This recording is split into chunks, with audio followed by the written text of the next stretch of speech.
Good morning and welcome to the 2023 Ultra4 USA Best Dame Routes of the Year, presented by Rugged Radios. On the backside of the Pensacola Dam, the South Grand Lake Recreational Area, just outside of Disney and Langley, Oklahoma. It's going to be a beautiful day.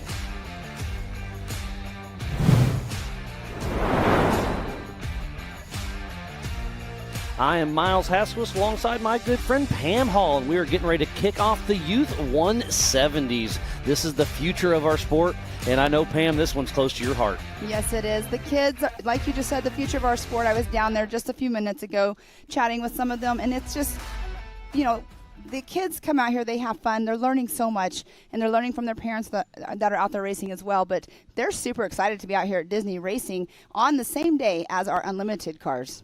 Yeah, a lot of these parents have been racing themselves, and a few of them come and travel all over the world. This is the Western Series Championship, so we'll be crowning those champions tonight at 5 p.m. before Pumpkin Hollow takes the stage. Yes, it's going to be a lot of fun, and we do have the lineup getting all set up here, and they are going to have a decent course out here, and super excited about it. Yeah, it's a lot of fun. Obviously, we're a little limited because these cars are so low to the ground. The rocks out here are big. We don't want to send them through the water, so we're going to keep them on this side. But here is the schedule of today's race. We are about to kick off the Youth 170 Ultra4 USA, and then at 11 a.m. it's the EMC classes, the 4800 Brannick Motorsports Legends class and the 4500 Yukon Gear and Axle Modified class. And then at 2 p.m. it's the 4400 Unlimited, the biggest and baddest names in our sport. And again, the Western Series Championship will be decided today.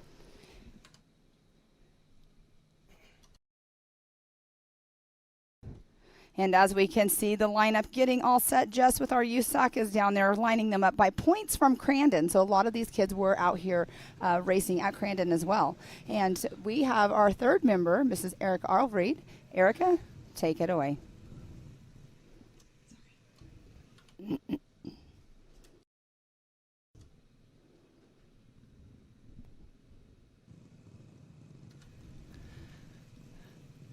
Well, we'll get back with her down there. That camera had a little freeze on it, but we'll get everything dialed in. Erica's going to be bouncing around. She was a huge help yesterday up in the Amsoil hot pits. Obviously, the pits will be down here in the infield for the Youth 170. It's all in this little horseshoe right here. You can see most of the course. It will go back through the trees to our top left and kind of dive around. I believe we're going to do a little bit of a parade lap here, and then we'll be live racing here in just a little bit. And like you were saying, Miles, I mean, these cars are so low to the ground, but we do have some large rocks out there. But these kids, like you just said, they're going to go around for a parade lap so they can see what it's going to look like. And they can, you know, like we do when we go out pre-running, we're out there doing a visual of the course so we can kind of know what we're expecting out there. So that's exactly what they will be doing as well, looking to making sure there's not any of those big rocks. It's been a wonderful weekend thus far, and we are just getting started with day 2. We're starting out with this Youth 170s. We see those out there on course. I believe we have 12 that will be taking the green flag. We have the limited and the unlimited classes. And it's going to be a fun one to watch. We're kind of starting the starting position from Crandon's race. So on that pole position is Maggie Flores, then Blaine Singleton, then Kennedy Singleton, Brian Fulcher, Tristan Fulcher, Riley Atterbury, Addie Atterbury. Then we have Xander Walraven, Hunter Biddle, Caden Gamble, Tanner Thompson, and Carson Hill.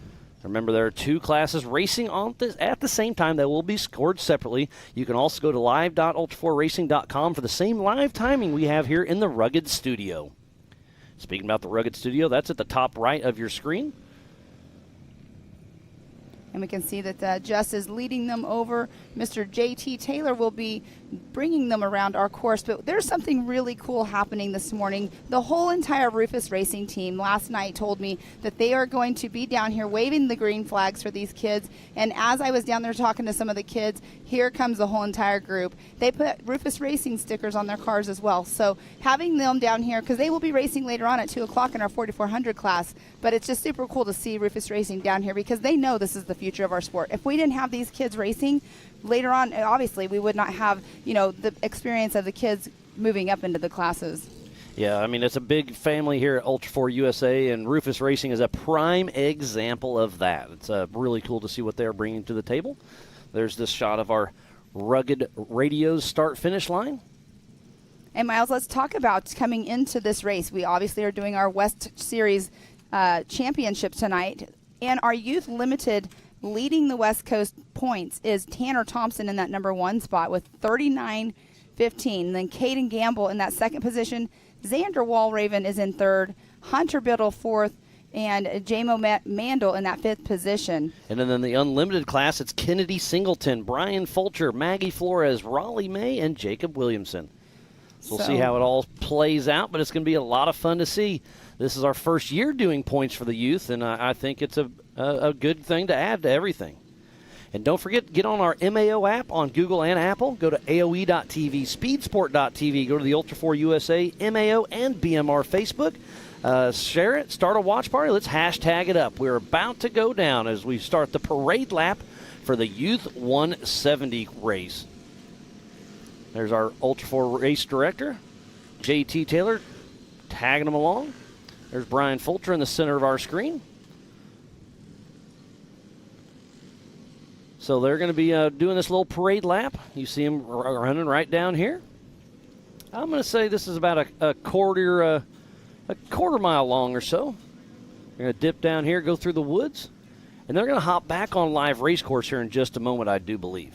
So, Miles, wasn't Montana the longest track that we had for our youth? Yep. This year in Montana, it was darn near a mile if I Yes. remember right. It was a really cool little Youth 170 race. So we'll get this drone to kind of follow the crowd through there and give you an aerial view of the Youth 170 race course.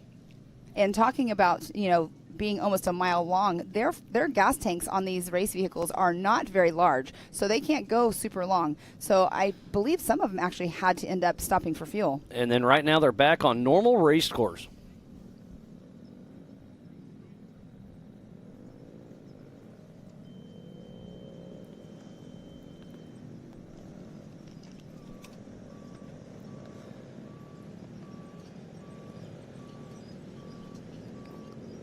So while we get ready to start this race, we're going to step away and reset and get going with some live Youth 170 racing. So don't go anywhere. We'll be right back in just a moment.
Welcome back to the 2023 Ultra4 USA Best Damn Race of the Year, presented by Rugged Race Radios. It's going to be a beautiful day, and we are about to kick off the Youth 170s. We have 2 classes racing at the same time. We have 8 in the limited and 4 in the unlimited.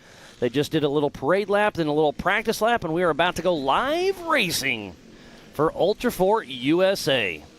Pam, this is going to be a good show. It's going to be a great show, Miles, and the kids down there getting all lined up, just getting them all in order. We have Chip McLaughlin down there holding the green flag in his hand. He's got them right in front of him. So it's like, again, I said, it's going to be super exciting to see them down there, that they're coming down here and doing this for our kids.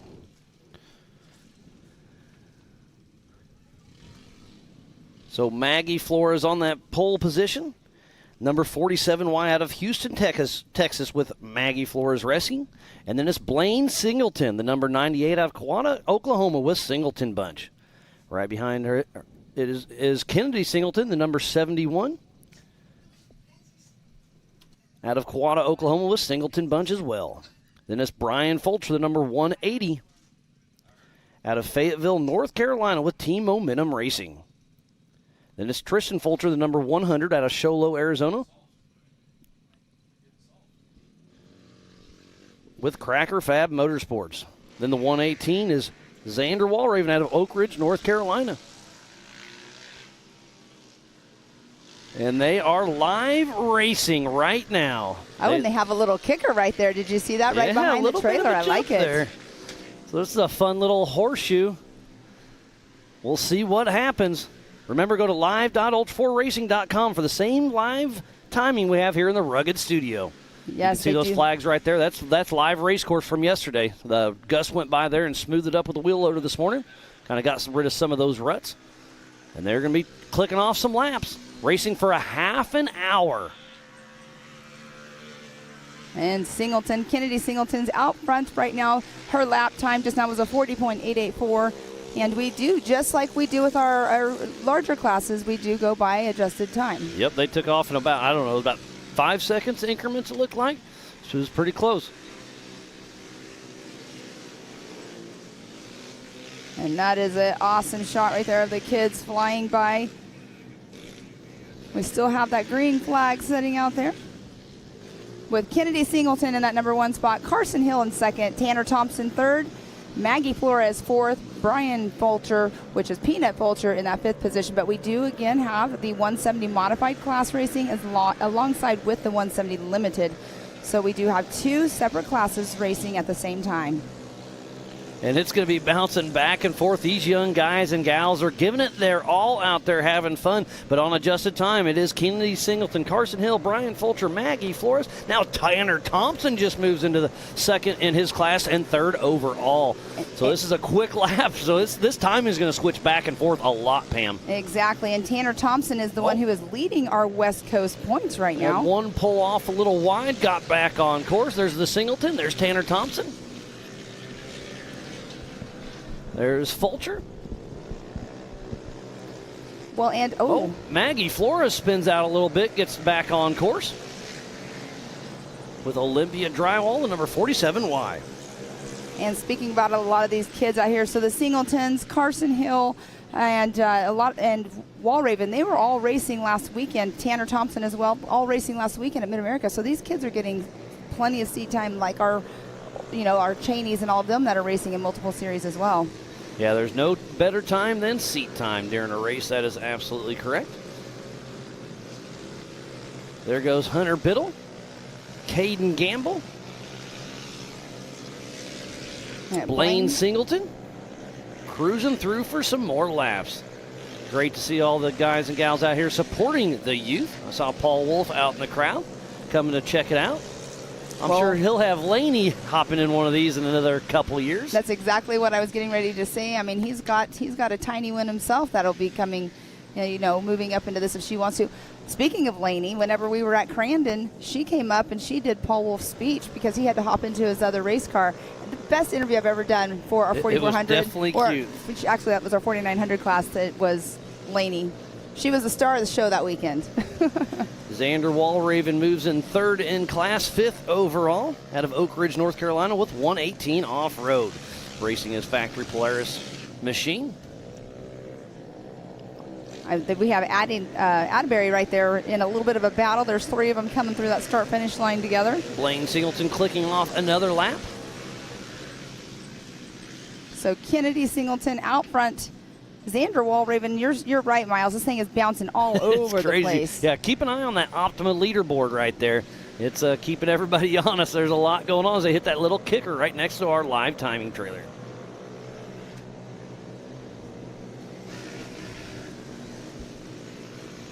You can see the parents are all out there. They are all spotting.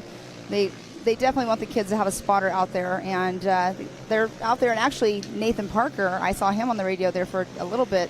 More than likely he's spotting for Peanut. There's the 126 of Caden Gamble. We're following through the Rugged Radio's start-finish line. He's chasing down Brian Fulcher. Peanut himself. We saw TT Fulcher out there just a moment ago. There is a lot of action out here on course. It's kind of hard to keep up with who's who and where's what. Again, go to that live.ultra4racing.com to get the same timing we have right here. Well, Kennedy Singleton in that number 1 spot the whole entire race so far. She is actually in the 170 modified class. And then we have Carson Hill, who is second on track, but he is in the limited, so he's number 1 in his position. And there we do have Kennedy Singleton making her way through. I like that little bit of a kicker right there. We do have cords that we're protecting there as well. So we have to put in some dirt. We got the photographers out there getting good shots. But Kennedy Singleton, Tanner Thompson, Carson Hill, Peanut Fulcher, Xander Walraven, those are our top 5.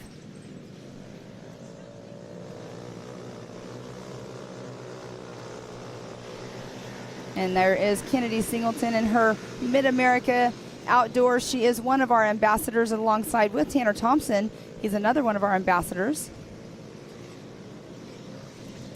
We've got a lot of Mid-America Outdoor ambassadors racing with us this weekend. Great to see the little kids out there joining the program, hitting a little bunny hop, but it's still Kennedy Singleton and Tanner Thompson out front running strong, but then Carson Hill's still in the mix. There's the 21 of Tan Man himself, Tanner Thompson. And again, Tanner Thompson is in that number 1 spot on the West Coast points as well. Now the Western Series points is going to be really close between Tanner Thompson, Caden Gamble, Xander Walraven, and Hunter Biddle. That's in the limited class. In the unlimited class for the Western Series Championship is between Kennedy Singleton, Brian Fulcher, and Maggie Flores. Oh, Raleigh May. Oh, she didn't make this race. So it's going to be interesting to see how it all shakes out, but this is a fun one to watch.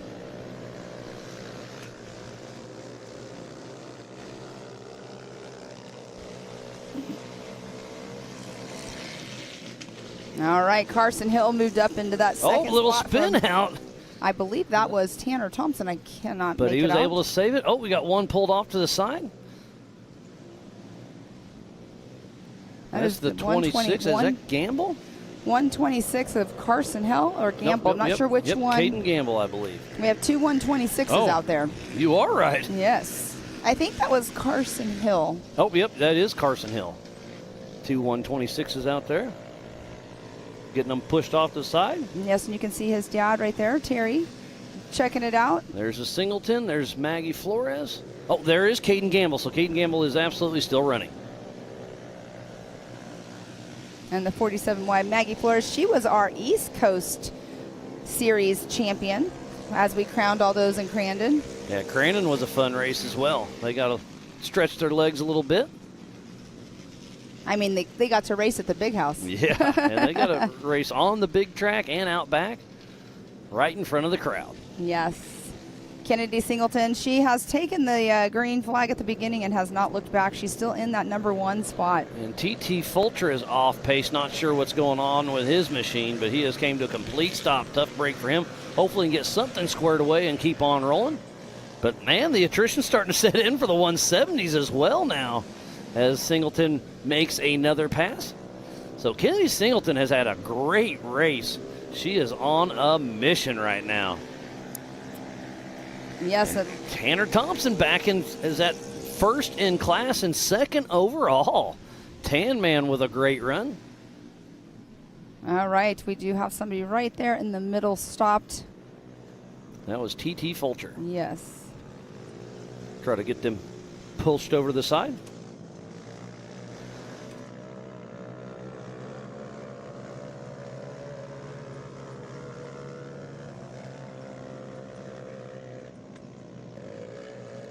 And there's Kennedy Singleton going around again. And Biddle. And then Maggie Flores. And just look at, so if you're on live.ultra4racing.com, the timer, it just pings green all the time. That's who just crossed the line. So it just keeps changing back and forth. There goes Hunter Biddle and Blaine Singleton. Now we got another pack coming through. Xander Wallraven, Brian Fulcher. And it looks like they got Carson Hill back going. He's moving along. And there's Kennedy Singleton. She is clicking off the laps. She just went through lap 13. It's a 30-minute race. Is that correct, Miles? Yes. Okay. Yep. And remember, they did Kennedy take off. Singleton actually just pulled off to the side. Our race leader is off to the side. That is a tough break. There's Caden Gamble and Maggie Flores. Tanner Thompson. Tough break for the Singleton bunch. Yes, because she was doing an amazing job and was out front that whole entire time. Kennedy Singleton, she's also leading the points for the Youth West Series. We'll see how it all shakes out. Her front tire looks a little weird, but I'm not sure if that's what's going on. That's definitely drivability. She's not worried about that tire right now. Right. It just won't move. Oh, Tanner Thompson does a little spin out, but able to save it. We're starting to get a little bit of a parking lot with these Youth 170s with 19, just shy of 20 minutes to go. We've only been racing for 10 minutes, and we've already dropped out 3 or 4 cars out of 12. There goes Caden Gamble, Tanner Thompson, TT Fulcher. And I believe that was Biddle. There goes Tanner Thompson. Tanner Thompson just went through on lap number 14. He's now taken over the overall lead because we did see Kennedy Singleton have to pull off to the side. We'll have to find out what happened with her. But that's, like you said, Miles, that's such a bummer. Yeah, Tanner Thompson now in the lead. Now it's Xander Wallraven in second. So the limited has overtaken the unlimited class. And that's a 98 of Blaine Singleton. He is Kennedy's brother, also a Mid-America ambassador as well. Hunter Biddle right behind him. Oh, and Brian Fulcher was pulled off earlier, but I think looking at the tracker, back in action. And Kennedy Singleton still pulled off to the side. Tough break for her. Tristan Fulcher is the one that's off to the side right there on the left of our screen next to Kennedy Singleton, and Peanut's the one still moving along. Okay, yes. Thank you. There are 100. Their numbers are 100 and then 101. There's a lot of numbers going through my head today, that's for sure. Oh, yes. But Tanner Thompson and Xander Wallraven now is in that number 2 spot. Caden Gamble in third. They are all in our 170 limited class. And there's Hunter Biddle being chased down by TT Fulcher. Oh, and there goes Caden Gamble for the pass on the outside. And sticks it in there and makes it happen. These guys and gals are having a lot of fun here for the best damn race of the year, presented by Rugged Radios on the backside of the Pensacola Dam here in the South Grand Lake recreational area, just outside of Disney and Langley, Oklahoma, hitting a little kicker jump. There's Caden Gamble still. Oh, Carson Hill's back in the mix again. Saw him pulled off earlier. Good to see him clicking off some more laps. And back to Caden Gamble, running the Ultimax bells. Yes, and we saw Hunter Biddle's dad racing yesterday, and now Hunter's out here today. He was that black Toyota that took that huge kicker coming down Viagra, was able to save it, but that'll definitely make the highlight reel, I'm sure. It was a little sketch, but him and Joe Fabrizio made it happen, and now he's out here supporting his son, Hunter Biddle. Definitely sketchy. That made me nervous. Xander Wallraven in that number 2 spot. Xander and Tanner have gone through 17 laps. Yeah, that's pretty impressive. So we're going to be 35-ish laps, I believe. I mean, the ticker's going. Do we have almost 17 minutes left in this race? Yeah, 17 minutes. And they're going to get like 40 You saw laps. the times. They're just under a minute. So, I mean, they're going to be 35-ish laps, I believe. Up to 40, 35, 40. That's a lot of running out here. Definitely. But we smoothed out this road this morning. Not we. Gus and his boys. Got it smoothed out right there because it was starting to get a little dug out from the bigger cars, and they'll get dug out again. As there's Carson Hill and Xander Wallraven making a pass on Hunter Biddle. And they're getting to go through that little bit of a water area, which is pretty cool.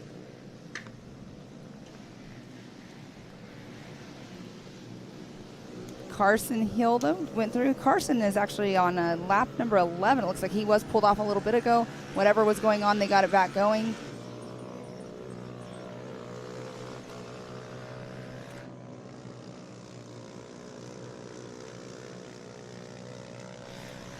Yeah, these cars are chain driven. Oh, we got a little bit of a bottleneck on the back side, and there isn't a whole lot of passing here.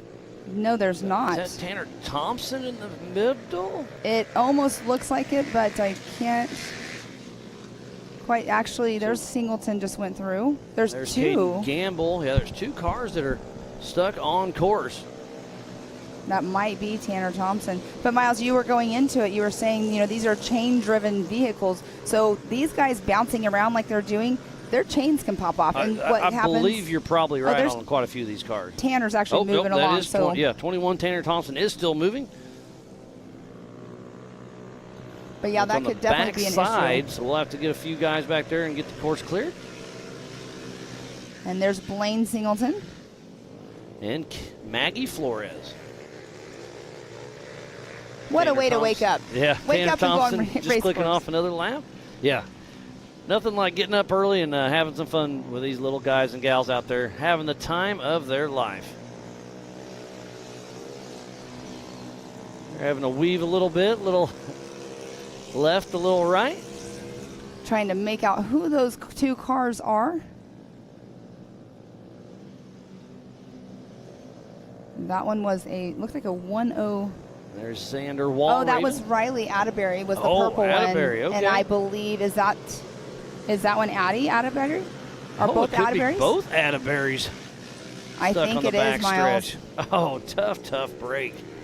We saw Josh Atterbury racing yesterday. He had a little bit of struggle bus going on in his Bronco. All right, so both Atterburys out. And we do have Tanner Thompson right there looking like he's trying to make a pass. Maggie Flores is still right behind him. Yeah, Tanner Thompson out on his 22nd lap. Xander Wallraven on 21. Caden Gamble and Brian Fulcher all on the lead laps. Hunter Biddle's a couple laps down. Blaine Singleton, Maggie Flores, Kenny Singleton, Addie and Riley Atterbury, Carson Hill, and TT Fulcher hasn't been moving for a little bit. And I did see the purple Atterbury. I can't remember which one she's in. Started moving, so I'm not sure if you pulled off course or just to get around to pull off course. Okay, So that was Riley Atterbury that kept moving on. Oh, we got a right rear flat on Hunter Biddle, it looks like. This course is tough. There is a little bit of hot pits. We still have 13 minutes to go, but it looked like a right rear flat for Hunter Biddle. Goes Tanner Thompson, Tan Man, the MAO ambassador himself. And look at that tire about to come off of Biddle. Oh, and we got a little bottleneck going there because of the slower vehicle. But everybody is all smiles checking this out. There's Tanner Thompson cruising on by. Tanner Thompson's getting ready to complete lap number 23. Tanner Thompson out of Stroud, Oklahoma with Thompson Racing in his Polaris with MAO, PCI, HCM, Gates Belts, NGK, Aspen Car Wash. Oh, getting chased down. Yes, we do. We have Maggie Flores right there. Carson Hill.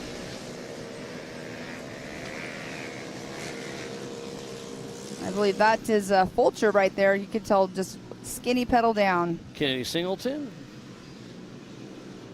Oh, Tom Biddle. Hunter Biddle. Still having those issues. There's Xander Wallraven, that 118 PPEI machine. Factory Polaris. And his dad was racing yesterday as well. All right, Tanner Thompson making a pass on Atterbury. On the wide open stretch just before Rugged. You can see, I believe that's Chip still down there with the flag in his hand. It's going to be a wonderful day. We are just getting started. Again, huge shout out to Raceline Wheels, Amsoil, Can-Am, Rugged Radios, Project X, Speed Sport, Laser Nut, Mid-America Outdoors, 360 Wraps, and Optima Batteries. the Off-Road Syndicate, American Outdoor Events, King of the Hammers, Fun Haver Off-Road, Whalen, Yukon Gear and Axle, Spider Treks, and Brannick Motorsports. So please support who supports the sport. Without all these wonderful marketing partners, we would not be racing here today. And we got another pass. That's Carson Hill and Caden Gamble getting around Atterbury. There's Maggie Flores in the back.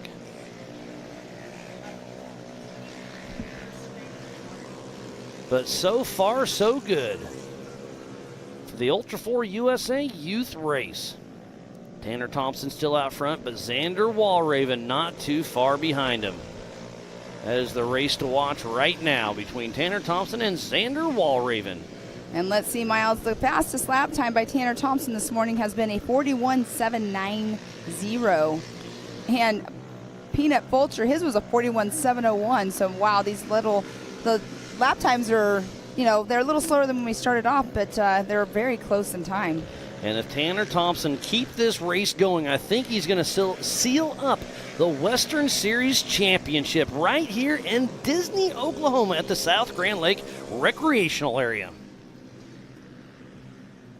I know his dad Shane's down there on the radio hooting and hollering at him, telling him, keep your momentum going. Speaking about momentum, there's team momentum. Perfect timing there, Miles. I think you planned that one. Oh, getting a little slideways there coming around the corner. You can see it's a little bit wet, and that rock is extremely slick when you come in there and hitting the throttle. It is slick, and these rocks are sharp. I mean, we've only seen one flat tire on the little, I can't remember who it was that had the flat tire. That was Hunter Biddle. Hunter Biddle. He is actually still out there running with it flat. The tread is still on it, so still running with that flat tire.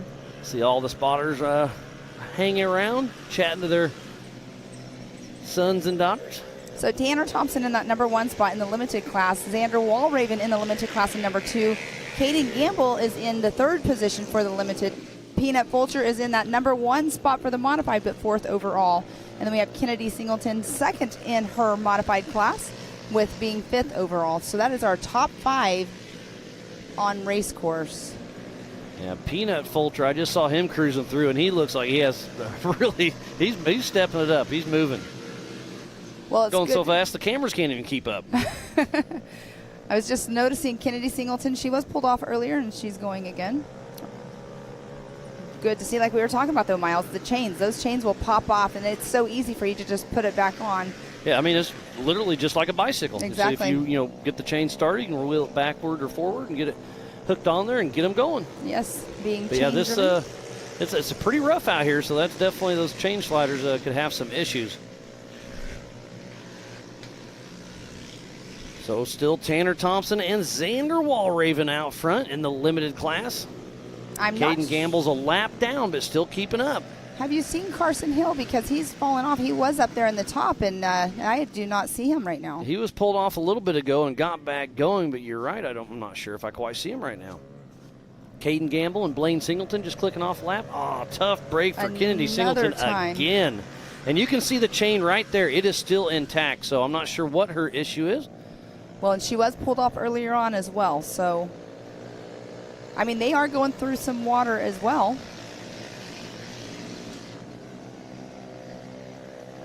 There's Weaver and Caleb checking everything out, part of the Ultra4 USA staff, making sure everything's safe and sound. They've been out here all week with us, getting everything going. We've got a great team behind the scenes.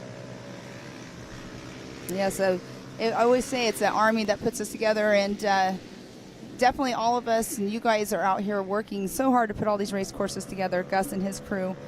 But right now we do have Tanner Thompson still in that number 1 spot, completing lap number 30. 30 laps. And there was Blaine Singleton still cruising along. Yeah, we got about 7 minutes left to go. This race there's Carson Hill. You were just asking about him.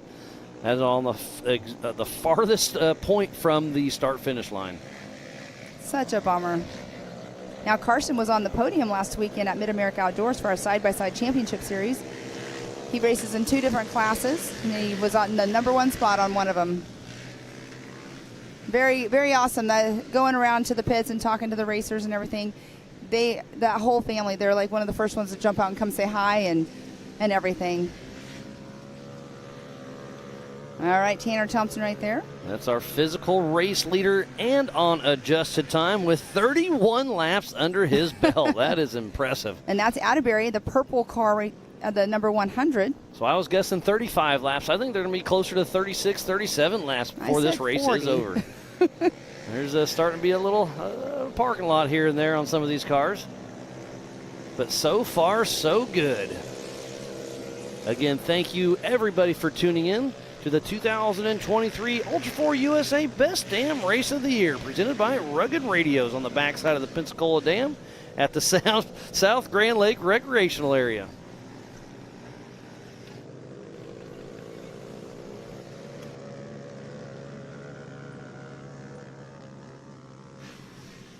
They're still clicking off the laps. There goes Hunter Biddle and Blaine Singleton. And look at that view with the dam behind them. It is beautiful. And there we have Blaine Singleton, yep. Maggie Flores. And Kennedy Singleton is still pulled off to the side there. Oh, I see flags in Chip McLaughlin's hands. I see a white flag there. Well, we're still about 5 minutes away. So he's just getting prepared. He has the yeah. white and the checkered in his hand. He's ready, huh? He's ready. Hopefully he can take the white flag later today. And the checkered flag. Oh, goodness. Poor Chip. We give him the hardest time, but you know what? We dish it out, deserves it. and he dishes it in. He deserves it. It's all in good fun. Look at the for sure. battle going on. I believe that's Maggie Flores. I cannot tell the right hand. Maggie Flores just made the pass around. It looks like that's Hunter Biddle, that right rear flat. And I think that is also Singleton right behind Biddle. Xander Walraven still moving strong. And Tanner Thompson still clicking off another lap. 34th lap for Tanner Thompson. 4 minutes to go before that white flag comes out. And there's the 360 wrap. Blaine Singleton. And I see Kennedy Singleton getting out of her car, so whatever was going on, they will not be able to fix it this time. I believe that's Carson Hill is actually possibly moving again as well. And we keep covering the limited, but let's go back to unlimited. Brian Fulcher in that first position. Then it's Maggie Flores, and then Blaine Singleton. So that's our tops in unlimited, but in limited it is Tanner Thompson, Xander Walraven, and Caden Gamble 1, 2, 3. We'll see if that sticks, but 2 races going on at the same time, but scored separately. And look at the battle. There's 5 cars going through our finish line at the same time. Blaine Singleton is out front, and that is Biddle. We have Fulcher. I cannot make out who that one is there. The 118 Walraven. Xander. We got a battle going on. There's Fulcher. And I believe that's Tanner Thompson at the rear of that pack. Yes, it is. Tanner Thompson's been one to reckon with this year as well. He is leading our Youth Limited West Series points. He also was our East Coast champion for our series on the East. Yeah, Xander Walraven has been running really good in that factory Polaris racing machine. His dad, Matt Walraven, has been doing some great things, but I think he's made almost every single race this season. So Xander Walraven, look at that smile. That is what it's all about right there. Yes, the number 118 is Xander Walraven. Out of Oak Ridge, North Carolina. I love having those headshots of hero everybody. Cards. Pretty cool to see that. There's Caden Gamble, Hunter Biddle. And you can see Tom Biddle down there. And you can see that right rear flat for Hunter Biddle. Still going, though. Still going. He's saying, hey, let's keep on rolling. And we also have Brian Fulcher, who's leading the Youth Unlimited class. He's been out there running strong. He took a really good tumble in Pennsylvania, but he's out there running strong. And here he is, another big smile, part of Team Momentum out of Fayetteville, North Carolina. And Brian Peanut Fulcher. And he's running second in the West Coast Series on points. We'll be giving those away again tonight. And he finished the season in the East in 3rd position. Now, we did see him take a gnarly tumble in Pennsylvania, if you remember that. It shows you what these cars can really take, though. I mean, obviously it has to be a strong cage. All the safety equipment has to be intact. There's Maggie Flores' dad. We have Tom Biddle right there. You can see them all looking at their timers, looking at their everything, and just keeping everything going. Oh, yeah. Oh, there's Singleton out of the car. Tough break for her. There's Maggie Flores still pushing strong. Sitting in that second position in the unlimited class. I can see some other people out there in our crowd. We do have Nick with Raceline. He's over here watching the future of our sport racing. Mel with Ultimax belts out there as well. So saw them in the crowd.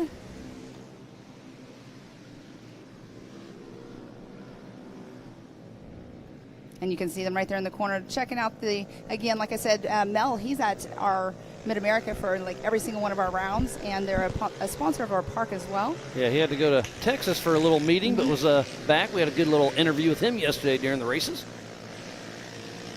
It's still a battle going on. It looks like about 30 seconds before the white flag comes out.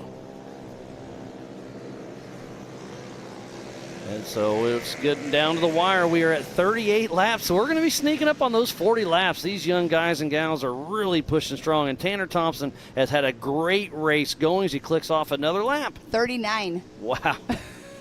Look at that. Yep. I might have been right on, Miles. Next time by for Tanner Thompson will be the white flag. See, DJ Brady's out there as well. He works for AOE and always one out here with all of us, keeping our sound going as well. But look at that. Carson Hill did get moving again. He's right there behind Maggie Flores. Atterbury, and he's making a pass right here at the end. How far back? When is Tanner Thompson coming around? Oh, I see Tanner Thompson, so the white flag will be out. There it is. The white flag is out for Tanner Thompson and the rest of the field. 1 lap to go. Can Tanner Thompson keep it together and win his limited class? And that's going to lock down the Western Series championship for him. But how far back is Xander Walraven, Caden Gamble, and then the unlimited, it's Brian Fulcher, Maggie Flores, and Blaine Singleton. It's looking pretty good for these guys and gals. Yes, it is. Carson Hill moving along right there. Had a little bit of issues, was off the side. Not sure what was going on with him earlier, but he is trucking along. So 40 laps for these guys and gals out there pushing strong. We should have Tanner Thompson coming through here in about, I'm going to say 15 to 20 seconds. Oh, nope, sooner than that. Here he comes. Tanner Thompson grabbing the checkered flag at the best damn race of the year, presented by Rugged Radios. The checkered flag is out for Tanner Thompson. Who's going to get that second position? Is it going to be Xander Walraven or Caden Gamble? How far back is Brian Fulcher? Only time will tell, Miles.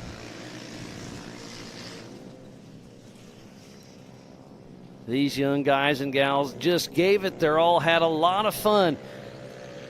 Got a few more yet to come as Chip McLaughlin raving that checkered flag for the young guys and gals out there. So their half-hour race is up. I believe that's all of everybody. So unofficially in the limited class, it looks like it's Tanner Thompson, then Xander Walraven, then Caden Gamble. In the unlimited class, it looks like it's going to be Brian Fulcher, Maggie Flores, and then Blaine Singleton. Again, this is all unofficial for now, but it's looking good. There's a great shot of Tanner Thompson, our Mid-America Outdoor Ambassador, out of Stroud, Oklahoma, with Thompson Racing. And you know that he's super pumped. You know the mom and dad are out here super pumped as well, but great job, Tanner Thompson. He's really been doing an amazing job. You can tell he's like, he keeps, upping his skills and getting all the seat time in practice.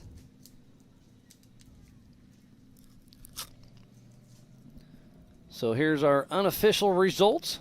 Our rugged results is first place, Tanner Thompson, then Xander Walraven, Caden Gamble, Hunter Biddle, Riley Atterbury, Carson Hill, Addie Atterbury, and Tristan Fulcher. And that is for our limited class. And here's our our unlimited modified class, the unofficial rugged results. And that first spot is Brian Fulcher, then Maggie Flores, Blaine Singleton, and then Kennedy Singleton. Look at the laps. I mean, they had 40 laps. It looks like Tanner Thompson and Xander Walraven both did 41 laps in total. That's a lot of racing out here.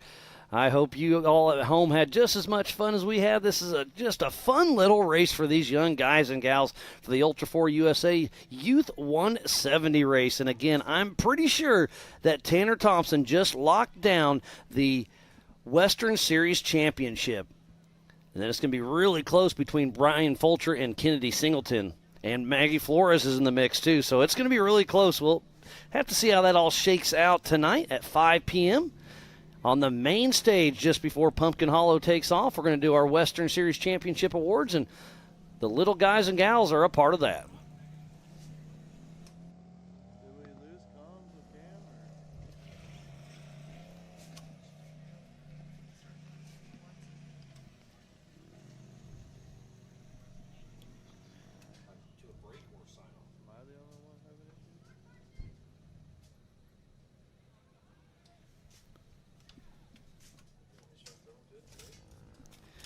Well, Pam, that was so much fun to see the young guys and gals out there. Gave it their all. Raced for a half an hour here for the 2023 Ultra4 USA Best Dam Race of the Year, presented by Rugged Radios.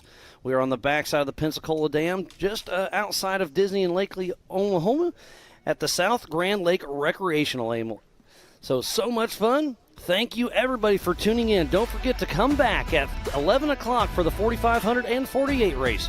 So we'll see you on the other side.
Good morning and welcome to the 2023 Ultra4 USA Best Dam Race of the Year, presented by Rugged Race Radios on the backside of the Pensacola Dam.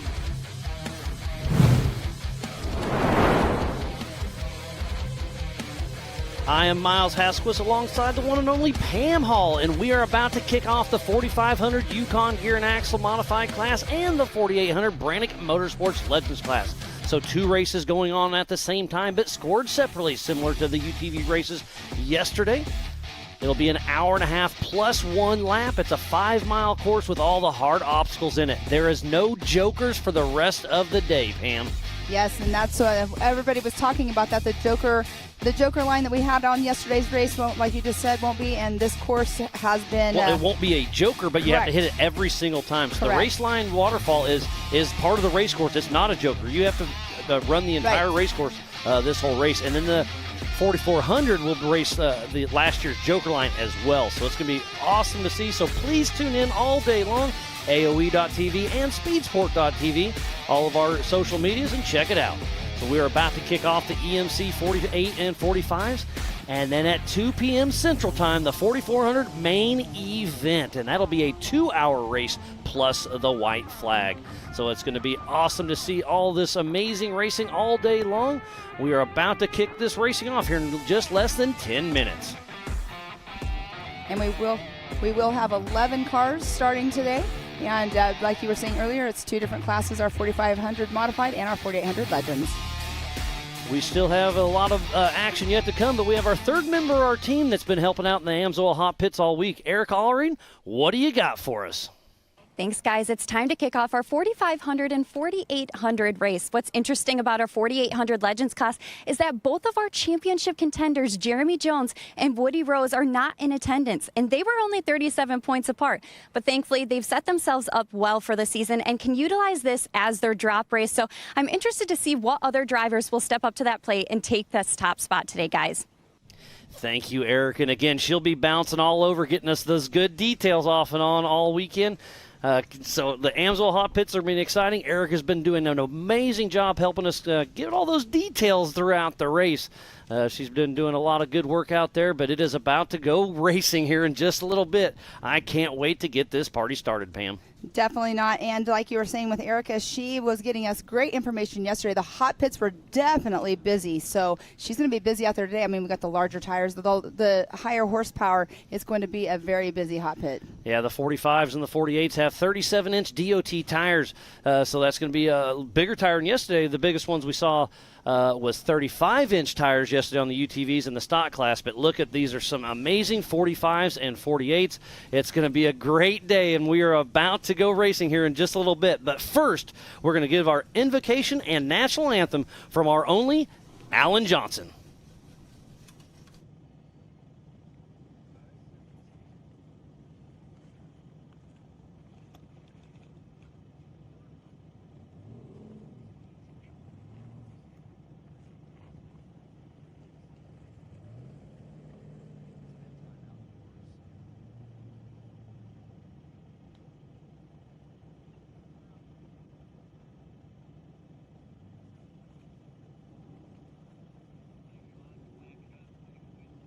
What's that?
Well, thank you, Alan. And we are moments away from going green racing with Dwayne Garrett's in that pole position with Colin Hornick.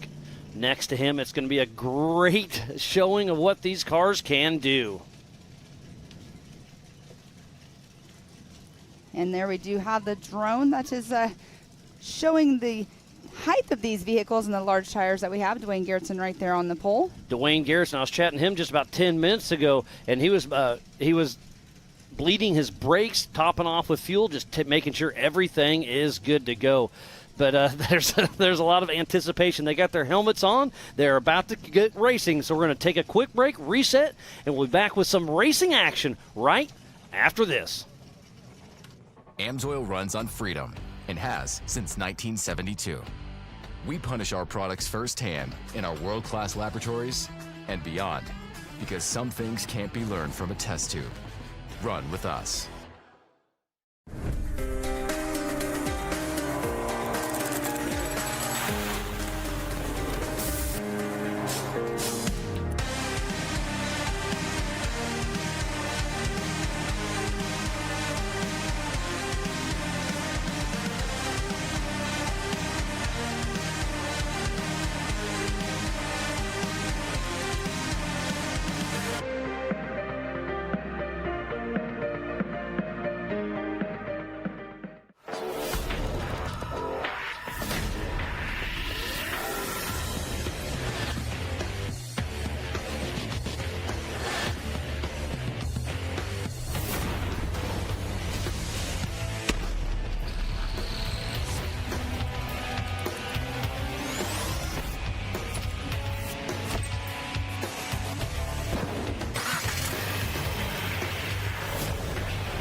Ready for any challenge. Maxxis tires can handle even the most punishing off-road conditions.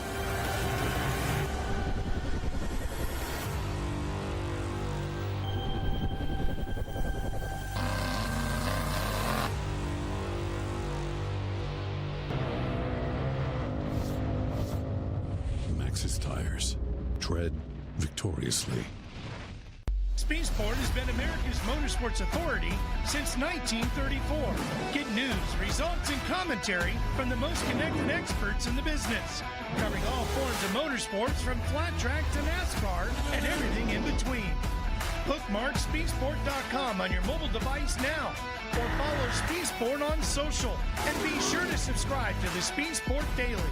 Speed Sport is your one-stop shop for all things racing on two wheels and four. Welcome back to the best damn race of the year, presented by Rugged Radios. We are on the backside of the Pensacola Dam here in the South Grand Lake recreational area, just outside of Disney and Langley, Oklahoma. And there's a great shot of the waterfall. Look at the crowd that is there, and they are ready to see the 4500 Yukon Gear and Axle Modified and the 4800 Brannick Motorsports Legends class. We'll give you a quick rundown on what these are. It's man, this race is going to be exciting. Yes, it is for sure. We do have them pulled up to the start. That is Dwayne Garrettson and Colin Hornick waiting to take that green flag here in just a moment. So what is a 4500 car? You can have 2.5 shocks per corner, mechanical steering, and 37-inch tires, and then it has to be a front-mounted engine. Yes, and in our 4800 Brannick Motorsports Legends class, they are a front or rear-mounted engine, but unlimited horsepower. The vehicle must contain 2 seats side by side, a single shock per corner. The max size of their DOT tire is a 37-inch. Their only solid axles are allowed in that class. So this is the Project X starting grid. We have Dwayne Garrettson, Diesel Krentz, Cody St. Clair, and Sean Rance. And then in our 4800 Legends class, we have Colin Hornick, Greg Neff, Garrett Humston, Ryan Webb, Brian Moore, Jeff Flanagan, and Tom Van Shake. So we'll have 11 cars out on course. Remember, they run the entire 5-mile loop today, an hour and a half plus the white flag. It's going to be an exciting one to watch for sure. JT Taylor, our Ultra4 USA race director, is right there. Travis Cook's got the timer out. We're about to going live racing. Lots of action on the Rugged Radios right now, making sure the course is clear. We are about to go live racing any moment. So Dwayne Garrettson out of Fort Smith, Arkansas with Come Get You Some, and Jeremy Tipton riding shotgun. And we are live racing. Dwayne Garrettson, Colin Hornick out on course. Colin out of Sugar Land, Texas with UC Motorsports with his buddy Austin riding shotgun. All right, next coming up will be Greg Neff and Garrett Humston. Greg Neff out of Broomfield, Colorado with Neff Motorsports. Going to be drag racing Garrett Humston and Seth Carpenter out of Lincoln, Nebraska with McGrills Racing. And JT Taylor doing the countdown. Greg Neff getting a little excited, almost taking off the line, but here we are getting the countdown from JT Taylor. Look, we have an on board with Greg Neff. Greg Neff, we're getting a drag race right there. It does look like he pulls the whole shot by just a little bit over McGrills. Yes, he does. And out here, we're not really having to fight the dust so much because of all the rocks that we have out here in the water. But we do have, some rocks that you have to deal with. But here we do have next off the line, Ryan Webb up at Diesel Prince. Ryan Webb with Philip McGilton riding shotgun out of Bossier City, Louisiana with Kryptonite Racing. Drag racing Diesel Krentz and Eric Spin out of Henderson, Carolina with Team Stacked. All right, next off the line will be Cody St. Clair and Sean Rance.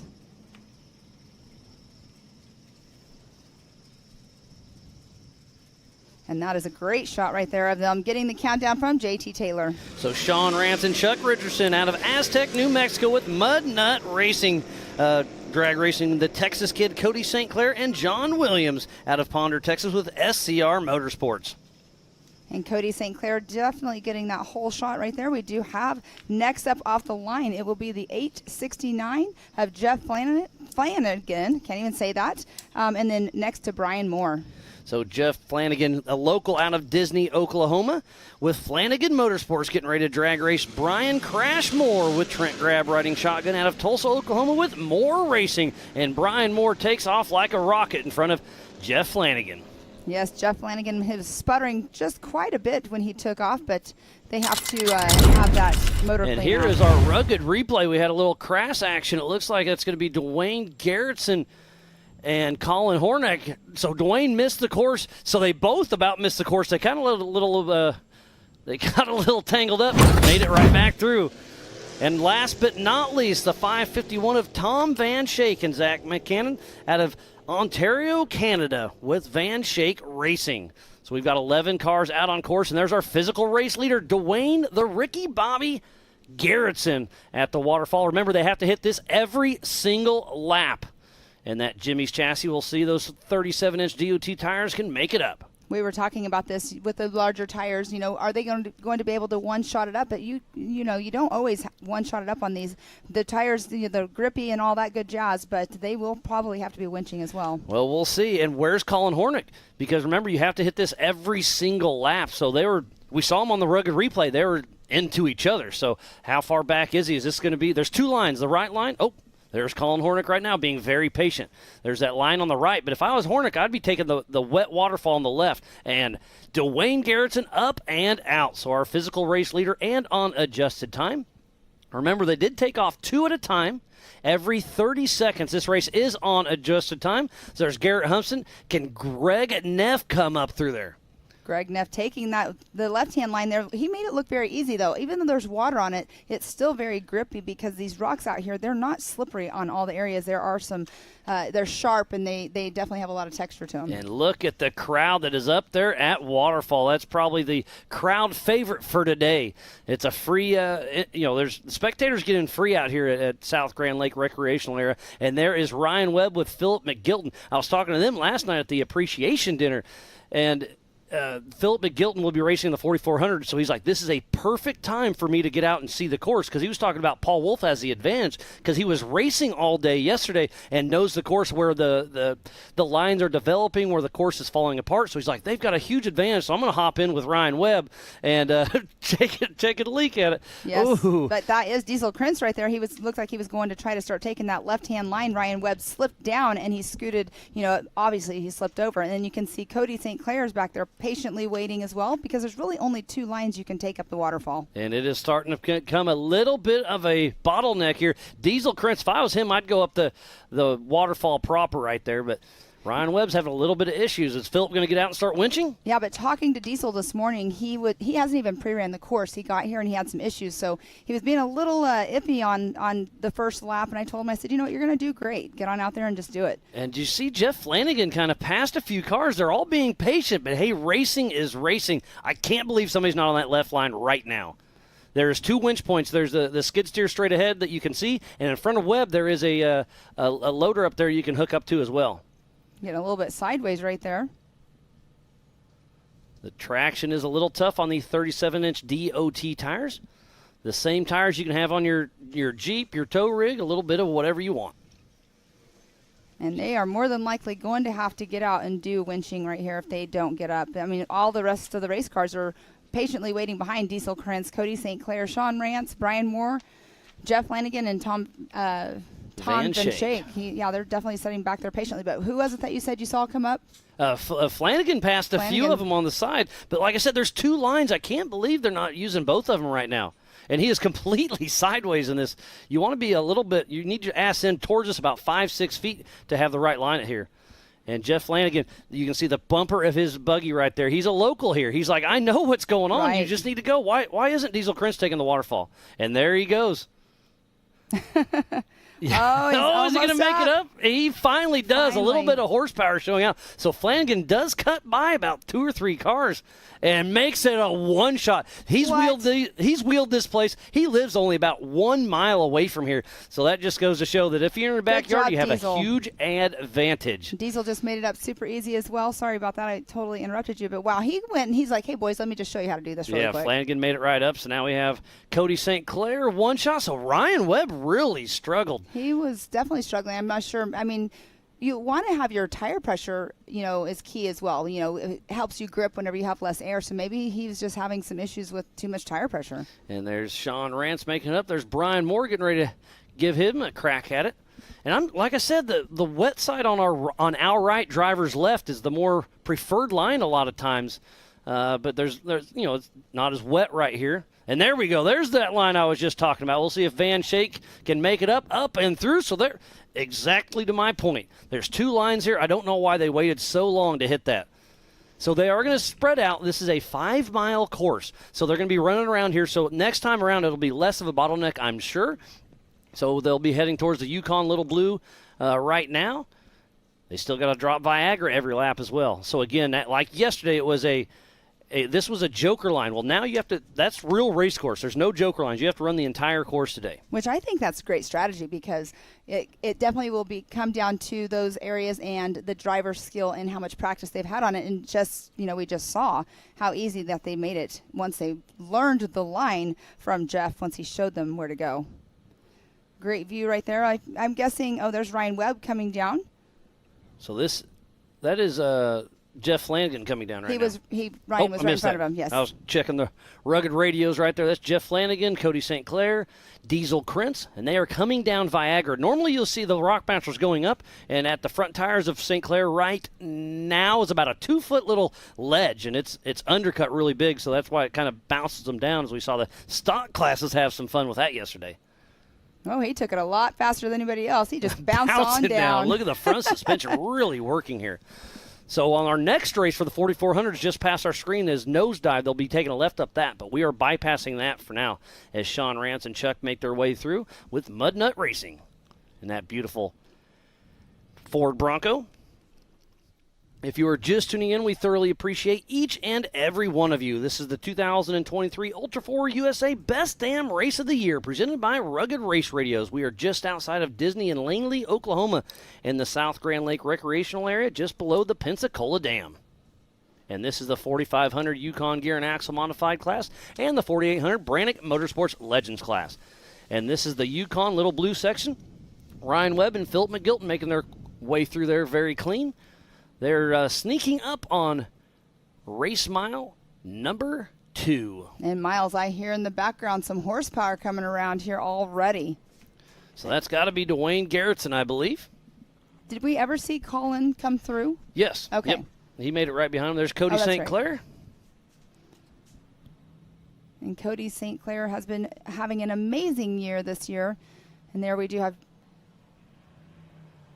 Diesel Krentz in the back, and there is in the background here behind us, we physically have eyes on Dwayne Garrettson. Yep, so it's still the same. Dwayne Garrettson out front with Colin Hornick right behind him. They started at the same time, so Dwayne Garrettson has him by about 10 seconds right now as we're following Cody, the Texas kid, St. Clair, on that Tribe 16 chassis. Adam Sheeran Company builds a lot of cars that have been running around with us for quite some time. Diesel Krentz right behind, hitting another little water section here. Lots of water. We saw those problems yesterday and the end of our 4600 Spider Track stock class when we saw John Rance actually ended up losing his engine at the end of that because he threw a rod, I believe, through it. He blew his engine. But that's our physical race leaders heading towards race mile number 4. We'll hit the Spider Track's backsplash here in about 30 seconds. Dwayne Garrettson up front with Colin Hornick right behind him. And you can see it is a little bit dusty on this little beach run. They're going to take a 180 right and head straight towards us. So if we can stay with this shot for just a little bit, we'll see him hit that splash pass. We'll see how hard Dwayne Garrettson is going to hit it. Because if you hit it at enough speed, you can literally hydroplane right across it. And Dwayne Garrettson, he is our leader right now in our West Coast Series points. So we will be doing those awards later on tonight. But and here he is. Here it comes. He is not checking up. Whoa, that was a big splash. That's a pretty good splash. I know a lot of people were trying to build some containers for their air filter and whatnot. We'll see how hard Colin Hornick hits it. He definitely checks up. It is a little bit shallower on the right and the left of that. The center does get a little deeper. He gets a lot of water up there. He slows down. He's coming to a stop, so he may have got a little too much water in there. Tough break for Colin. Hopefully he can get that squared away. So Dwayne Garrettson's pulling more and more of a lead every second. Well, and he just saw Dwayne Garrettson right in front of him take it super fast, so obviously he took in a lot of water. But that's here, you're saying the right-hand side of that water, that's where it's key of pre-running. Take that line every, middle on each side so you know which part is shallow. But again, there's a happy medium there. If you commit, you can really stay on top of the water and be okay. But if you hit it in that middle speed, that's when you either need to go slow or super fast. Yes. As Dwayne Garrettson bypasses the Amsoil hot pits and enters the Brannick Boulders. The number 26, Dwayne Garrettson got our pole position in the 4500 Yukon Gear and Axle Modified class. And Colin Hornick's in the 4800 Legends class, so that's first in each class, but first and second overall. Got 11 cars out on course. And here comes Greg Neff, and Colin's still off to the side, getting the hood off, so tough break for him. Actually, looks like he has a toe strap out. He is tying up toe strap to the front of his car. Such a bummer. So that was Greg Neff that moves into first place in the Legends class. And we have a front left flat tire. That's Garrett Humpston. So flat tire number 1 of the day. Hunter Biddle had a flat this morning. He did.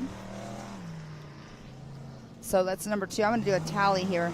So here comes Dwayne Garrettson clicking off lap number 1. What's his time going to be? He came through with a 13:19. That is pretty impressive. Remember, the 4400 class will have to do nosedive as well, which is just after you drop down Viagra. So time on that's going to add quite a bit. I'm going to say another minute or so. So we're going to be sniffing a 14-minute loop for the 44. I don't know. They're going to be faster in sections. I think it'll be a very similar lap time. I overheard you guys all talking about that. And I'm like, I think it's going to be like a 15-minute lap with having to have that extra one in there, but I'm probably way off on it. I think it'll be 13 for the fast guys and gals in the 4400 class. And you've got people like Paul Wolf, who has plenty of seat time out there this weekend, already racing twice out on course. There's Greg Neff in the Brannick Boulders.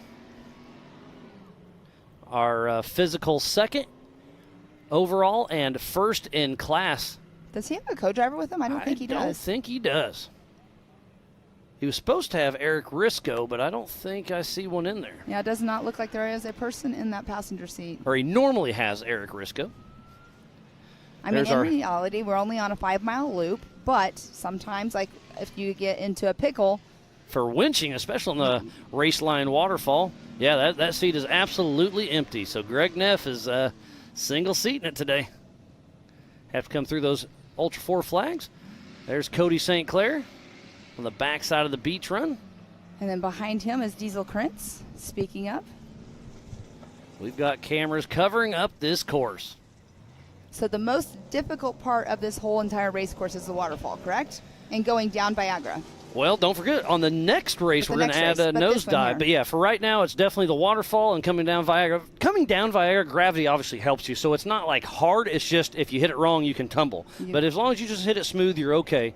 There's Ryan Webb and Philip McGilton. Philip McGilton getting a first-class seat of this course. And Ryan Webb hits that water. I think the center is actually getting deeper from everybody running it. So you really have to hit it with some speed.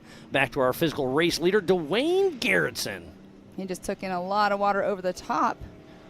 Remember, they took off 2 at a time in 30-second increments. This race is on adjusted time. It is a 5-mile loop. So they race for an hour and a half, then the white flag comes out. So right now we have Dwayne Garrettson in that number 1 spot and Greg Neff in number 2, but Greg Neff is in the 4,800 Legends class, so he right now is in first position. So we'll see who in the world we will have up next. Garrett Humson, Ryan Webb, obviously Colin Hornick. We saw him getting his toe strap out. But Dwayne Garrettson entering the waterfall.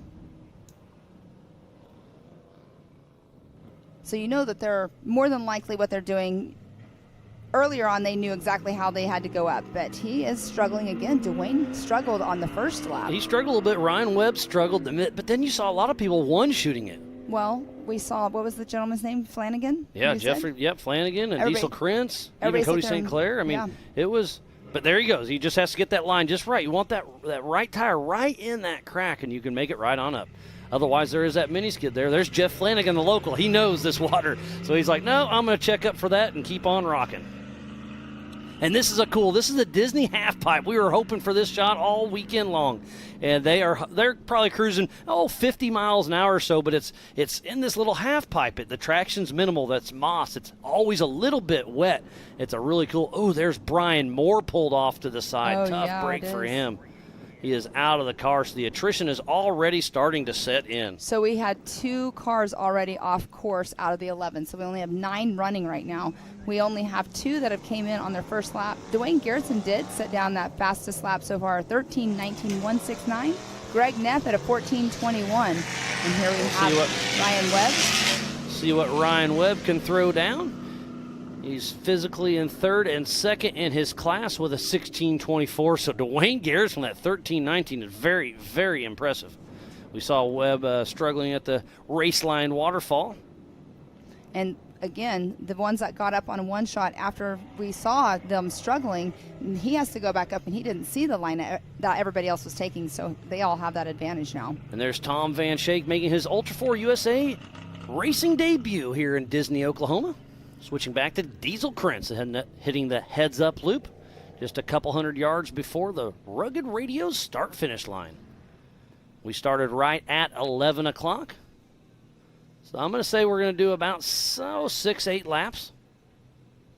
And what's really cool is he had on board earlier, Greg Neff did, so it'll be kind of cool to see if they end up going back to it here in just a little bit. But here we do have Diesel Krentz coming around to see what his lap time will be. So that should put Diesel Krentz in 2nd place in the 4,500 Yukon Gear and Axle Modified class. All right, Diesel Krentz, 17:28. And look at that, Greg Neff does do a one-shot right up the waterfall. So Greg Neff really has that line figured out. Was it pre-running? Is it wheelbase plays a huge, huge thing, and it depends on how big your belly is. Oh, this is the Yukon Little Blue section. That's that gap you were talking about in the course. There's a huge crack there. You have to go wide. And to our right, you can see that's a cave. So you want to stay right where he's at that perfect line. But right in the center of that is Little Blue, and that's a fun little rock crawling. Oh, here comes Jeff Flanagan, the Disney, Oklahoma local himself. The 869. Ooh, got a right rear flat, it looks like, too. The engine sounds a little iffy. The right rear flat. He took a lot of water in back there on the spider track backsplashes, you're saying, and that's more than likely what's causing his engine to sputter.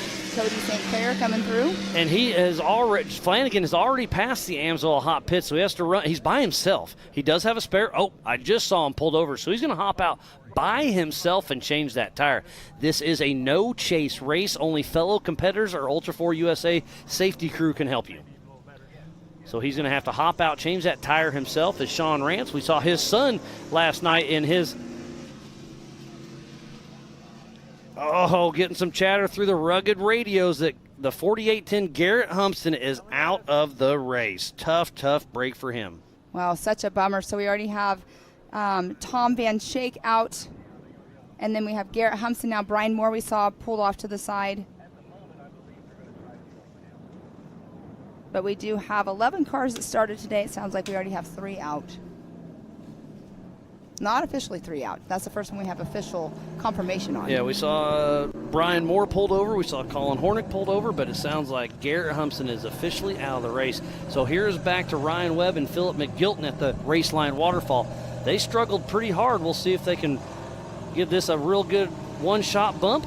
That's a Jimmy's chassis, very similar to Dwayne Garrettson. So I think it's just the wheelbase, and you see the belly just kind of hangs down there. As Tom Van Schaik cruising through. Yeah, I do have to correct myself. I thought that I saw him out earlier, and I just said that he was out. He is not out of the race. He is still moving. It was Colin Hornick that I was mistaking the name for. So we'll see if Ryan Webb can get up the race line waterfall. And we saw him earlier completely sideways, so he learned from that, but he is definitely struggling on this section of the race course. If I was him, I'd try the left side. I mean, he keeps struggling on this one. Go to the left side of the waterfall and just see if your wheelbase is just a little bit different, because this is definitely a wheelbase game right here. Well, and when he's going up, he's trying to turn right. I'm not sure. Everybody else is just kind of keeping it straight and just popping up. Watch when he gets up to the top. He is actually starting to turn to the right. And it takes a little bit of momentum. Once you get those front tires up there, you just kind of got to give a quick little throttle blop and get those rear tires up there. Now he's a little too far left if I'm looking at it right. So this is costing him some very, very precious time. And speaking about Raceline Wheels, let's give a huge shout out to everybody who makes this thing possible. Raceline Wheels, Amsoil, Good Boy Vodka, Can-Am, Rugged Radios, Project X Off-Road, Speed Sport, Laser Nut, Mid-America Outdoors, 360 Wraps, and Optima Batteries. Fun Haver Off-Road, King of the Hammers, American Outdoor Events, the Off-Road Syndicate, Whalen, Yukon Gear and Axle, Brannick Motorsports, and Spider Tracks. So please support who supports the sport. With all these amazing marketing partners, we would not be racing here today. So if you have a race car, a mall crawler, a tow rig, show these companies some love just like they are showing us.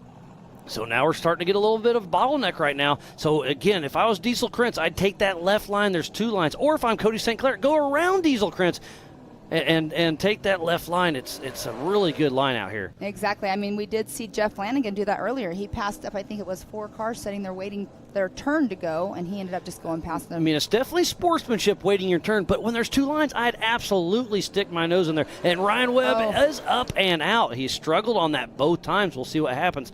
Last time through, Diesel Krentz did one-shot this. We'll see if he can make it up. Well, Diesel Krentz and Cody St. Clair both were behind Jeff whenever that happened, so they got to see the line that he was taking. Again, that line is a little bit further to the right. There he goes. Gets that tire in that right little line. See if he can hit the throttle. Use there that, he goes. That little 390 Magnum and makes it up and out. So Cody St. Clair, we'll see if he can make quick work once again. Oh, and there's a crack in it right there, too. Look at that. He one-shotted it. Yep, it's just about that. You have to get that perfect. Oh, physical race leader Dwayne Garrettson still out front. He was our pole setter in the 4500 Yukon Gear and Axle Modified class and has a great run going. His last time lap around was a 13:19. We'll see what he can throw down this time. Remember, there are 2 races going on at the same time. We have the 4800 Brannick Motorsports Legends class and the 4500 Yukon Gear and Axle Modified class. And in the mod class, it is Dwayne Garrettson out front. And then Diesel Krentz, Cody St. Clair, Sean Rance. In the Legends class, it is Greg Neff, Ryan Webb, Jeff Flanagan, Tom Van Schaik, Colin Hornick, Garrett Humpston and then Brian Moore, but we have heard some information that Garrett Humpston is out, and we saw Brian Moore pulled over. We saw Colin Hornick out of the car. And there is Dwayne Garrettson. Let's see if he hits the water crossing as fast as he did last lap, if he'll keep that same pace, because you don't want to really change it up, and it looks like he is not going. Oh, he is. Oh, he does check. So there you go. You can see the ripples on the left side. I mean, I grew up canoeing, so you see the ripples, you know it's shallow. Kind of go over there and hit it.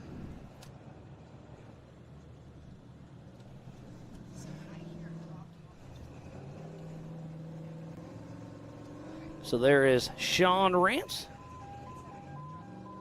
And now it's Tom Van Shake. Again, there's 2 lines. Get in there and let's race up this race line waterfall. They're being too nice here. This is what the crowd wants to see as we see Diesel Krentz and Cody St. Clair coming down Viagra.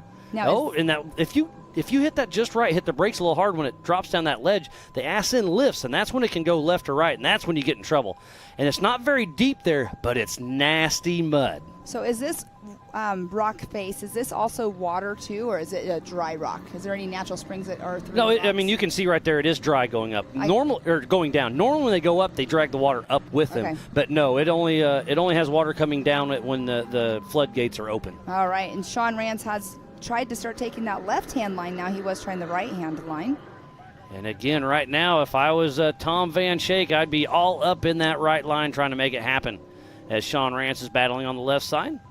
And there's Greg Neff just making it through the spider track. No, that's just after qualifying run.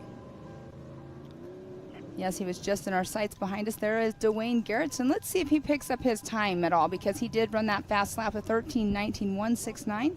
But, I mean, if he knows he's already got that kind of lead on, I don't know if he would already start easing up or not, because it is an hour and a half plus a lap. I mean, this is an endurance race, but it's a sprint endurance.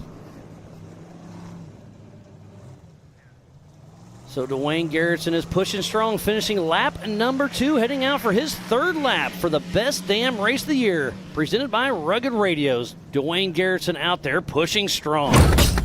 And here he is, the Ricky Bobby of Ultra4, Dwayne Garrettson from Fort Smith, Arkansas.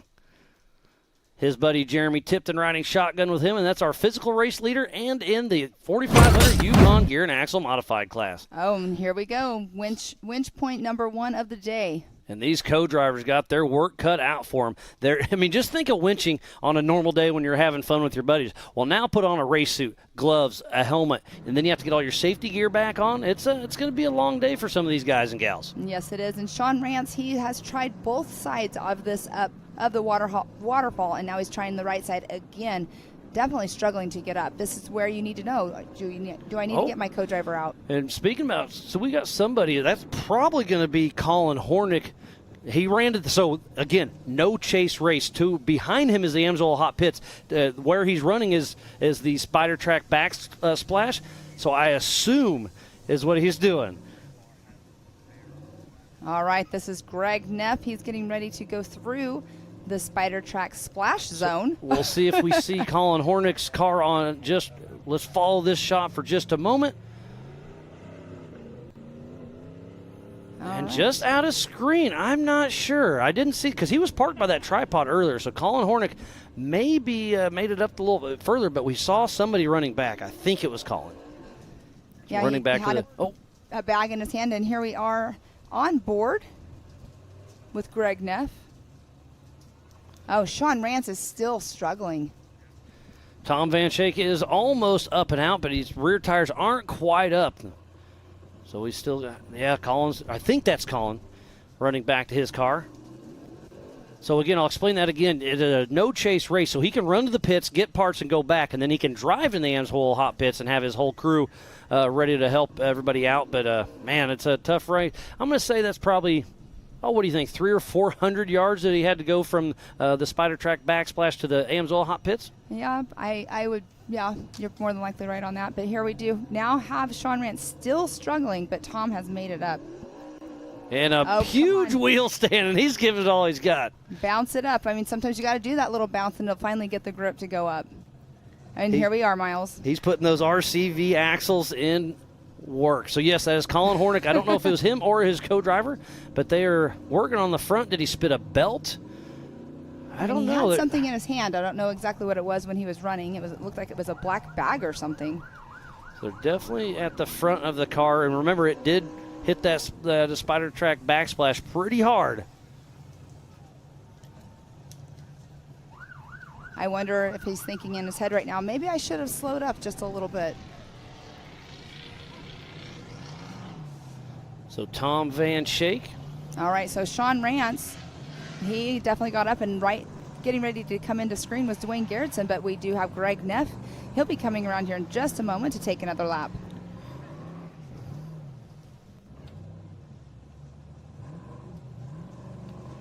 We're a third of the way through this race as we speak, and the attrition is already starting to settle in, and Dwayne Garrettson has a commanding lead as we speak, and he...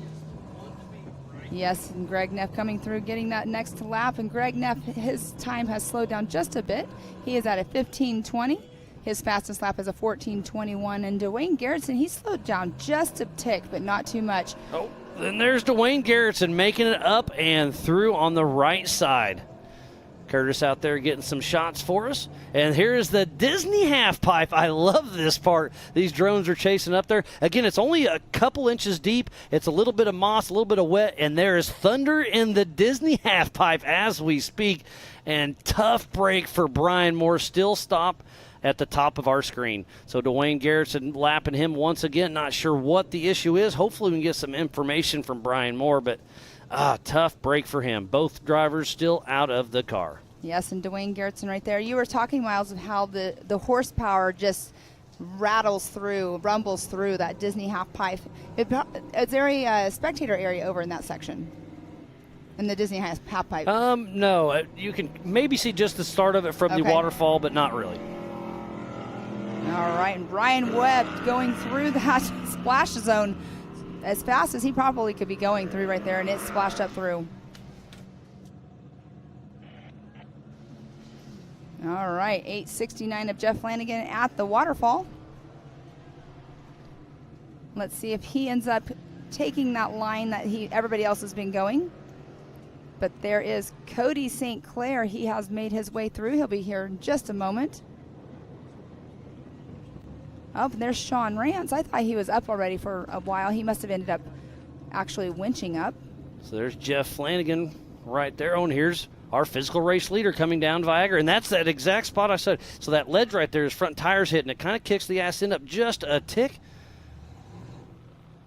So Dwayne Garrettson down Viagra once again. And that's a great shot right here as they twist through the woods. Our next race for the 4400 is right where Dwayne was. You take a hard left and head up nosedive. All right, we do have the 8:69 of Jeff Flanagan. He is struggling quite a bit to actually get up, and there he now did it. Now he needs to keep that line every time, but I'm not sure what's going on, but we do have Sean Rance. He is stopped at the top of the waterfall, and we did see earlier the Tom Van Shake also was stopped once he got up, but Ryan Webb coming along here. He will be coming through here in just a moment. He hit that water super fast as we saw and earlier. Look, is that a left up. front? No, he was just stuck behind the rocks. I thought he had left front, but he did not. But yeah, Ryan Webb and Philip McGilton. Again, that's strategy 101 right now. Philip McGilton is pre-running at race pace with Ryan Webb. So we switch back to Diesel Krentz in the 4500 team stacked Jeep. And he is slowing down, so he's not splashing the water up too far. And He's he has got a flat. low left front tire for sure. So hopefully he knows that, and he pulls into the Amsoil hot pits. Yeah, I got a physical look at Ryan Webb right there. All four tires still in great shape. And he just put down his fastest lap at 16:10.498. Ryan Webb is in second position in the Legends class, right behind Greg Neff. And the fastest time of the day right now is Dwayne Garrettson with that 13:19. Oh, and here is Greg Neff. Not sure. Oh, he's going to the entrance of the waterfall. Remember, no co-driver here, but he's one-shotted it both times. We'll see if he can do that once again, put those Kenda tires to work. Got to get those tires up there and just give it a little throttle hit, right up and out, and that is exactly what you want to do there. You just have to give it a full throttle assault just for that 1.5 seconds or so, and once you get up and out, you can kind of redrift and keep on rolling. And look at the crowd there at the waterfall. Yeah, that is definitely a great crowd out there, and this isn't even our main event of the day, our last race of the day. I can only imagine how many more people are going to be going, and here we do have in the Amsoil hot pits, they are changing Diesel Krentz's driver front tire. Yeah, we saw that flat, so they got in there. They'll do quick work, get Diesel in and out of the Amsoil hot pits. We are just below the Pensacola Dam. To our right, you would see a beautiful shot of that. And we are right here just having fun for the best damn race of the year, presented by Rugged Radios.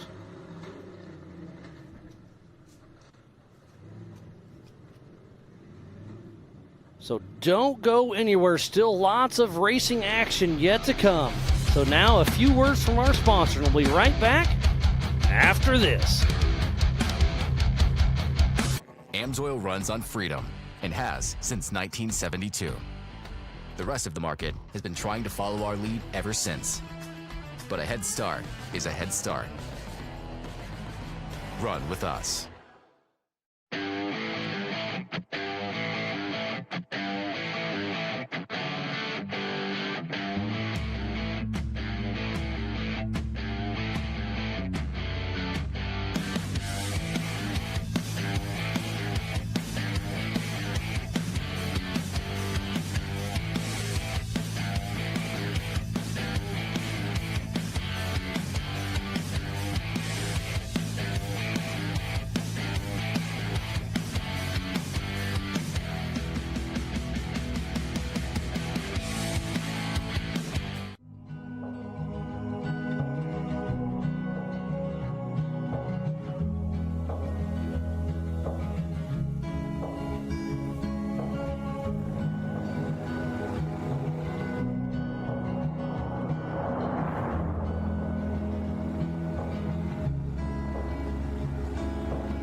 Searching low in the night.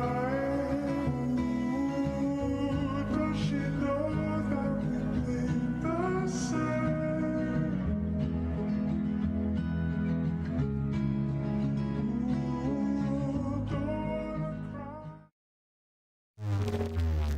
Get it, boys.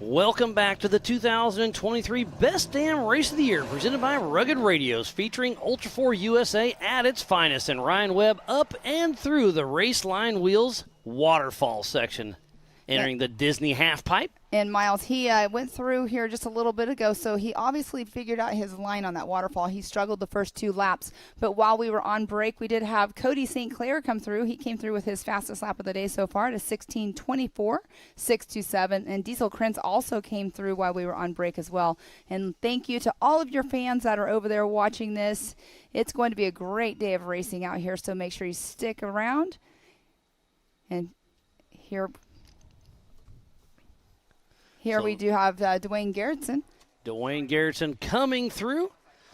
He's up on the beach run about at race mile number 4. He'll be hitting the Spider Track backsplash. There's a great shot of Ryan Webb. That is at the top of waterfall heading into the woods. So we'll go through those woods on our left, and they'll drop out at the center of our screen right now and then drop down Viagra.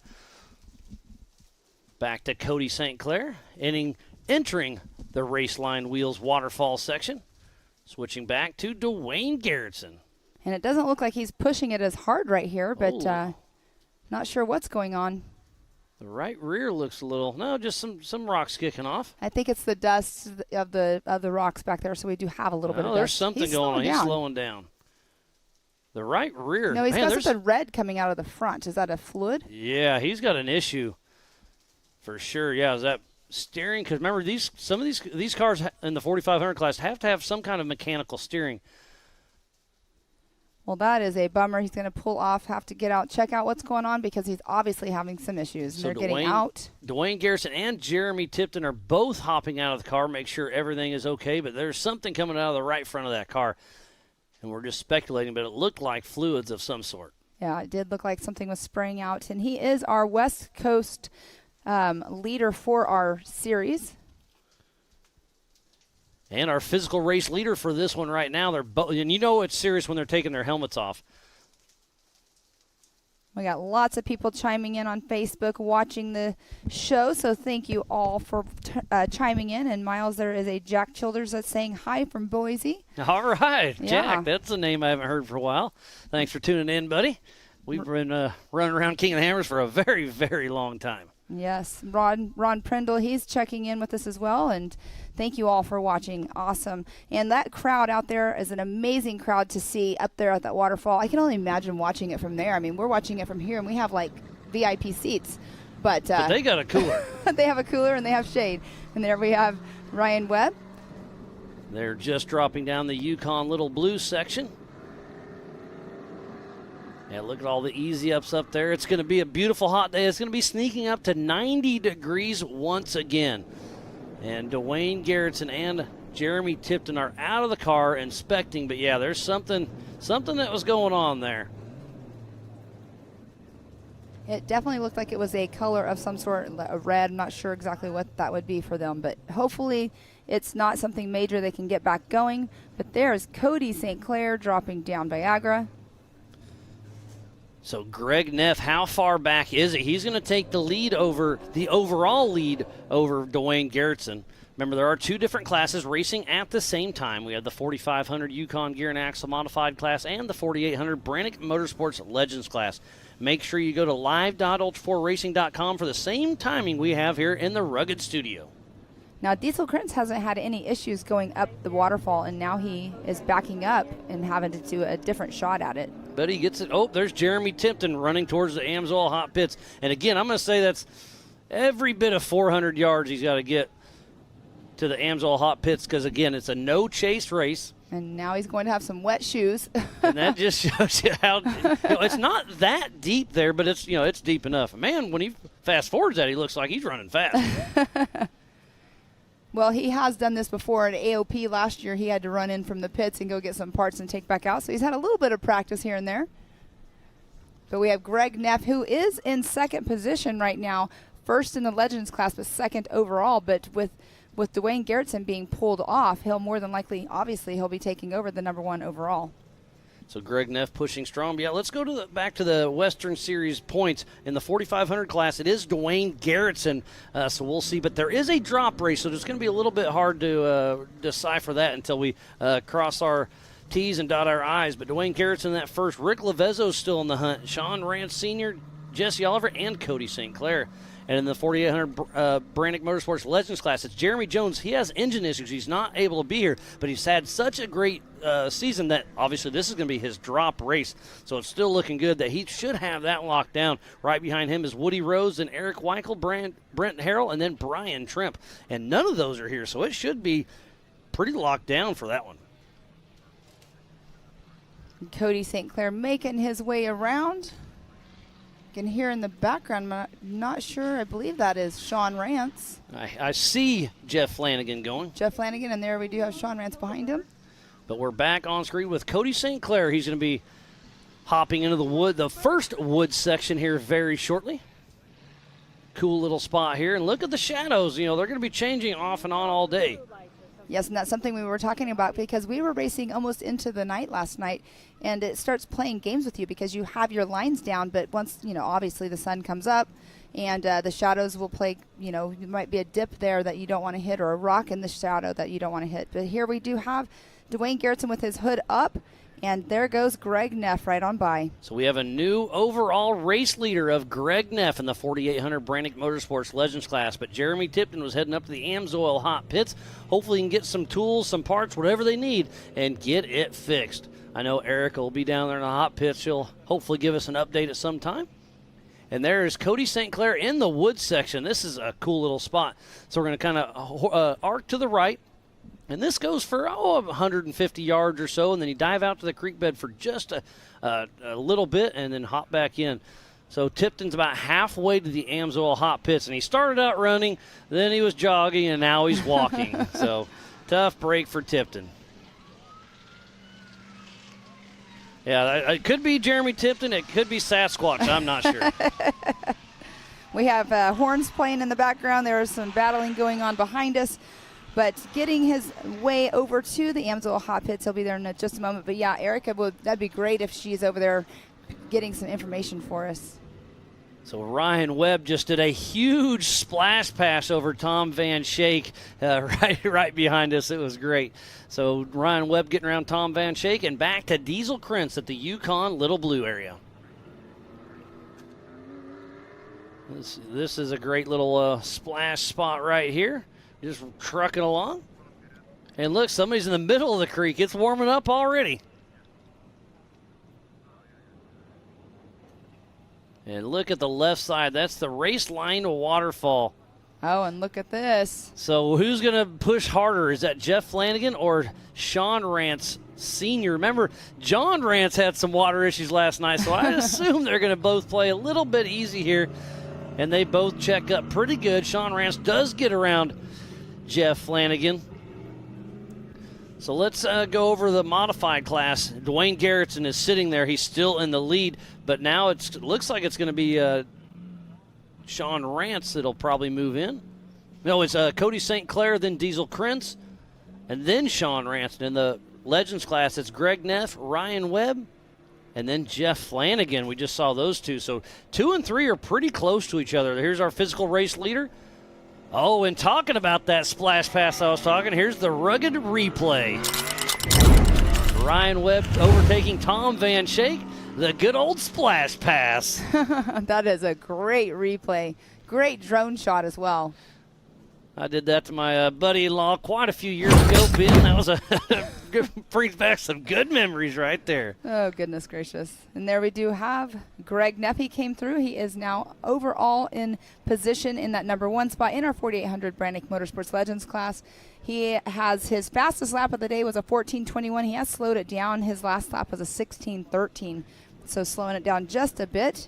Yeah, the average lap time is upper 16s or so. Oh, it looks like it's a transmission hose for Dwayne Garrettson. So it was red. You were correct there. We saw something going on. So thank you, Erica, for the update.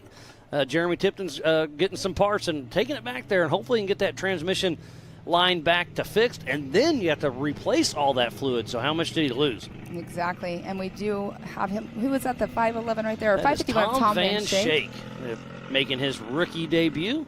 Oh, we got another. Oh, that is Jeremy Tipton at the Amsoil hot pits. So that's Frank Vonderheide and Nathan Seiler, I believe, chatting to Tipton, just asking him what's going on, and they don't look overly excited to get back, so they're trying to still get a game plan as Cody St. Clair comes into screen.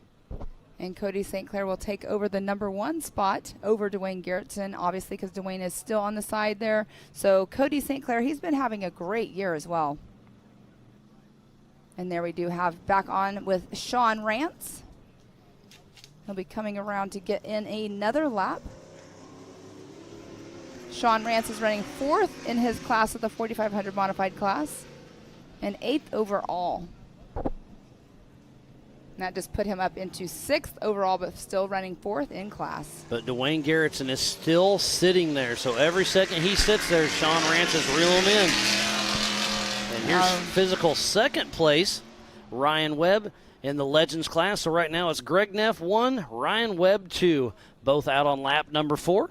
And Ryan Webb is definitely picking it up because he just ran a 15-minute lap. So that's his fastest lap of the day so far. And we saw Jeff Flanagan had a flat. He must have changed it out on course by himself because he's in the Amsoil hot pits right now, switching out his spare tire. Again, Erica is down there giving us all the scoop over the rugged radios.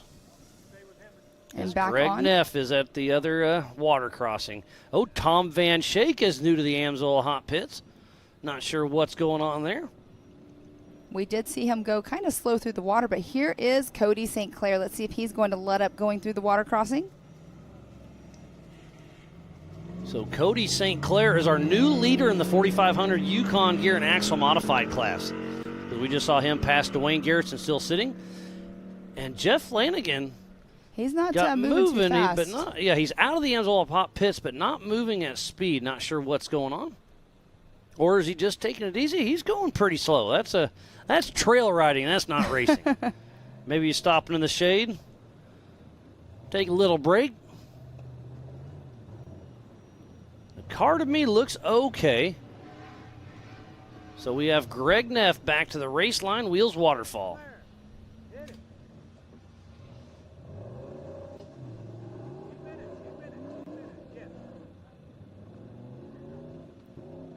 Again, if you are just tuning in, this is the 2023 Ultra4 USA Best Dam Race of the Year, presented by Rugged Radios. We're on the back side of the Pensacola Dam, just outside of Disney and Langley, Oklahoma, at the South Grand Lake Recreational Area. This is the 4500 Yukon Gear and Axle Modified class and the 4800 Brannick Motorsports Legends class. Up next at 2 p.m. will be the 4400 main event with the biggest and baddest names in our sport. And there's Brian Moore still sitting there at the top right of our screen. So tough break for him as our physical race leader and in the Legends class is making another lap up and through the Disney half pipe. But he has a great view of that Disney half pipe, as you were just saying. And here we do have, he's still moving along very slowly, Jeff Flanagan. Cody St. Clair coming into the he's picture. Crawling. So Cody St. Clair will be in that number 1 spot as soon as he crosses that finish line. That'll put him 3rd overall.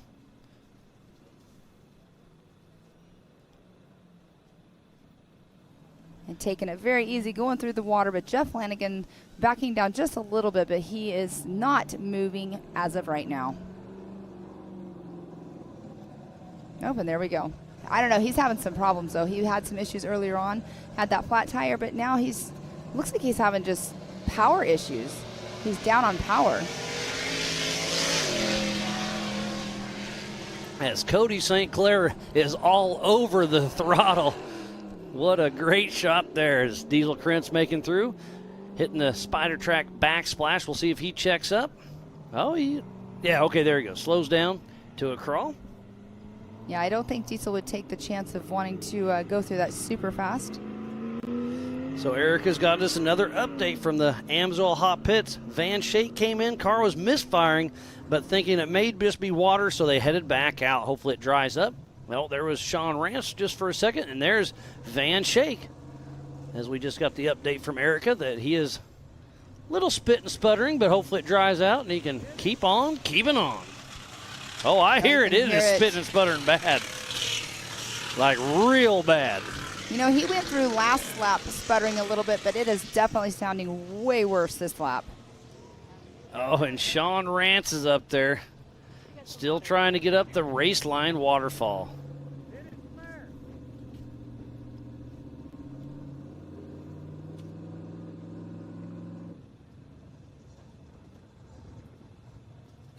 Sean Rance has been struggling all day long on the waterfall. It's definitely not been his friend on the race course today.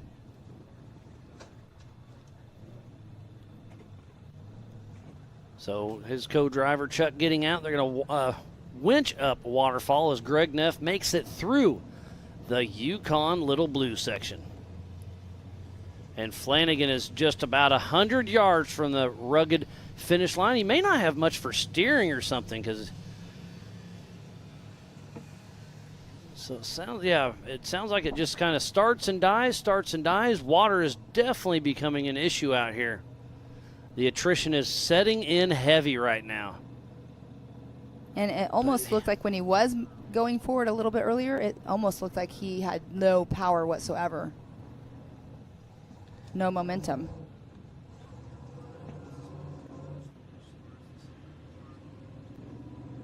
And Dwayne Garrettson looks like he is just chilling out, waiting for Jeremy to get back over there. And here we go. Sean Rance actually ended up winching this time through.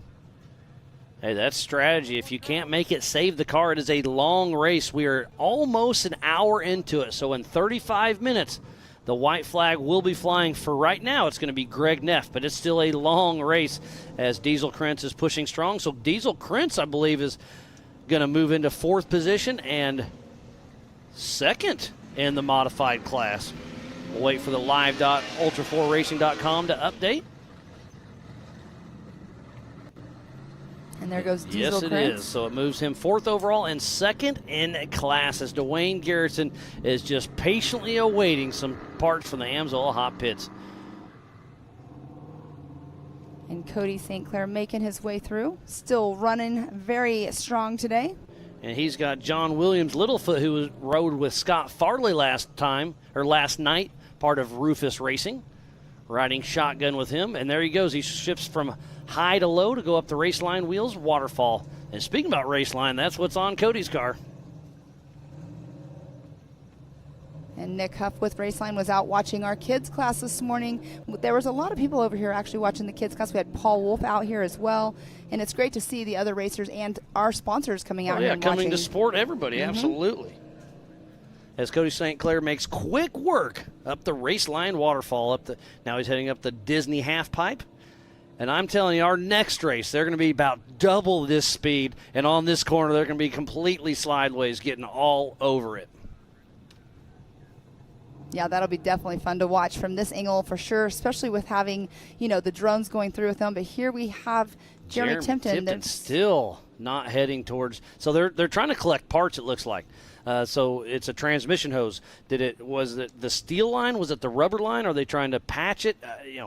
Transmission has a lot of pressure going at it, so it can't just be anything. It's got to be the correct material. And then do you flare it? Do you use hose clamps? Oh, man, it's tough doing a trail fix, especially on a race car, because you're giving it all it's got. Exactly, and there is Cody St. Clair. But we did see last time we had the camera over on Dwayne Garrettson, it looked like he had his phone out, so he's probably been assessing the car while Jeremy Timpton ran over to go get the parts, and just in case they needed extras and to know what they needed.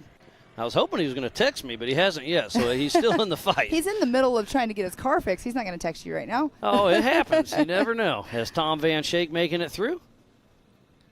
He'll be heading up the race line waterfall, making his Ultra4 USA debut. Yeah, his motor's not very happy though, so hopefully it'll clean itself out or dry up whatever's going on, but it was sputtering really good the last time he came around. Tom Van Schaik on the left line of the race line waterfall section. Looks like his co-driver's getting out. And here we do have Colin Hornick still working on his number 680. And he's not too far from Garrettson, so they might be able to help each other. But another update from Erica Allreed, Dwayne's crew said that he threw a front drive shaft, and that's what took out the transmission line. So it could have done more damage than that, too, because when that front drive shaft gets out, it can really do some damage out there. And there's Liam O'Donnell, 23, our USAC rep. That helps with they are our sanctioning body, helps with timing, scoring, race operations, safety, and tech. Thanks again to everybody that with USAC to make this possible. Sean Rance going down on Viagra, making that left-hand turn. Great partnership that's been developing, and it's got some good things going.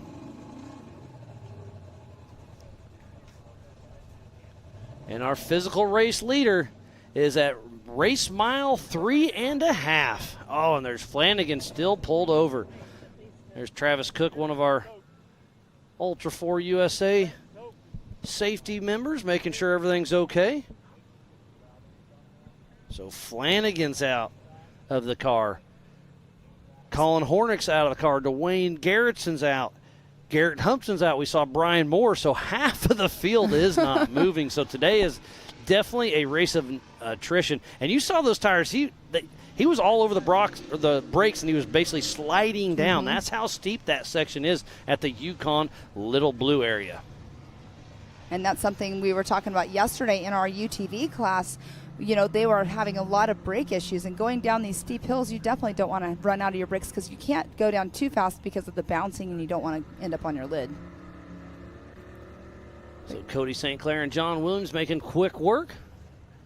They are third overall and first in class for the 4500 Yukon Gear and Axle Modified class. I know his dad, Anthony, is back in the pits keeping everything going. He actually was tuning into our live feed. I saw his name pop up on there.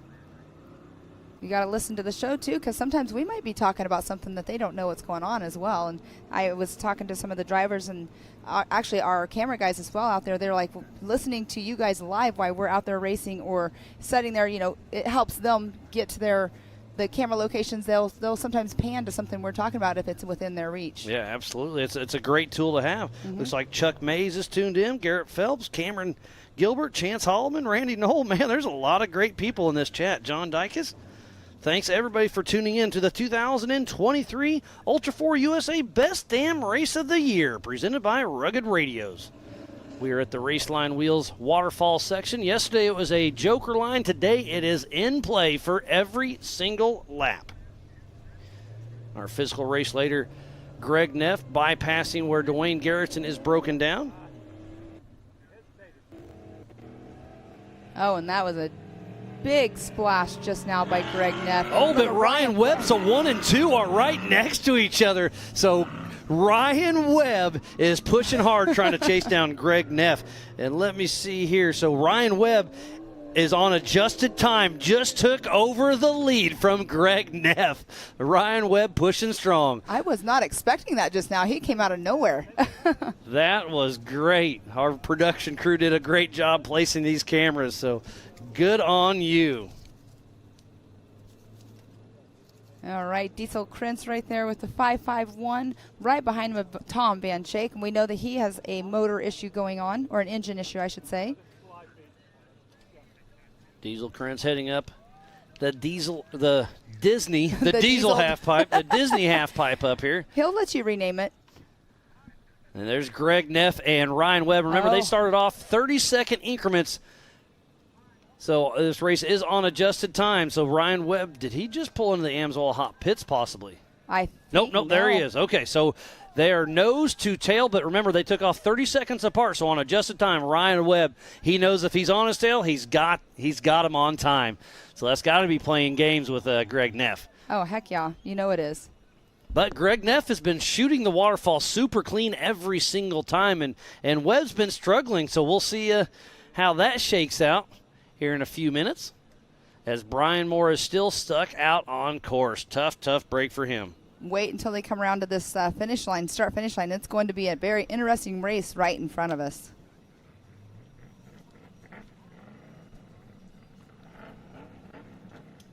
Oh, we just saw Diesel just stopped. He's actually having Brian Moore check out something on the front end of his Jeep. I love that. That's sportsmanship 101. Like, hey, I know you're out of the race, but hey, could you give a quick look? I'm having a little worries about it. As Physical 1 and Physical 2 out on course battling at Greg Neff and Ryan Webb. But on adjusted time, Ryan Webb is going to steal it away from Greg Neff.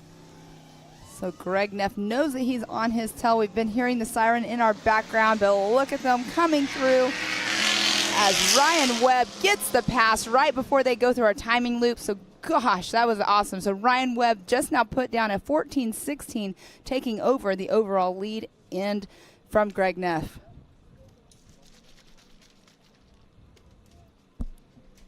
Yeah, Ryan Webb definitely picking it up, but it's going to come down to the waterfall because, like you were saying, Miles, he's been having issues over there all day long getting up. So we shall see what's going on. And here we have Liam O'Donnell over there with Dwayne Garrettson. But Dwayne's, he's working, you can tell. He's saying, Tipton, where you at, buddy? I need some tools. I need some parts. But that's one cool thing about Ultra4 is they have a great set of spares, a great set of tools, but you never expect to lose a drive shaft that takes out a transmission line. I'll bet you Garrettson has a spare drive shaft on site or on the car, but he's so close to the Amsoil hot pits that if he can get his transmission back to working, he can at least get up there and have all of his tools and help.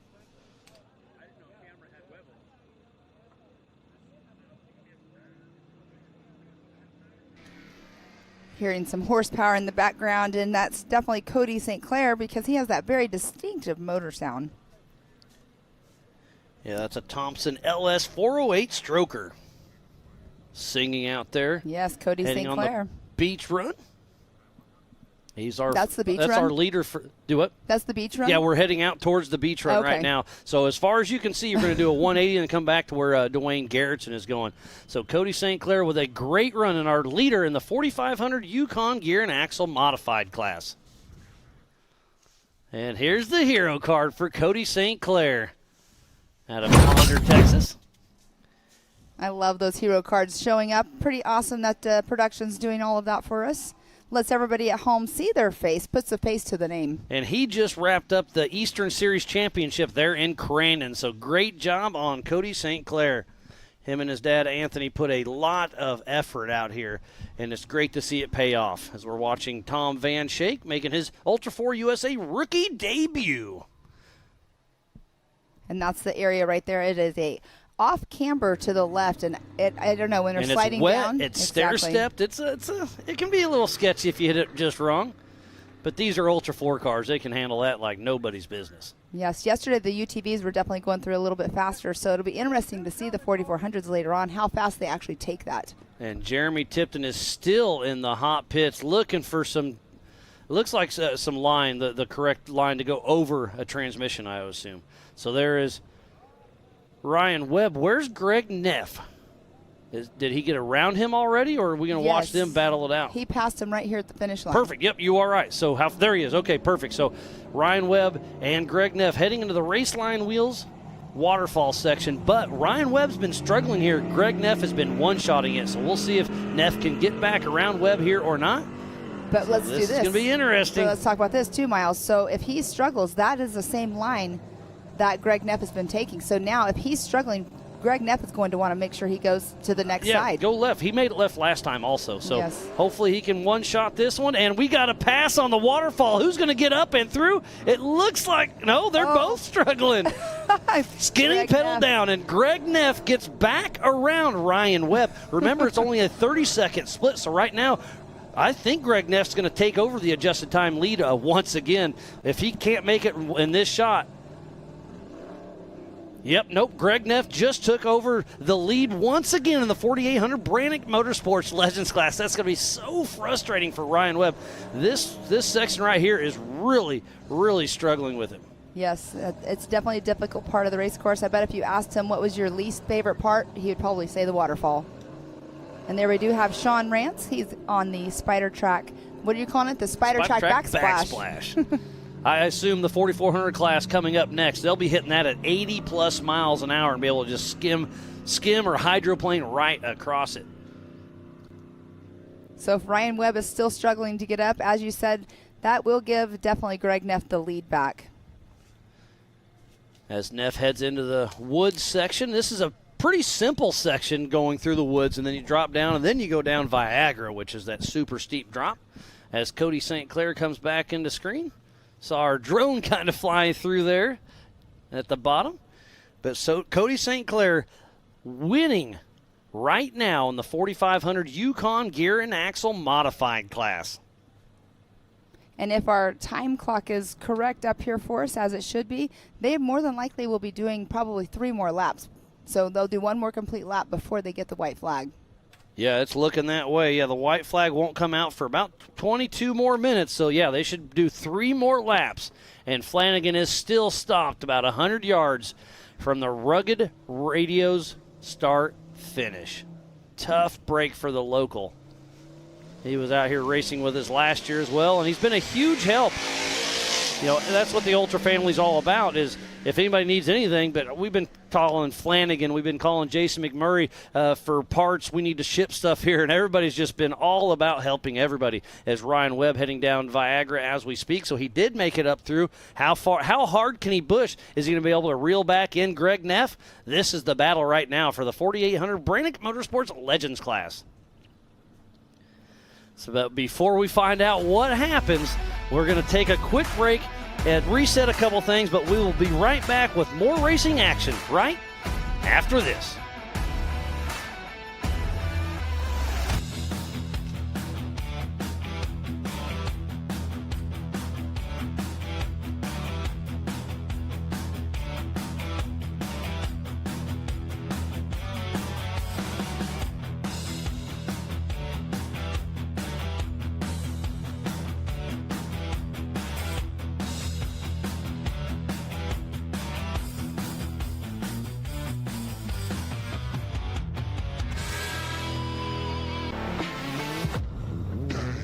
Lightweight, agile, and strong, the Pitbull is perfect for the job. The Pitbull is the first and only lift that can be used in the pits and in your garage. Elevate your racing with a Handy.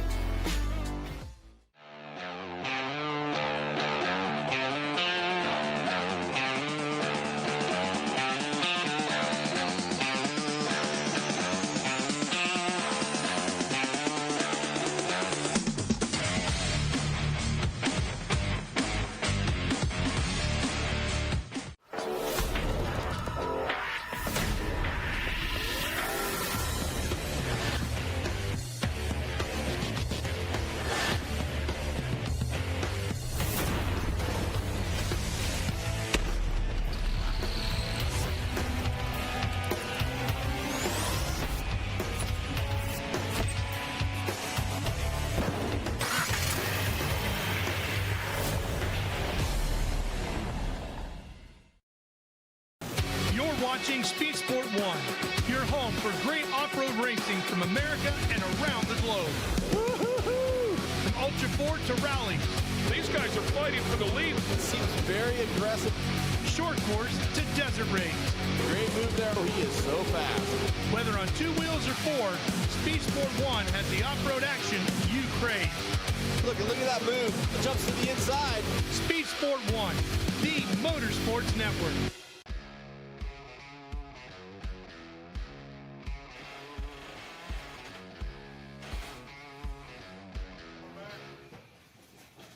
This is no lie. Brannick parts have been on this car. I have yet to break an axle shaft in a race. I have yet to break a U-joint in a race. Everything that's been on this car has pretty much been on this car, unless it's a wear item from Brannick from the beginning. And that's the honest to God's truth. They do quality work, quality parts, and I stand behind them.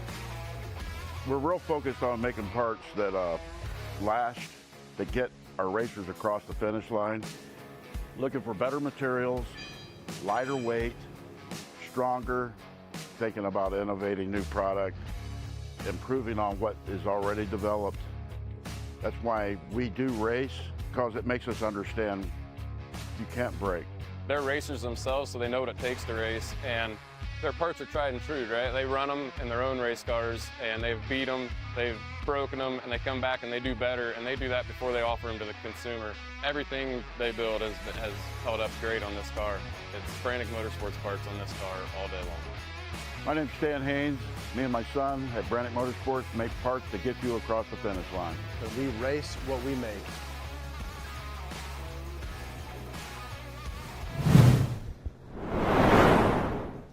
Welcome back, and what a great little showing that was of the 4800 Brannick Motorsports Legends class. That was Stan the Man Haynes and Brandon Haynes right there, showing you what Brannick Motorsports is all about. They've been around King of the Hammers and Ultra4 since the absolute beginning, and to see them grow with Ultra4 USA, it's close to my heart, and they've done so much for us.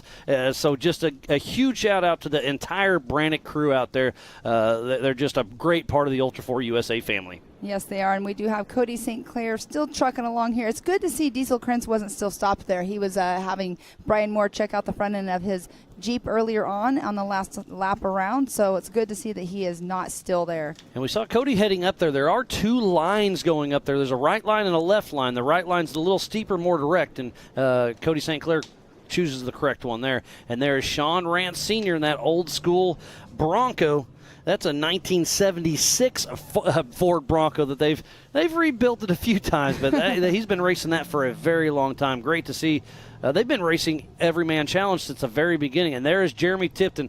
So it looks like he's 20 yards away from Dwayne Garrison. So hopefully he can get the parts there, get it figured out, and get going. But just such a heartbreaker for Dwayne Garrison, our pole setter for this class, and then just, hey, racing happens. Right, and Jeremy had a bag in his hand, so hopefully he has all the parts, like you're saying, that they need to get it fixed. But Cody St. Clair going down on Viagra right now. This is a crazy downhill. I'm not sure. I've never been down that. I'm sure you have multiple times. It is sketchy going down. It's sketchier going up.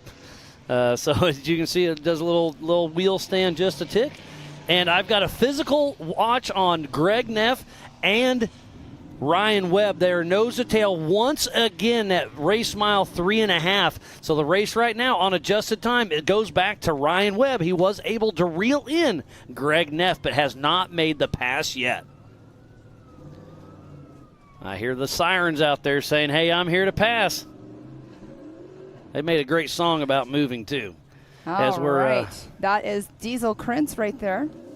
So they both get around Diesel Krentz. So that is Ryan Webb in the middle and Greg Neff, our physical leader, but on adjusted time, there's a 30-second time split. So Ryan Webb has Greg Neff right where he wants him, but it's going to be back to the waterfall. What's going to happen? We have 15 minutes before the white flag comes out. So that's between Greg Neff and Ryan Webb. Right now we do have Sean Rance. He does have a flat tire going on. A right front flat tire. But it sounds like Erica Allred is down in the AMSOIL hot pits with an update about Dwayne Garrison. So, Erica, what do you got for us?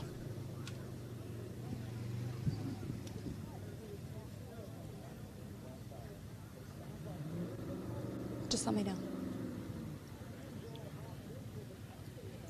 Thanks, guys. Dwayne Garrison's co-driver has actually been in the hot pits this whole time. The team actually had to run back to the actual pits, get some fittings. They were able to get it to the co-driver, and now he's running his way back to Dwayne in hopes that they can get things fixed and at least finish this race. Well, thank you, Erica. And, yeah, we were kind of keeping a little bit up to date, but didn't know all of that. And here we go. Yes, Ryan Webb blasts. How far back is Greg Neff? Did he get around him?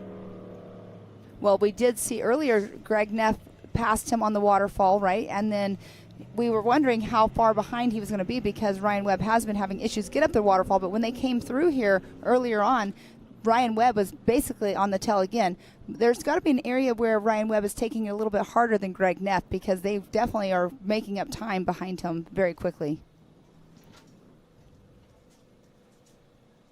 And there is Ryan Webb heading up the grand staircase. And the top right of your screen is the AMSOIL hot pits. And that was a great view of it. And Ryan Webb looks like a little bit off pace. Nope. Okay, he's going to keep on going. So great. Ryan Webb still looks like he's running strong as he cruises through the AMSOIL hot pits and enters the Brannock Boulders. Oh, and he did get past Greg Neff. Greg Neff just now passed by the hot pits. So Ryan Webb out front. Yeah, plus the adjusted time. But Ryan Webb, as we saw earlier, he ends up not having that correct line going up, or he struggles going up the waterfall. Yeah, that's been his nemesis right now. So Ryan Webb is probably aware of that, and he knows he needs to push hard to get a distance between him and Greg Neff, because Greg Neff is really one-shotting via the waterfall about every time. As we got Sean Rance coming down Viagra. That's a super steep ledge right there. And the crowd is having some fun watching some Ultra4 USA racing for the best damn race of the year, presented by Rugged Radios.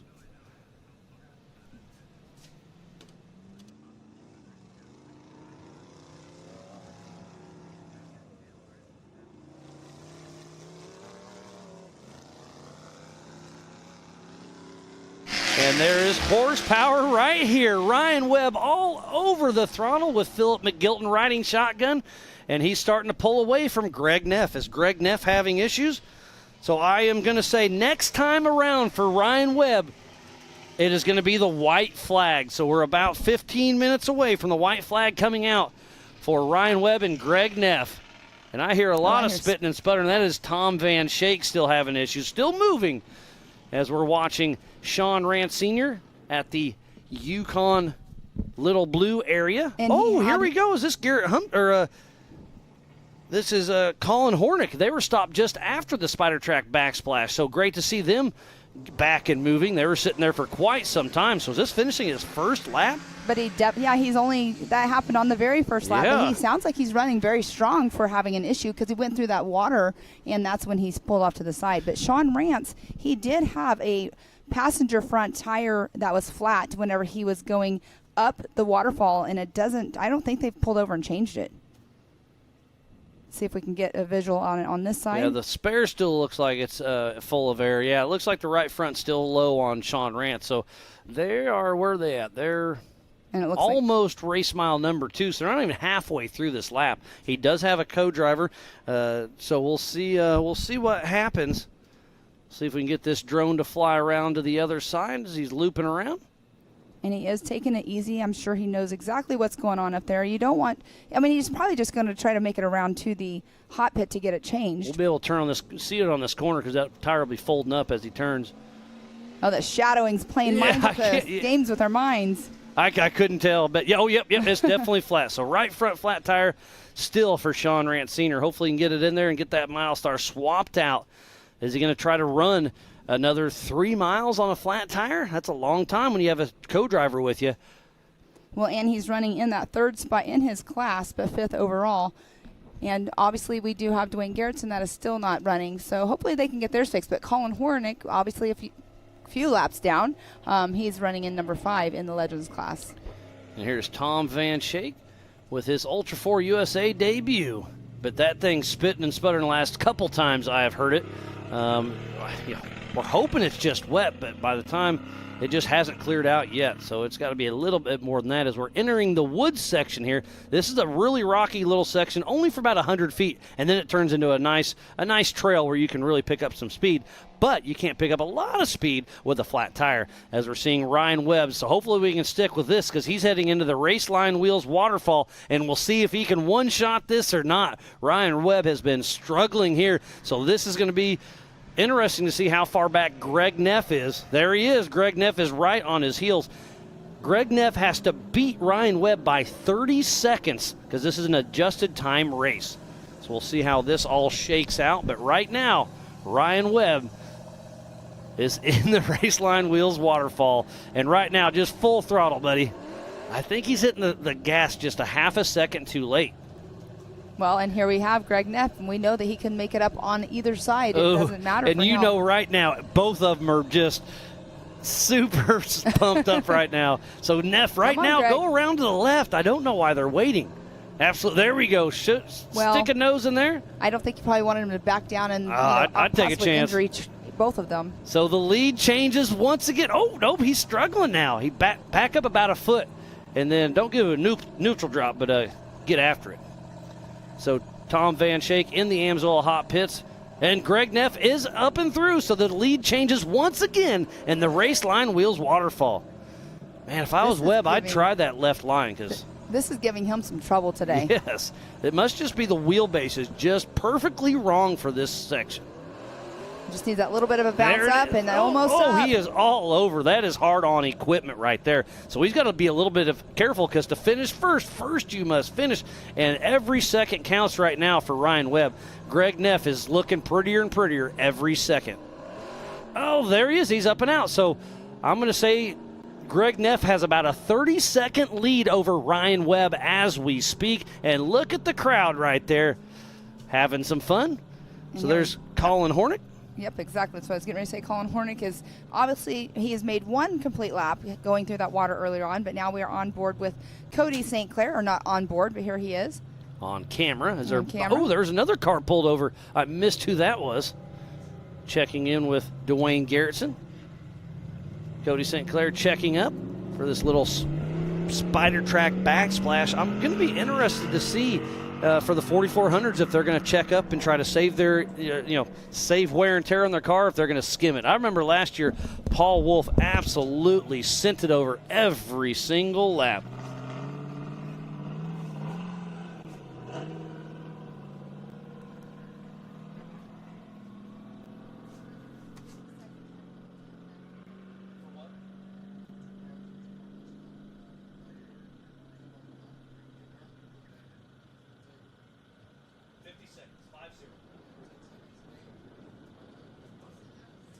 JT Taylor, the race director, did just give me a heads up that Greg Neff has a 50-second time penalty.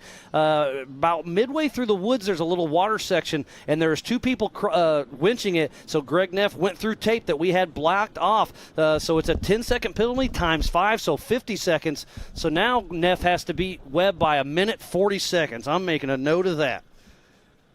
So Neff has to beat Webb by a minute 40 now because it's on adjusted time, and there was a 30-second time split, but now with that 50-second plus 30, it's a minute 40. So interesting. Thank you, JT Taylor, our race director, for keeping us honest on that. We have our staff out back and saw it happen, and Neff shortcutted, so he gets a little bit of a time penalty. It's official. Yes, it is. And now we have Cody St. Clair. He's going through the Brannick boulders.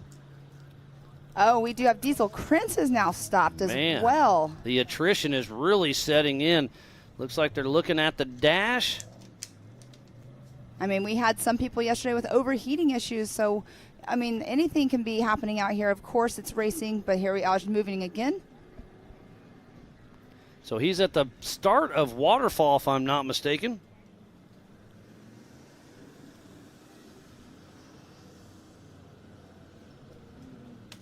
And he's got a little tree hanging off. At least he's got that out of the way for Chip coming up next. He just cleared the course for him. But Diesel Krentz has made quick work up this waterfall section, so we'll see if he can do it once again. You know, everybody that was one-shotting it earlier, they've been having to back up and reset. Well, I mean, they're starting to drag more and more water up this way as well. Exactly. But it looks like all 4 Nitto tires still look like they're in great shape. And just getting an update from Benji, he's at Little Blue. Webb has a 33-second split behind Greg Neff. So Webb is back in the lead on adjusted time. And we just saw Cody St. Clair go through for another lap, and now we are watching Sean Rance making his way through. So Cody St. Clair in that number 1 spot for the 4500 Yukon Gear and Axle modified class, and here we have Diesel Krentz trying to still make it up the waterfall. And he is in second place in the mod class, and then it's, I guess Sean Rance. Sean Rance, Yep. yeah, and then Dwayne Garrettson. So the top 3 are still moving strong, and then the Legends class, it's Ryan Webb over Greg Neff by about a minute, and then it is Tom Van Schaik in that 3rd position. He's in the Amsoil Hot Pit. So right now, it's a battle between Ryan Webb and Greg Neff up front. And it's a tight, because it seems like Ryan Webb is faster on most of the course, but right here at the Raceline Waterfall, Webb is struggling, just like Diesel Krentz is right now. So Greg Neff, man, he needs to step it up a little bit more in the woods in the wide open section. Otherwise, Webb's gonna walk away, but yeah, we're at an hour and 27 minutes. So next time we see Ryan Webb or Greg Neff, the white flag will be flying. And I do see a few of our 4400 cars already starting to line up, but they aren't racing till 2 o'clock. So if you need to take a break, this race isn't over yet, so stick around. But we will have a little reset, so you'll be able to restock your coolers, grab some snacks, and the 4400 main event is going down at 2 p.m. Central Time.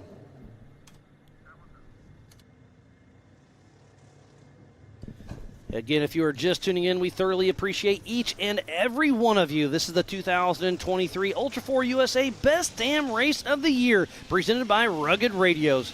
We're in the South Grand Lake recreational area, just outside of Disney and Lakely, Oklahoma, and we're on the backside of the Pensacola Dam. And Pam, you got some information for us. Yeah, the Pensacola Dam is actually the world's longest multiple arch dam, and if you were to look at the pictures that we keep showing of their aerial views, it's absolutely gorgeous.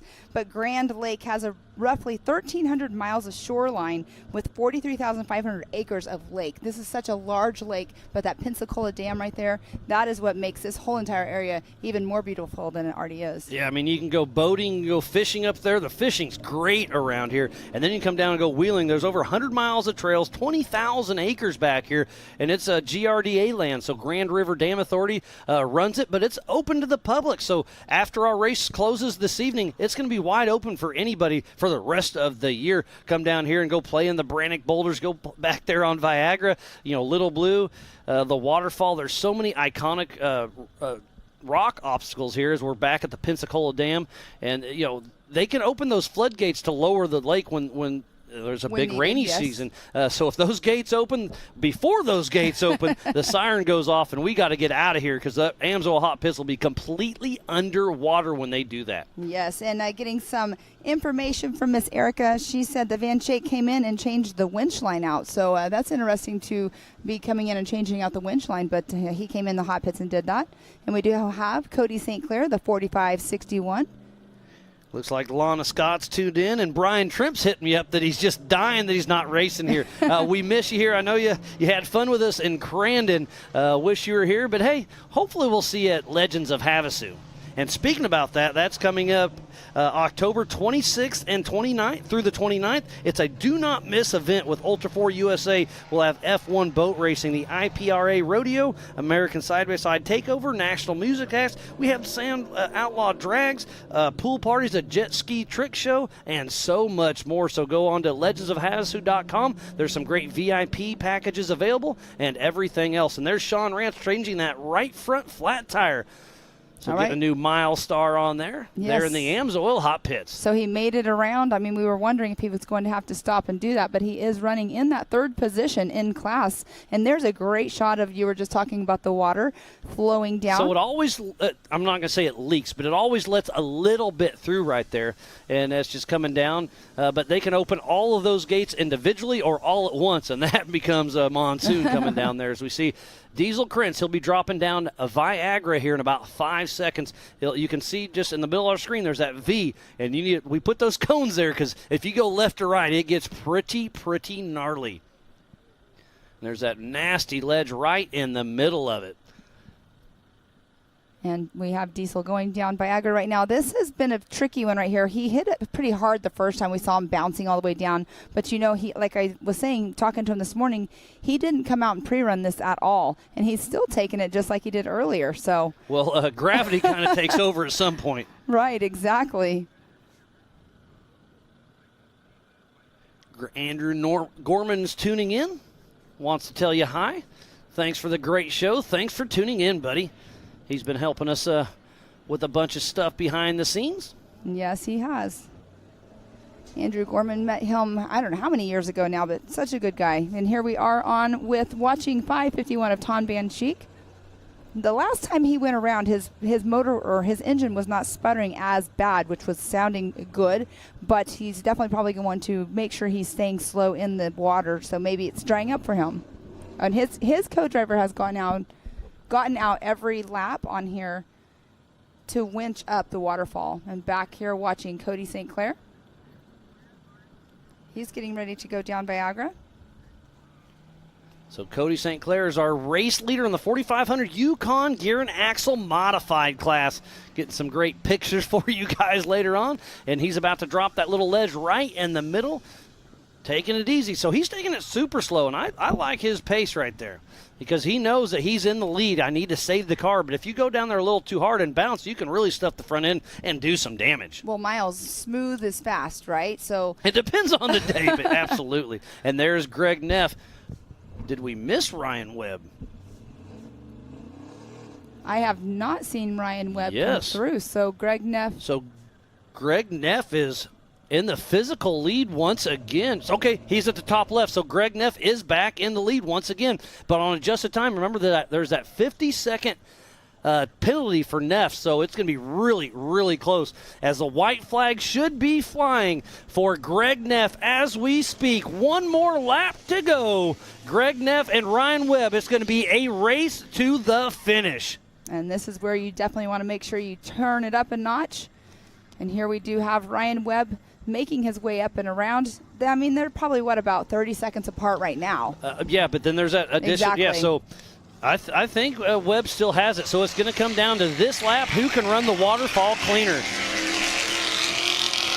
JT Taylor, the Ultra4 USA race director, giving everybody a little arm pump, getting excited. And there's Cody St. Clair dropping down the Yukon Little Blue section. Nobody's running the normal line, which is kind of a bummer to see, but it's a tougher line. So they're definitely they're racing. They're not out here playing. But Little Blue's a lot of fun on a recreational weekend. Come out here and you'll get some body damage if you take your Jeep or Toyota through it. But it's a lot of fun. UTVs can make it, but it's a little tricky. Yeah, the UTVs raced yesterday. It was a great race. We had, 3 classes yesterday racing UTVs, plus we had our stock class race as well. Great racing happened. Oh, and see, he is still winching, got them up the waterfall. But he's playing it smart. He's doing the strategy because right now Tom Van Schaik is in 3rd position. So looking pretty good. If he can do his Ultra4 USA rookie debut and get 3rd place here in Disney, he would be amazed.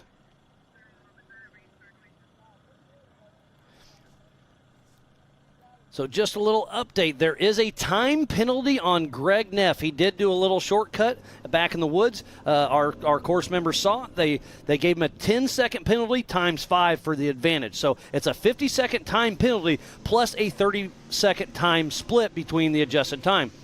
So Greg Neff has to beat Ryan Webb by 1 minute and 40 seconds to take this win away. So it's going to be down to the wire, and it's going to be they should be entering the waterfall here very soon, and that's going to be the make or break of this race, is who can make the waterfall clear between Greg Neff and Ryan Webb. Yes, and we were just watching Sean Rance. He's sitting in 3rd in the 4,500 modified class. So there's Neff and Webb in our screen, about a 30, 45-second time split between those two. So if Greg Neff can get up this clean, he still has a shot of winning this race. And Greg Neff has to know, somebody has had to tell him on the radio, but you know what? He might not know that he has that penalty because a lot of people have lost their radios because of the water. Yeah, the water's tough on him. So, yeah, you're absolutely correct. It'll be interesting. Jonathan Terhune was tuning in, asking some questions, so hopefully we clarified that up for you, buddy. And Greg Neff, it is his race right now. If he can make this smooth, he's got a great shot. Oh, and he just muscles his way up. So Greg Neff does a great job. So now we need to stay on this camera and see how long it takes for for Ryan Webb.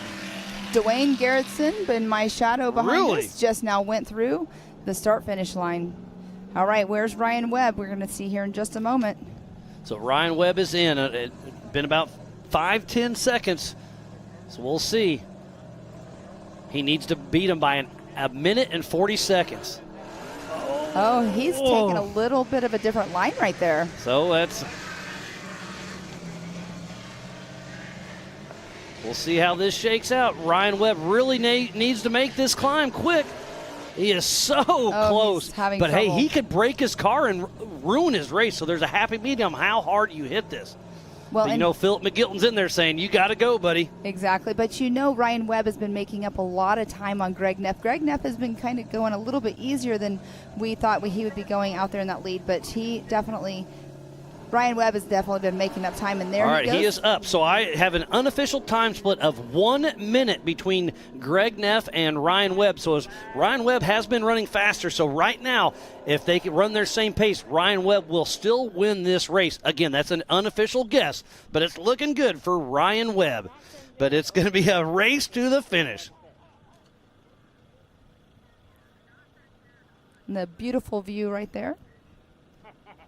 All the views around here have been absolutely beautiful all weekend long.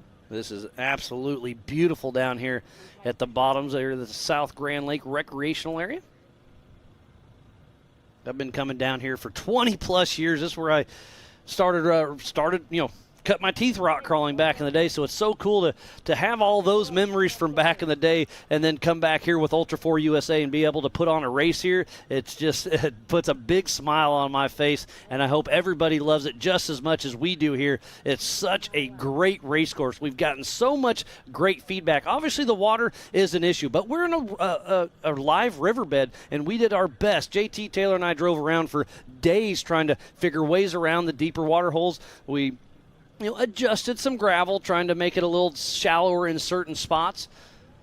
But it's great to see Dwayne Garrettson back in action, and look at him. He is pushing hard trying to get around Sean Rance Sr. because he knows it's down to here. So Dwayne Garrettson is in 4th position. It's going to be hard for him to get caught back up. So he is a lap down. So, yeah, I don't think he's going to be able to get on the podium. But, hey, he came here to race, and he's going to race. So there's Greg Neff, our physical race leader. But on adjusted time, I do believe it is Ryan Webb, who pulled over. That's Tom Van Shake. So Ryan Webb will have to deal with some lap traffic as well. But, again, class act of Tom Van Shake pulls right over. And look at Garrettson right up there. Looks like that was a second attempt. Did you notice he did not have his co-driver in there Correct. with him? Yep. He knew he had to go if he was going to make anything happen. But the white flag is out for the entire field, so this is everybody's last lap right now as Sean Rance at the race line wheels waterfall, trying to get a little traction with the race line wheel beadlock in that crack. All right, and there we have Ryan Webb. You know that he is definitely trying to make up time. Like I said, though, Greg Neff might not know about the time penalty. Ryan Webb might not know either. But the radio communication sometimes with this water, as we were saying earlier, that becomes an issue out here. And as Sean Rance is still struggling, but here's Cody St. Clair going into that rock section. It looks from this area that it's a smooth section, but it's not. It's a lot of boulders. Yeah, we've been driving around here all week, and there isn't much that's smooth here.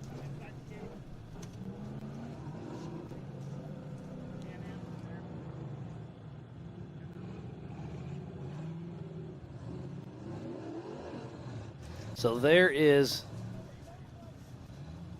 Jeff Flanagan. Great to see him moving. We saw him just before the rugged start-finish line. So Jeff Flanagan back moving. So we got 2 lines. So here's Sean Rance Sr. What a great battle we've had here all day long. So getting another update from Benji. It's a 50-second split between Webb and Ryan Webb and Greg Neff. So on adjusted time, he still has it. And we have been watching Ryan Webb push a lot harder than Greg Neff. So we'll see what happens. Here's Cody St. Clair checking up for the Spider Track backsplash. The white flag still is out for the entire field, so he'll head out for another lap. We're at the Disney half pipe. All right. Have we seen Ryan Webb or anybody come by we behind us? haven't seen it yet, but they should be here in, well, I'm going to guess about a minute or so. They've been running pretty good lap times. Fastest lap time of the day still is Dwayne Garrettson with that 13:19 on his first lap. And then it's been around, so Greg Neff ran a 14:21. Ryan Webb with a 14:16 on their fastest laps. So we'll see. Ryan Webb's really pushing hard, trying to gain some time on Neff. They took off 30 seconds apart from each other, but there is a 50-second time penalty on Neff, so it's a minute 40 he has to beat him by. It's going to be down to the wire. It's down to the wire for sure, but it just makes me wonder if they actually do know that they have those that there's a time penalty involved, and that could mean, You go flag him down and ask. They're going to get the checkered flag here in just a minute, and then I'll ask. No, but it makes me wonder if they know or not, because that could, allow Ryan Webb to not push so hard on this last lap if possible. And there we have Cody St. Clair coming around. He'll be here in just a moment, getting that white flag. Thank you to everybody that makes this possible. Jason and Gayla Robinette, all the volunteers, the Ultra4 USA staff, the AOE crew, media, safety, USAC racers, fans, and marketing partners. And Pam will be giving away some of those Laser Nut 360 wrap trophies right after this race. For the 4500 Yukon Gear and Axle Modified class and the 4800 Brannick Motorsports Legends class. And there's Greg Neff at race mile 3.5. How far back is Ryan Webb? And Greg Neff just took that water crossing a little bit harder than I think I've seen him do. So you know he's trying to make up some time right now. Do not see Ryan Webb, but we do have, oh wow, going down Viagra, the 869. That is definitely a sketchy spot. I know we keep talking about it. It sure is. Cody St. Clair he's not going as fast as he's been going, but he's taking it easy in these rocks. Yeah, I was going to say, but he is in the lead, and he knows he's in the lead, and he'll be grabbing the white flag one more lap around for the 4500 Yukon Gear and Axle Modified leader, Cody the Texas Kid St. Clair. So who's riding shotgun with him today? John Williams, Littlefoot out of Rufus. There's Ryan Webb. So I'm going to say that's about a 45-second time split. So right now, we're about 3 minutes away from the checkered flag flying, and I'm going to unofficially say Ryan Webb has them, but Greg Neff's going to be pushing. It's going to be interesting to see who hits the Spider Track backsplash harder to try to make up some time. But again, we've seen that cause some issues. So do you hit it slow, play it safe, or do you wide open like we've seen Webb do in the past? And this is going to be an exciting finish. Webb and Neff. Neff has been doing the same thing. We do have Diesel Krentz going through, but here we have, is that Greg Neff right there? Yes, it is. Looks like he's picked up his pace just a little bit. So maybe he does have some radio communication. And he just knows it's a race. You got to save the car for the last lap. And he saved the car. And look at this full send for Greg Neff. He is on a mission. It is going to be down to the wire between Greg Neff and Ryan Webb. We had some great racing yesterday. But this, another great finish to a great race. Last night it was the 4600 Spider Track stock class kind of stole the show, but today the 4500 and the 48s is making this one exciting. Okay, and here's Ryan Webb. He's picked up his pace, but we'll see. Is he going to hydroplane himself? He's going to try to skip right across there. Ryan Webb full send at the Spider Track backsplash. Oh, that and is just awesome. absolutely sending it through there. So we should see them up at the grand staircase in the Amsoil hot pits here very soon. And we'll see. I've got my unofficial timer ready. And there we do see Greg Neff going past the Amsoil hot pits. Entering the Brannick boulders. That was a great choice of camera location on the ground right there at that water splashing. Yeah, our Speed Sport, our official broadcast partner, and everybody behind the scenes has done an amazing job to make this possible. And don't forget, there will be a 1-hour post-produced special that will be airing soon.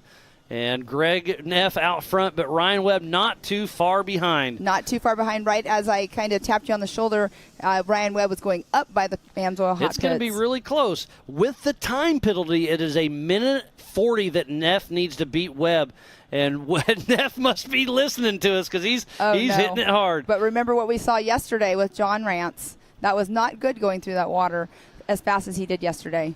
So the checkered flag will be flying for Greg Neff. But remember, this race is on adjusted time, so we'll see how it shakes. But our physical race leader crossing the checkered flags, Greg Neff, all the way across the line. The unofficial timer is on. How far back is Webb? Webb has got this thing locked down.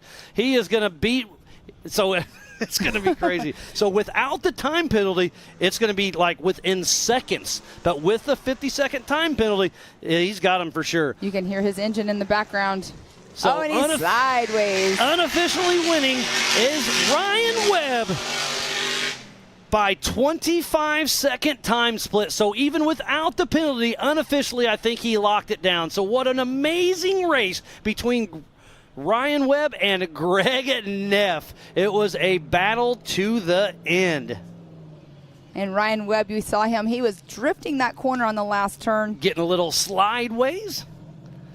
So now it is the 4500 Yukon Gear and Axle Modified class. Because Tom Van Schaik should lock down third position in the Legends class, but he is a lap down. So right now it is Cody St. Clair 1, Diesel Krentz 2, and Sean Rance in that third position for the 4,500 Yukon Gear and Axle Modified class. And that should be the way it turns out. But wow. Look at Dwayne some Garrettson. Fun racing. Dwayne Garrettson was slamming on his brakes to not take that too hard. He learned very hard way earlier on.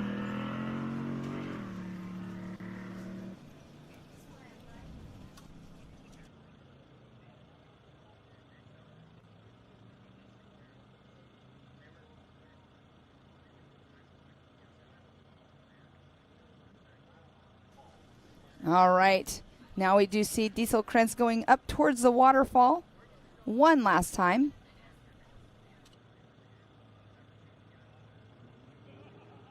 There's Diesel Krentz cruising along still.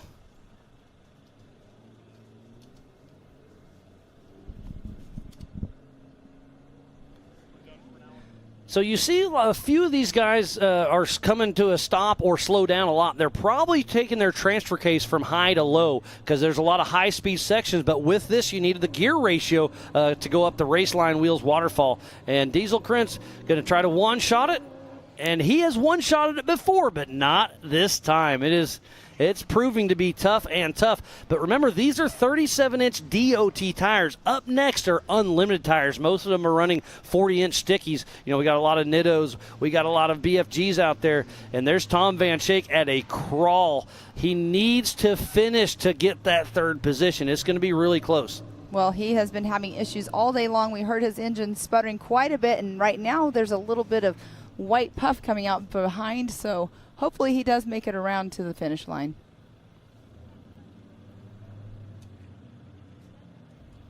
And there we do have a great shot of Diesel Krentz going up the waterfall.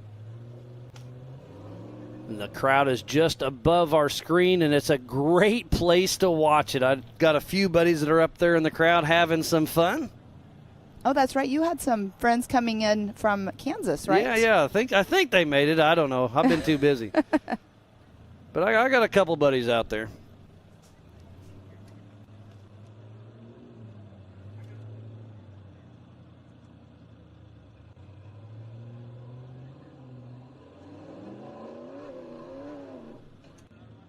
So Diesel Krentz finally makes it up the waterfall. Earlier on, he was having no issues, but we just now are obviously seeing that he was having some problems. But, I mean, the car's been beaten for an hour and a half, so, you know, what's going on there? And here is, I believe that's Colin Hornick.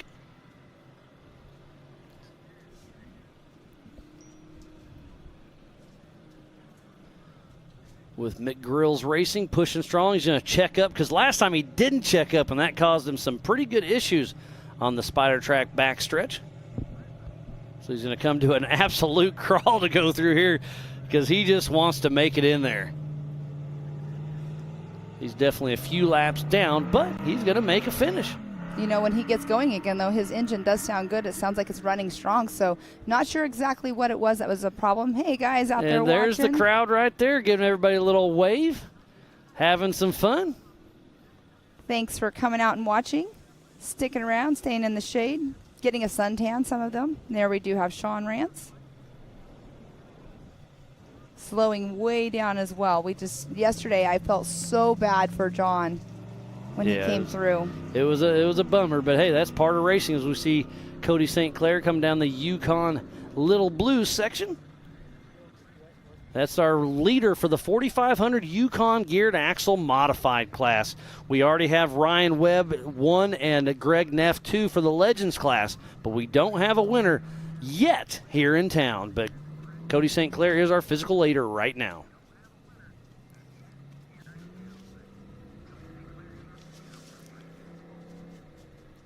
As our physical leader in the 4,500 Yukon Gear and Axle Modified class. And Colin Hornick still moving along. Obviously, we do know that he is down a few laps. Sean Rance was going up the waterfall in the background. Or not the waterfall, up to the Amsoil hot grand pits. Staircase. That's where we do our knockout racing during the big meet run. And Tom Van Schaik is at a crawl, but hey, he's got time. Keep on going. Just make it to the finish line. If he can finish this race in his rookie debut, that would be a sight to see. The attrition has definitely set in today. Well, all weekend long. This is a fun course, but it is a hard course. So we're about 100 yards away from the finish for Colin Hornick. And he's hitting the throttle again. Exactly, whipping it around that corner. He will be getting the checkered flag. Checkered flag is out. A lap down, but the checkered flag flies for Colin Hornock.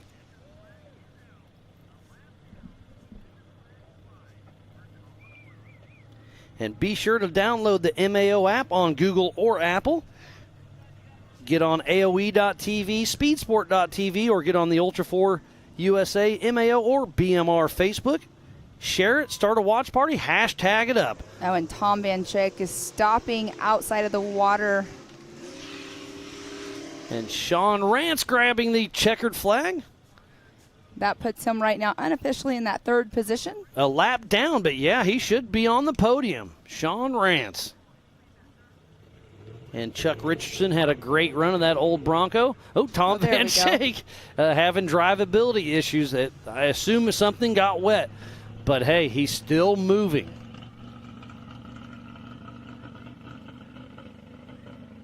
There's so much to do around here in the Grand Lake, South Grand Lake recreational area. I mean, there's parasailing, fishing, you can rent boats, go rafting, and coming up in 2026 in Veneta, Oklahoma, the American Heartland Theme Park Resort should be open. So that's going to be a huge tourist destination just about a half hour down the road, and then go play on Grand Lake. Come down here and play in the rocks just below the Pensacola Dam. So, Miles, on race course, people that are still moving, we do have Van Schaik right here. Do we have anybody else that's moving still on course? Dwayne Garrettson, I'm not sure if he came in and got that checkered flag already or if he's still out. Yeah, no, they're still running. So we still are waiting for Cody St. Clair, Diesel Krentz.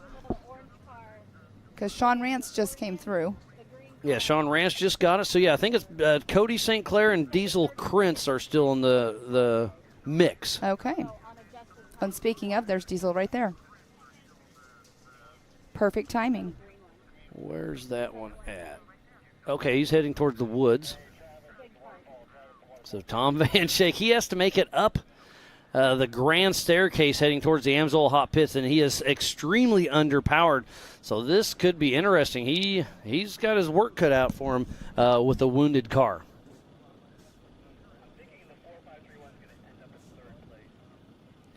And don't forget to tune back in at 2 p.m. for the 4400 main event. You do not want to miss that one. It is the biggest and baddest names of our sport, and we've got a pretty stacked field and some crowd favorites. We've got Paul Wolf in the mix, Philip McGilton. We have Bailey and Wayland Campbell and a slew of other ones. Rufus Racing's here in full force. It's going to be a fun one to watch. So this is actually in the woods before the grand staircase, and I'm not going to say this is an easy climb, but you can make this in a UTV and two-wheel drive. I mean, it's nothing terrible, but it's uphill, and he apparently has zero power. But the never quit attitude of Ultra4 USA, they're getting the winch out and going to try to bring it on home. I mean, right now he's sitting in that third spot, so it'd be kind of cool if he does get in here and finish.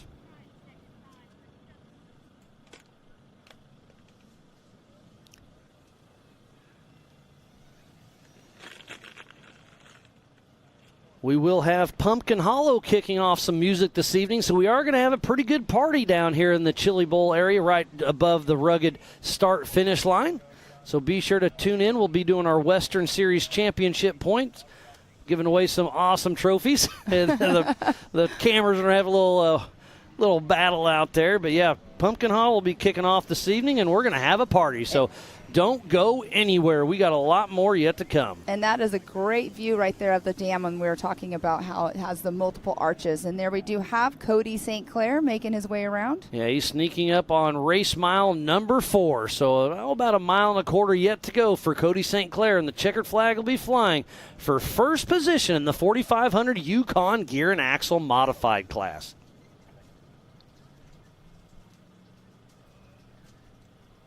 Oh, and look, Tom Van Shake back underway, and he's actually moving a little faster than he was, so hopefully you can get a little momentum, because this is, again, not a hard climb, but it is steep, so you got without power, you got to get a little bit of a run at it. Oh, his co-driver's out chasing him down?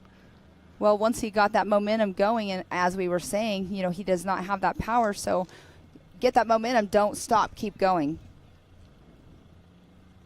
So let's see if he actually made it up the staircase. Oh, he's on the almost. middle of our screen, so there's a little ledge right here. He's made it up the steep part, but there is a ledge right where his tires are. Oh, and he just barely makes it. I mean, he just barely has enough power. So hopefully they send him. Yep, that's his team. They're sending him on.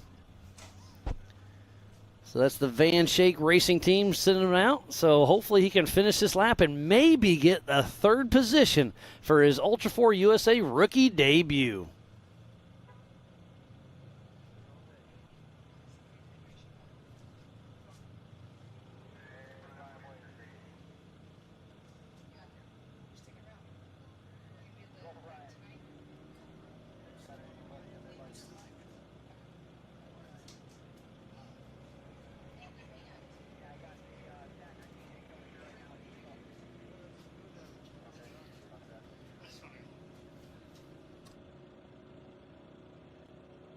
So there's Cody St. Clair still pushing along.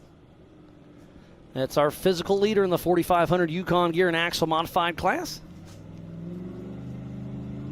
And his co-driver is just following him along. Well, he may have to push him. Exactly. As he's heading through the Brannock boulders as we speak, but he's just a few hundred yards away from the Rugged Radios start-finish line.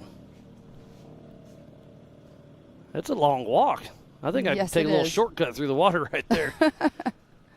Or I would have stayed in the Amsoil hot pits and hitched a ride.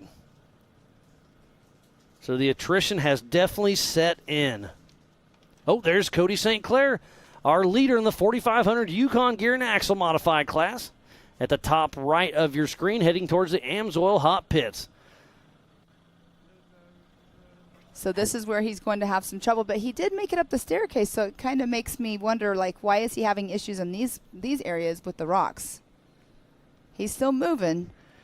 I think I can make it up the hill, the little choo-choo train that could.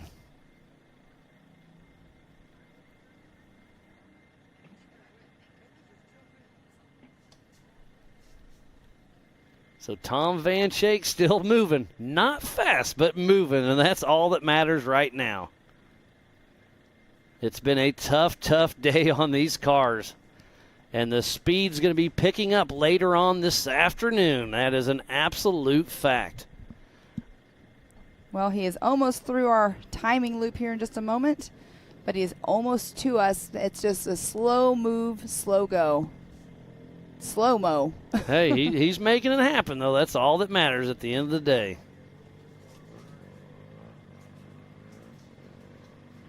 His co-driver will have a chance to get his feet wet here in just a minute if he's still following along. And I've got a physical eye on Diesel Krentz. He's at race mile 3.5, so he'll be here in town in the next 5 minutes. But Cody St. Clair should be coming into screen here very soon. And there he goes. So Cody St. Clair is about to grab the checkered flag for the 4500 Yukon gear and axle modified class. And there are 2 lanes here, so he's going to be able to sneak through. Yips. Gets around Tom Van Shake. And Cody St. Clair, 2 turns to go, another 100 yards. And he'll be grabbing the checkered flag for the 4500 Yukon gear and axle modified class. Too bad that didn't have communication, and Cody could have just kind of pushed him through a little bit. And there he goes, wide open, checkered flag flying for Cody St. Clair, unofficially winning the 4500 Yukon gear and axle modified class. He was fist pumping as he was going through, super excited. He's had an amazing year.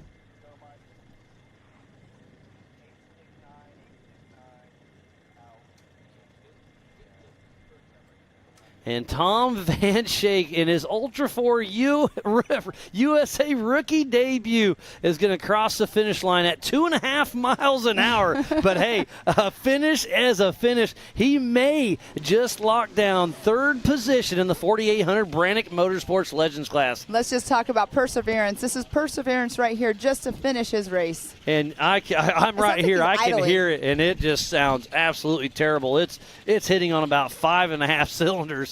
It's just at an idle pace right now, though. Literally, he's almost there. I think I can, but he's going to make it. JT's going to wave the flag for about 10 seconds as he goes across the line. But, hey, he made it. Tom Van Schaik just unofficially locks down third position in the 4,800 Brannick Motorsports Legends class. What a fun one to watch. And there's his co-driver heading out. But it sounds like we have our one and only Erica Allreed down there. She's going to have a quick chat with Ryan Webb. Erica, what do you got for us?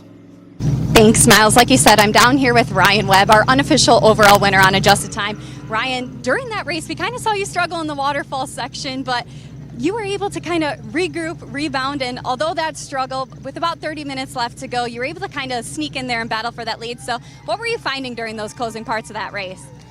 We were just pushing real hard the left side in pre-run. I never could make the left side. My car just didn't work there. So right side, it would go every time in practice, and then get to the race, and it wouldn't do it. And I was just bullheaded. I said, I'm not going to the left side. I said, I'm going to put on a show, if nothing else. And, boy, we did.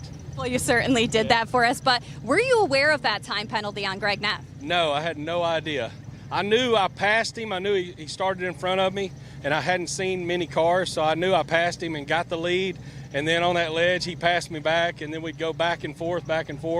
And, yeah, when the white flag, we kind of turned it up, and, you know, we were trying to keep the tires. No flats today on the Kenda tires, so it was all tires today.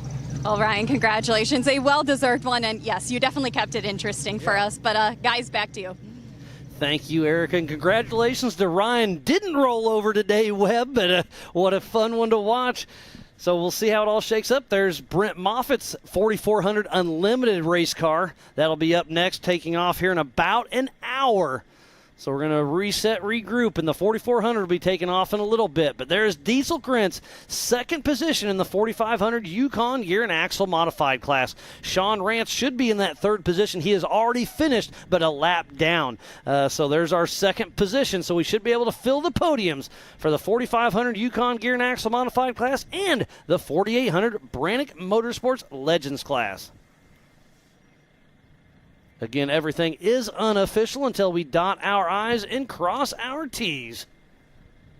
And then Pam will be running down there here in just a little bit and give away some of those Laser Nut 360 wrap trophies thanks to Cody Wagner and company. Yes, it's always fun to go down and do the trophies, hand them out, get them their interviews, talk to them about their race, find out what they did and did not like about the race course. But you know what? Everybody that I've talked to, everybody is loving the course that you and JT Taylor put together. They're saying it was a fun course, technical course with having all the different, of course, the water, though. The water is the one that they don't like. I mean, it just shows what an Ultra4 can do. I mean, it can do the big rocks and do the high-speed sections through the woods and, you know, and water. I mean, that's part of the game. It's a little bit of everything. So the checkered flag is flying for Diesel Krentz. Unofficial second position goes to Diesel Krentz in the 4,500 class.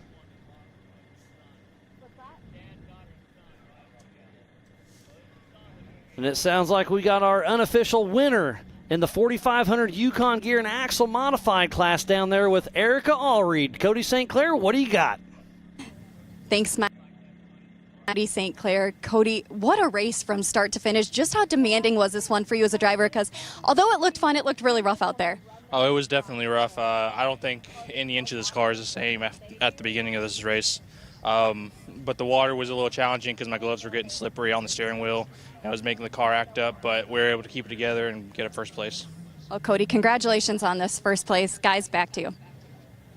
Thanks, Erica. That was a great interview. Cody St. Clair has been having an amazing year, but there we do have Dwayne Garrettson still moving on course, having that issue earlier on, losing the transmission line. But, yeah, what a great run. He was our pole position winner and had such a great race going until he didn't. But that's part of it. Dwayne Garrison was third in the Eastern Series Championship. And I think it's going to be really close. Dwayne Garrison may win the Western Series also. We'll see how it shakes out. Yes, he is actually coming in, too, with a right rear flat. So he's coming in, you know, amazing that he's finished 4 laps with having the problems he had, but he also had the fastest lap of the race. So finishing this on 3 tires, the rubber's still there. And again, it is unofficial, but by my math, it looks pretty good for Dwayne Garrison. May have just wrapped up the 4,500 Western Series Championship.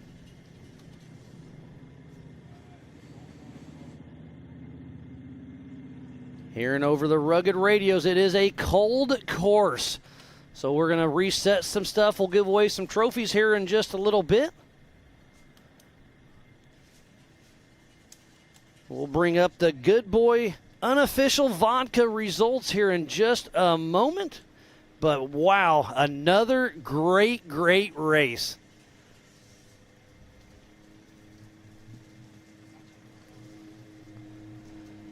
And here's the unofficial Good Boy Vodka race results for the best damn race of the year. Here's the 4,500 Yukon Gear and Axle Modified class. And that first position is Cody St. Clair. And that second is Diesel Krentz. And in that 3rd position, Sean Rance. In 4th position, we just saw Dwayne Garrison. So now we'll switch it over to the 4,800 Brannick Motorsports Legends class for the Good Boy Vodka unofficial results. In first place is Ryan Webb. In second place is Greg Neff. In third place, Tom Van Shake. And in that 4th position, Colin Hornick. 5th, Jeff Flanagan. 6th, Garrett Humston. And the 7th position, Brian Moore. We did see Brian Moore off course earlier, broken. Garrett Humston as well. So we didn't have them actually finish, but they were out there and they started the race. It's racing. So a great effort by all. So, again, thank you for everybody tuning in. We will be giving away some awards here very shortly. But this is a perfect time for you to reset, go stock your coolers, grab a snack, and we'll have some 2 p.m. racing coming up.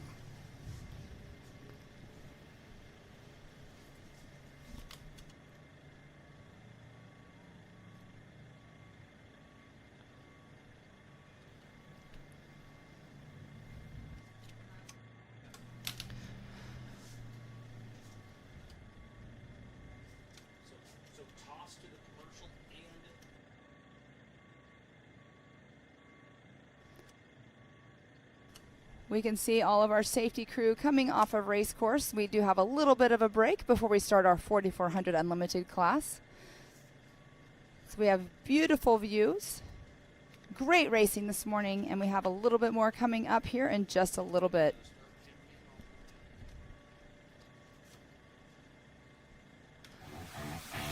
So much racing action has happened so much, but much more to come. So we're going to step away, and we'll be back after this. But we got a little treat for you. We got a replay of the Project X Crandon Classic Rage on the Rocks right after this.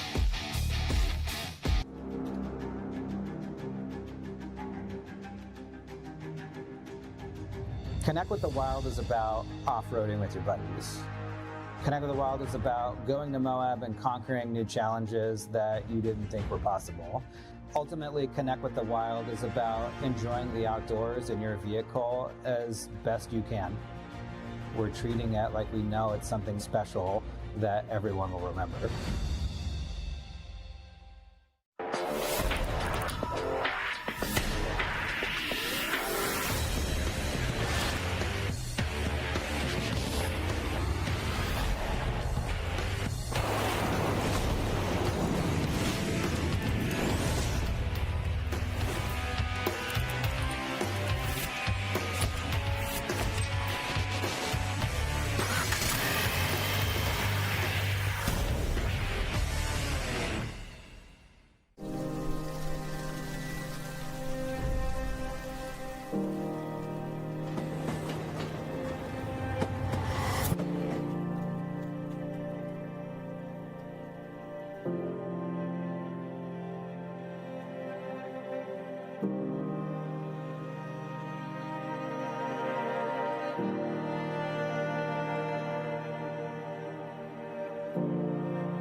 You're watching Speed Sport 1, your home for great American grassroots racing. It's time to rumble! Whether you're into sprint cars or stock cars, at the line! Modifieds or midgets, down to the low side, retakes the lead! Dirt lane models or demolition derby. Oh!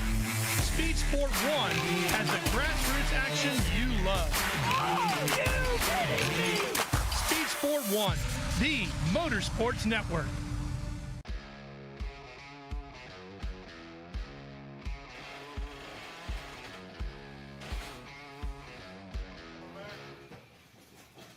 This is no lie. Brannick parts have been on this car. I have yet to break an axle shaft in a race. I have yet to break a U-joint in a race.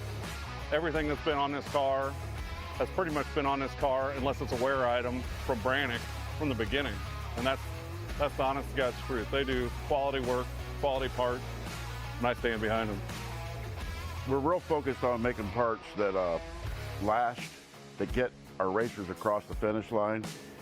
Looking for better materials, lighter weight, stronger, thinking about innovating new product, improving on what is already developed. That's why we do race, because it makes us understand you can't break. They're racers themselves, so they know what it takes to race, and their parts are tried and true, right? They run them in their own race cars, and they've beat them, they've broken them, and they come back and they do better, and they do that before they offer them to the consumer. Everything they build has held up great on this car. It's Brannick Motorsports parts on this car all day long. My name's Stan Haynes. Me and my son at Brannick Motorsports make parts to get you across the finish line. We race what we make.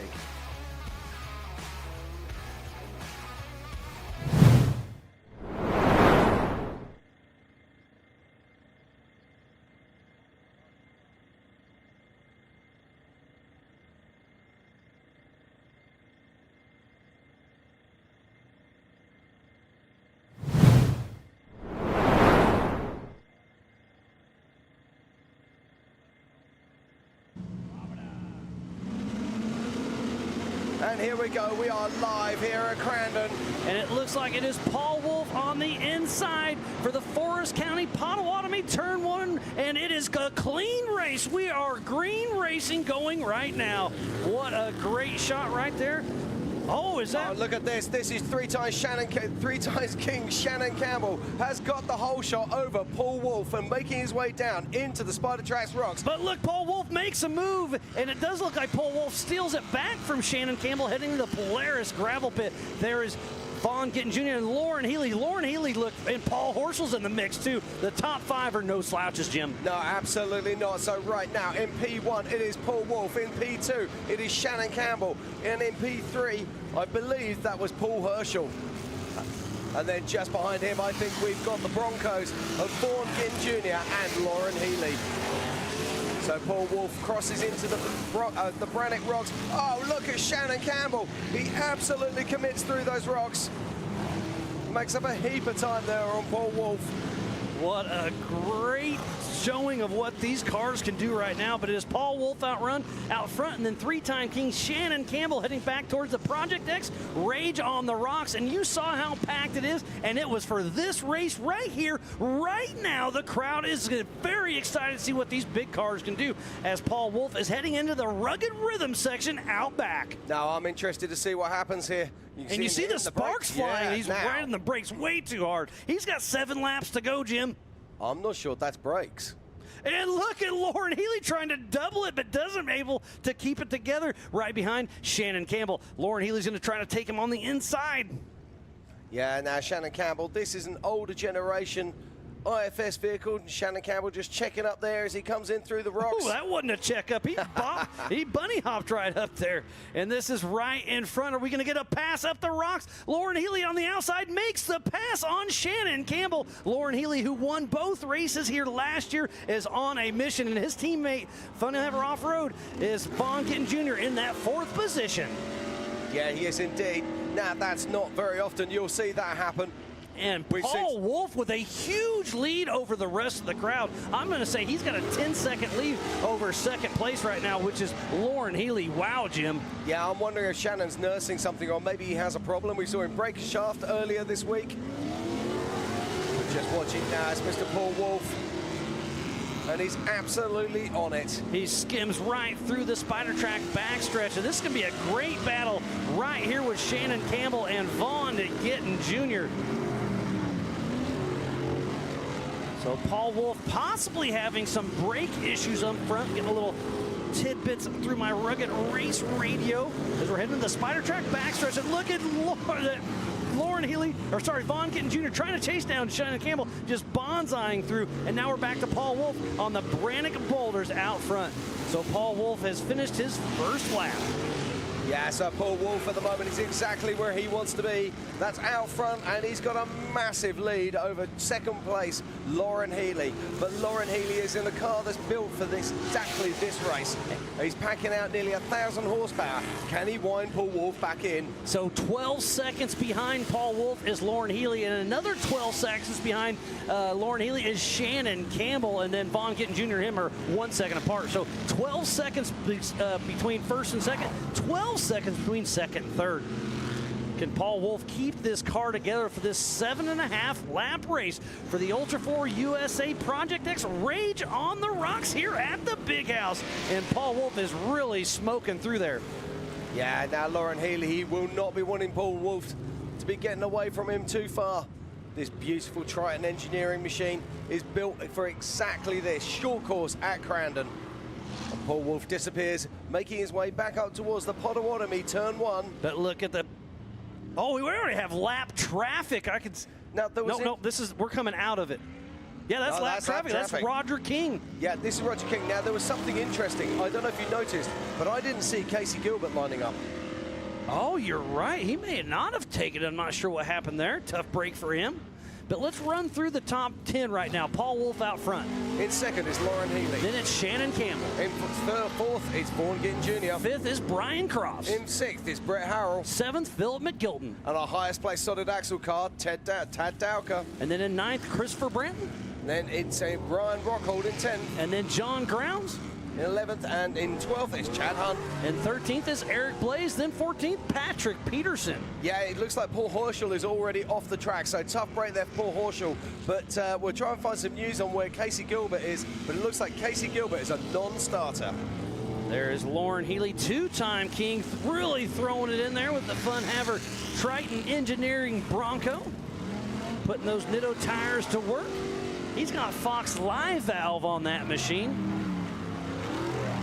Yeah, and it keeps on going, but it's all about this man, Paul Wolf. With the Brannick wrap on that UFO, beautiful built Joe Thompson machine. Putting the power down with those Nitto tires. Yeah, but look at those Project X lights lighting it up the back, because there's no lights where he's at now, and he can see good. Now that's an IFS car for sure. That is the 4413, I believe, of Tom Prendergast upside down. We didn't talk about those cars. You're pretty familiar with those cars as well. I am indeed. Now that is a tough break there for Tom. Such a nice guy. Who's upside? Oh, that's Roger King tipped over. Roger King. So we got a couple cars on their side of Roger King and Tom Prendergast. Yeah. Now it'll be interesting to see what happened to Tom there. That's a UK-built car built by the Off-Road Armory. So let's hope Tom's okay, and let's hope Roger King are okay. Our safety crews will be out there very shortly, pulling the vehicles back up onto their wheels. But it's all about this guy. It is Paul Wolf, still our current race leader. As he's heading out of the Project X Ridge out back. I'm trying to work out where Tom is. So he's at the barn turn, I'm pretty sure. Are you sure? Right, okay. So our physical race leader, Paul Wolf, out front. There is no mandatory caution in these races, so if he has his lead, he is keeping his lead. But remember, to finish first you must finish. Can Paul Wolf keep that UFO together for a few more laps? Time will tell. Yeah, I was just seeing some incredible action down in front of us a moment ago. So did you see the puff of smoke? Tom Prendergast is back on wheels. He started the engine, puff of smoke, so it looks like we'll get him back and going here very shortly. Oh, that's fantastic news. So it looks like we got an AMSOIL, or a rugged replay coming up, coming out of the rocks. That's Roger King just catching it just wrong. Those rocks are moving on us. So thanks again for that rugged replay of Roger King. Yeah, you can't just whole send these things. You have to have some caution there. You have to be compared. And we're watching Paul Wolf making his way through the Brannick rocks with his Brannick wrap.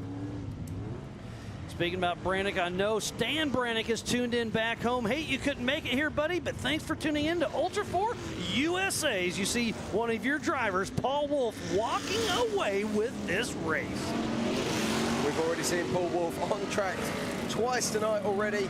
He won the first race, couldn't lock it out in the second, but it looks like he's doing wonderful things right here, right now in 4,400. As he's heading into the rugged rhythm section, that is Eric Blaze with Top Rock, another IFS machine. Yeah, this field is stacked with IFS machines. There's Paul Horschel. He is in the back, so he didn't have to even finish the lap.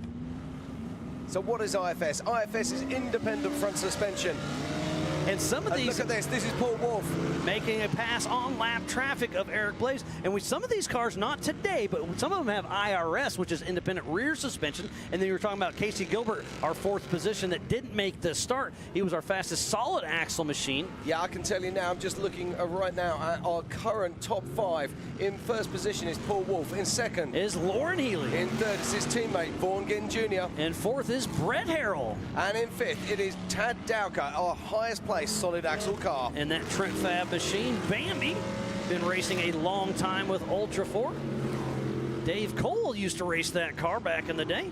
There's Vaughn Gittin Jr., the drift legend himself, who's crossed over, I'm going to guess 6 or 7 years ago, but was a national champion just a couple years ago. Yeah, Vaughn's been very, very successful in 4,400. We saw him only a few weeks ago at Visions doing superbly well. So I'm going to flip back to the 4,400 East Series points. Paul Wolf, if he wins this race, he locks down the Eastern Championship. Philip McGilton in that second spot. Jonathan Dawes not here, so Tad Dowker and Chad Hunt should move up the ranks. We'll see how it all shakes out. We'll give away some of those trophies later on tonight. Yeah, I can see here now that we have got multiple vehicles going out onto lap 4. So we are just over halfway through this race. We are indeed. Our current top 10 in 10th position is John Grounds. In 9th position is Chad Hunt. In 8th is Shannon Campbell. In 7th, Christopher Brandt. In 6th is Phil McGilton. In 5th is Tad Dowker. In 4th is Brett Harrell. In that 3rd position is Vaughn Gittin Jr. In 2nd is Lauren Healy. And with that getting that hole shot out front, it hasn't looked back yet. Mr. Paul Wolf looks like he is looking good at this race with a almost 30-second lead over Lauren Healy, and has had some epic battles here at the Big House between Lauren Healy and Paul Wolf. Lauren Healy's really going to have to step up his game to get around Paul Wolf. Well, look at this. This is Paul Wolf trying to overtake Ryan Rockhold, who is lap traffic. So now, Ryan Rockhold's doing a little rabbit game there, and it kisses the tire, does a bicycle. This is for the lead. Is he going to have to back up? Yes, he had to back up and go around Rockhold. That's incredible. Let's not forget that the spotters can't see this bit, so there's no spotting information on this part of the course. So, yeah, Ryan Rockhold may have not, he obviously didn't know who was behind him because he didn't have his spotter. Ooh, Kamikaze Chris Branton is broke down in the Project X Rage on the Rocks out back. Tough break for him. Yeah, and it looks like John Grounds is about to be passed by our race leader, Paul Wolf. That's incredible. Think of the pace that Paul Wolf here has to be actually passing cars such as Ryan Rockhold. These guys are not slow. It is incredible pace what's coming out of Paul Wolf. But remember, he's got to keep that car together as he comes into Forest County, Pottawatomie, turn number 1 through that last little leap heading into the barn turn. Yeah, so Paul Wolf, he makes his way past John Grounds, driving that Miller chassis. He'll take a hard left and head into the Spider Track backstretch. Another time across these rocks with a little lap traffic in front of him he'll have to deal with in the Polaris gravel pit. And look, he is still just skipping rocks. I love skipping rocks with my kids on water, and he just makes it look like that car do that. Yeah, he makes it look so unbelievably easy. And there is our second place car right now. That is Mr. Lauren Healy. And Lauren Healy is a 2-time King of the Hammers champion. Has a lot of races. Look. Fun Haver off-road team. Yes. Second and third, they've got a great. No, that's. Yeah, yes, it is. Vaughan has overtaken Lauren Healy, and he opens the door and lets Lauren go back through again. So is this team orders? What's going on here? Or has Vaughan just been lapped? No, Vaughn Gittin Jr.'s got lapped, so he is. Something's going on with his car. Not sure what's happening there. But now Lauren Healy is off pace as well. Yeah, no, they both look off pace. What is going on right now? Okay, now this is very interesting indeed. So we have both teammates here. And So that is Lauren Healy leading Vaughn Gittin Jr., but they look like they're running around about 2/3 pace. But Vaughn Gittin Jr. is a lap down. The only ones on the lead lap is Paul Wolf and Lauren Healy. Yeah, now Lauren Healy looks like he's just come back up to speed again. So very interesting indeed. We'll keep an eye on that story. Yeah, I don't know what's going on, but there's our physical race leader of Mr. Paul Wolf, the 1018. Maybe they got confused. Maybe they didn't realize that Vaughn. Do you know what I'm getting at there? Yeah. Well, they got to have a couple spotters up there. Not sure what's going on, but Lauren Healy's in that physical second position, but Paul Wolf walking away with a commanding lead out front. Yeah, at the moment it's over 30 seconds from second place, Lauren Healy. Now let's put that in some kind of context. Lap time here at the moment is around about 2 minutes 30 seconds, and Paul has nearly a quarter of a lap's worth of lead right now. That is super, super impressive. We'll see if he can keep it together. As he's heading around into the barn turn, he'll take a hard left here through the Spider Track backstretch. Yeah, we just saw Tom Pendergrass's vehicle down in the bottom there with his lights on. So good to see that that's back up and running again. Let's hope he can get back on track. And skipping through the Spider Track backstretch into the Polaris gravel pit, Paul Wolf running one heck of a race. Yeah, he's really putting it together here. What I like about Paul is also he's not stripped his car down for this race. He's still left the spare wheel on there. He's tuned for that. He's set this vehicle up. He's coming to Crandon. He's like, I'm an Ultra 4 racer coming to Crandon. I'm not trying to be an Ultra 4 racer. And the white flag is out for Mr. Paul Wolf, his last time through the Brannock Boulders. And that UFO Joe Thompson built machine, putting those Nitto tires to work. Yeah, the beautiful Brannock wrap on the side. Using all of that four-wheel drive to drag those tires along this course. And that car still looks as good as it did earlier on. And I think that is Lauren Healy. And it looks like he's back on race pace pretty good, so not sure what was going on. Yes, that's absolutely. He gets a little slideways in Calamity Corner. And I'm wondering if you got confused by seeing Vaughn Gittins there and wondered if there was something going on. But we'll find out after the race, that's for sure, as Lauren Healy makes his way around the track. Currently about a 30-second gap between him and race leader Paul Wolf. It's a 34-second lead over. And you can Lauren see how Healy. Lauren is working here. You can see the flames popping out of the back of that Ford Performance horsepower. As nearly 1,000 horsepower in that vehicle, running a sequential gearbox. Paul Wolf heading through the Project X Rage on the Rocks for his last time around. Yeah, Paul Wolf will be coming down through the Forest County Potawatomi Turn 1 at any moment now. There's those Project X lights shining through the dust. He'll hop back onto Forest County Potawatomi Turn number 1 for his 7th and a final time. Paul Wolf, the man on the mission. As he hits the barn turn, I can see the crowd up front. There's some kids up there jumping up and down, enjoying this race. Look at this. He's only a few short turns away from the checkered flag. And his 3rd win here this weekend at Crandon. 3rd win at Crandon. In you can't say weekend. that. That is incredible. As his last time through the Spider Track backstretch here at the Polaris Gravel Pit. He'll get around here and then head towards the Yukon Launch. So here we go, Miles. He's coming in now. This is our race leader. Our drone picks him up. We're coming over the Calamity Turn, and there is our 2nd place, Lauren Healy. So it's all about our race leader who's going to be coming across the checker flag right now, and that is Mr. Paul Wolf, the winner of the 4400 Ultra 4 Project X Rage on the Rocks here in Crandon. And look at the excitement. He's pounding the dash. Paul Wolf had a picture-perfect race here in Crandon for the Ultra 4 USA Project X Rage on the Rocks. And there comes Lauren Healy heading towards the Yukon Launch, and the fireworks are going crazy. Oh, this is wonderful scenes here in Crandon. This is why we come to Crandon, Mars. What incredible racing. And Lauren Healy crosses the line in 2nd position. Oh, Paul Wolf's out of his vehicle. He is...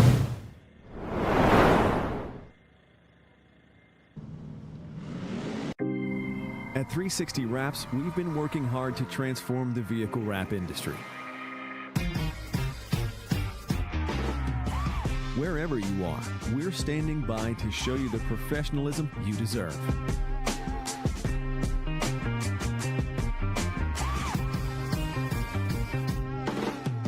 With a dedicated account manager, you'll always feel confident and in control the entire time.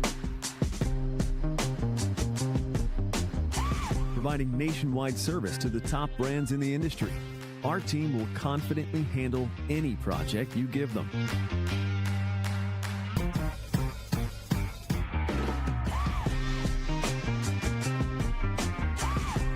One contact, one company, nationwide service. Come by to experience the 360 difference for yourself.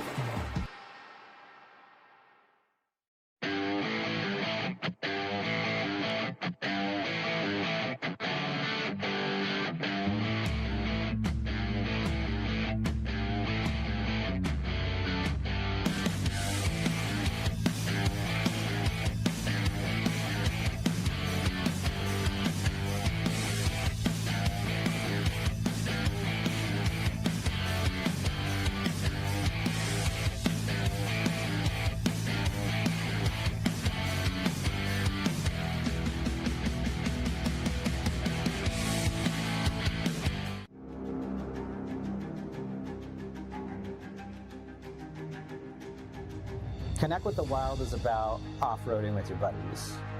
Connect with the Wild is about going to Moab and conquering new challenges that you didn't think were possible. Ultimately, Connect with the Wild is about enjoying the outdoors in your vehicle as best you can. We're treating it like we know it's something special that everyone will remember.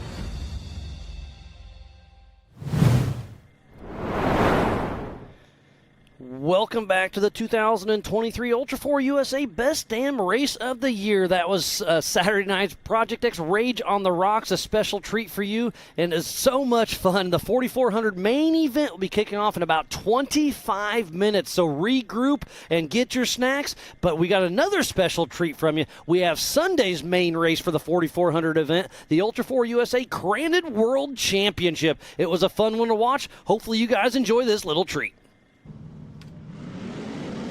And it's go time here in Grandin. And it looks like Brett Harrell may have the early lead with Lauren Healy right behind him, trying to make it around. Paul Wolf, Philip McGilton, Vaughn Gittin Jr., Chad Hunt, Paul Horschel jumps up early.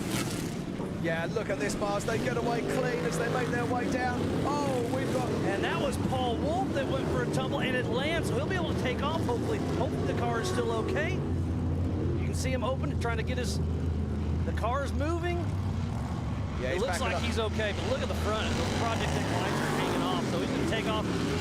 This is not a competition yellow, so he's got the work cut out for him. Tough break for Paul Wolf. Not sure exactly what happened, but right now it is Brett Harrell, then Lauren Healy, Philip McGilton, Vaughn Gittin Jr., Paul Horschel, Chad Hunt, Christopher Brenton, Casey Gilbert, John Grounds, Ryan Rockhold, Tad Dowser, Jeremy Jones, Justin Hall, Woody Rose.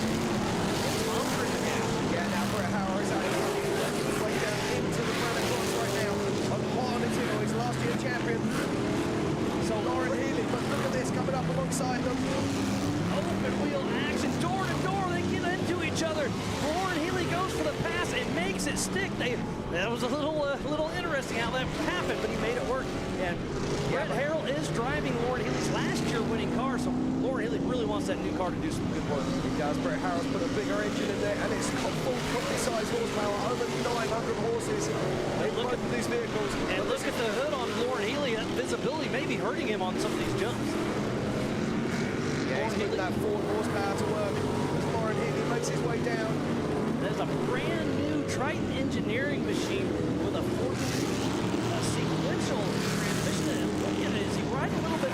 Right might have a little bit of issue for Healy. Can't quite tell. Yeah, they've been wanting suspension down on these to make them handle a little bit better on this short course. You can see them powering around the gravel pit right now.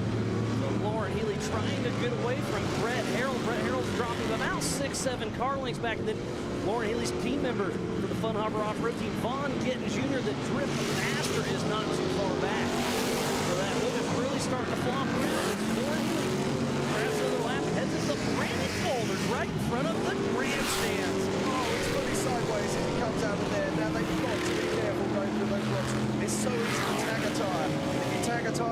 race from you after. The attrition could set in. Remember, this is a 10.5 lap race, and they are going to give it their absolute all. And it looks like the fastest lap time is Lauren Healy right now. It is indeed, but look at this battle here at the moment for second and third place. That's Brett Harrell and Vaughn Gittin Jr. Vaughn Gittin Jr. has been a multiple champion in this racing, but he's more often well known for being a world champion drift racer.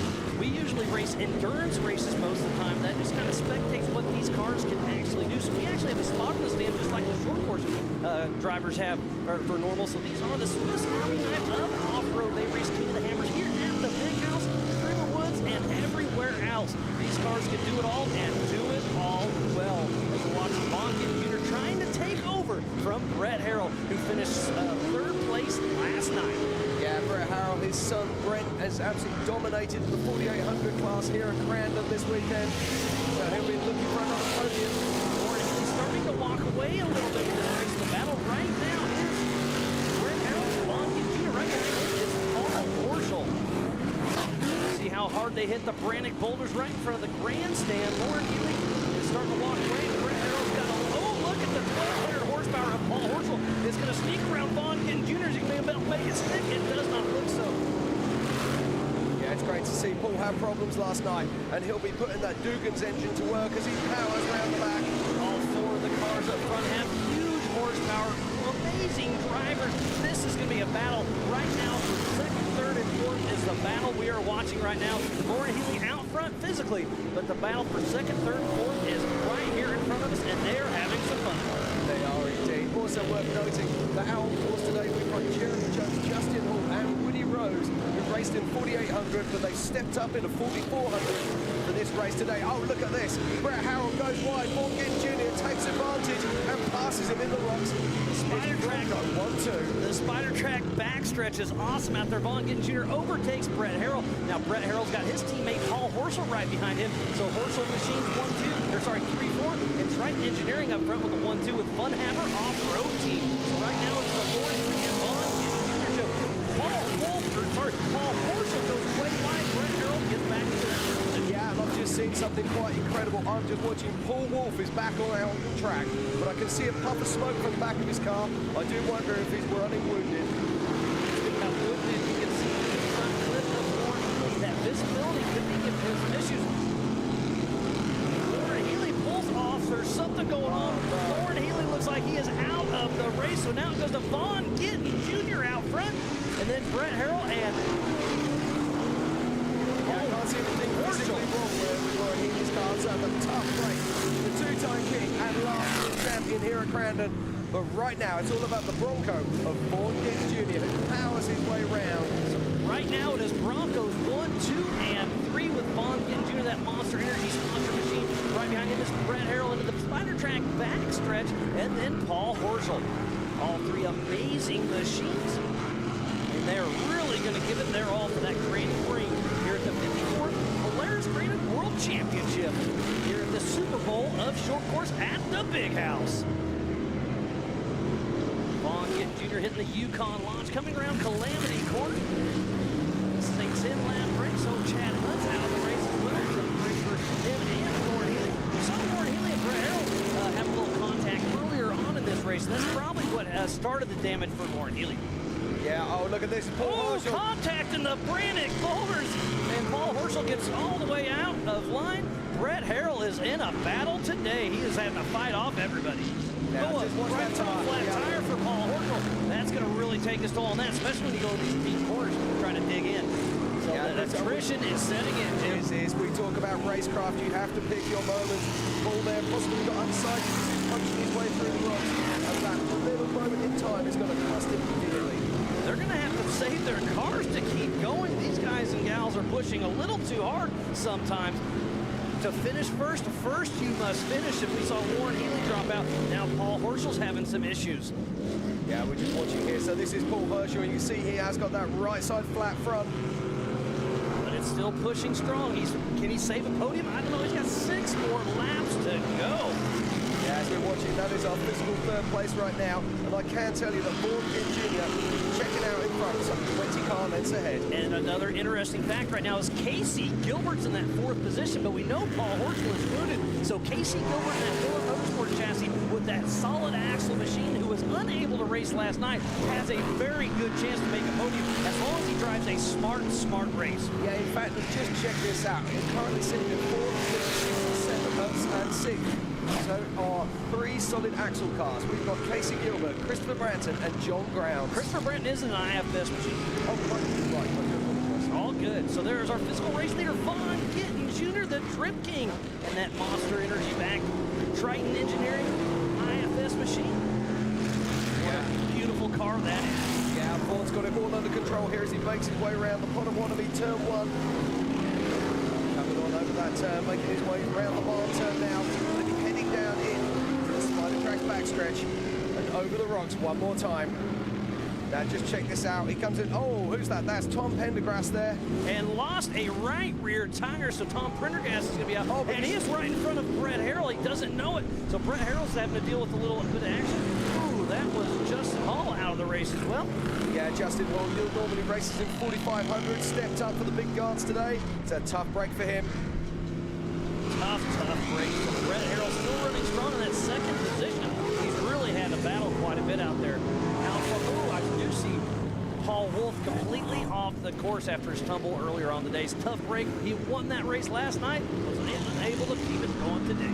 Yeah, I'm sure he'll have a story to tell. There'll be some reason as to why he had that multiple flip earlier. It's a testament to his car. Going the 2 miles. Brett Harrell through the Brannick boulders right in front of the grandstand. We're halfway through this 10-lap race, and it is still Vaughn Gittin Jr. 1, Brett Harrell 2, Paul Horschel in that 3rd position with a flat tire. Yeah, it looks like John Grounds has made his way up to 4th position in that Miller car. So great stuff there from John Grounds, but that means where's Casey Gilbert? Casey Gilbert dropped back to 6th position. I'm not sure what's happened there. I see Ryan Rockwell off pace a little bit as well as Vaughn Gittin Jr. is still pushing strong, heading into the Spider Track backstretch. Yeah, now Vaughn Gittin Jr., he has opened up a tremendous lead here. It's got to be something around about the 8 or 9 seconds, possibly even more. It's a 10-second lead at the last lap around, Jim. Now Brett Harris is going to be caught in traffic, giving Vaughn even more opportunity to move that Bronco further and further away from Brett Harrell. What an amazing weekend of racing we have had here at the Big House. This is Ultra4 USA at its finest. Here's John Grounds, our physical 4th position in that Miller Motorsport chassis. This is his first race back this season since King of the Hammers, Jim. Yeah, it is. Now, he will be told by his spotter that Paul Horschel has a problem. Paul Horschel has a flat. He's running wounded. This man needs to make time. He can make that podium, but it's go time here at Crandon as a John Grounds. As he skips through the Spider Track backstretch to the Polaris gravel pit, he'll head straight towards the Yukon launch and then click off another lap. There's a parking lot out there, Jim, that Tristan is setting in. Yeah, this course is tough. Yeah, we just see John Grounds there going past Ryan Rockholder, who's coming to a halt. So tough break there for Ryan Rockholder. But John Grounds looking good here in that solid axle Miller car. Into the Brannick rocks, making light work of those, but look at how they're jumping off the backside of us. So that is a solid axle machine, Jim. You can see it up front. Explain that real quick. Well, solid axle is exactly what it says, solid axle. The IFS machines have independent front suspension, just like this one here of Brett Harrell and, of course, Paul Horschel. Paul Horschel still pushing strong on that 3rd position with that right front flat tire. He's already had it for about 3 laps. Can that Nitto tire hold up to this abuse of being flat for that long? Oh, that is Patrick Peterson. Right rear smoke. Is that brake issues or something? I would assume. So tough break for him. Yeah, literally a tough break. Because that's smoking real hot.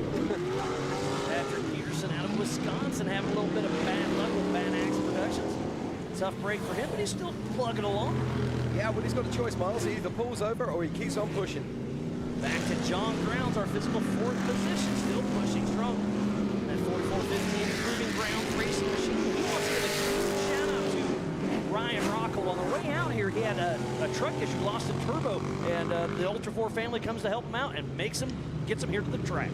Yeah, absolutely, but it's all about this man right now, Vaughn Gittin Jr. Green flag is still out and flying as he's headed heading towards the spider track backstretch. We'll see what kind of work he can do. Yeah, there's about 2 laps left in this race, but Vaughn Gittin Jr., it's his race to lose right now. And he has stretched that lead from 10 seconds all the way to 23 seconds. So Vaughn Gittin Jr. with a commanding lead over Brett Harrell. Yeah, Brett Harrell's putting together a fantastic race, and just behind him is the genius that is Paul Herschel. Now, Paul Herschel's got that flat tyre, but he's still able to push on it. I wonder if there's some kind of liner system inside that wheel that's allowing him to really keep going like the way he is. And they'll be checking for that after the post-race to make sure that there are no illegal tyre inflation devices. So the white flag is out for Vaughn Gittin Jr. One more lap to go. We'll see if he can keep it together. How far back is Brett Harrell and Paul Horschel and John Grounds? Can Paul Horschel keep that tire together for another lap? Time will tell, but it is running out. It is indeed. I just saw Paul Herschel laying down the biggest jump you've ever did see. With a flat tire. But right now, here we go. It's Vaughn Gittin Jr. holding it together as he comes around the Forest County Potawatomi turn 1 jump.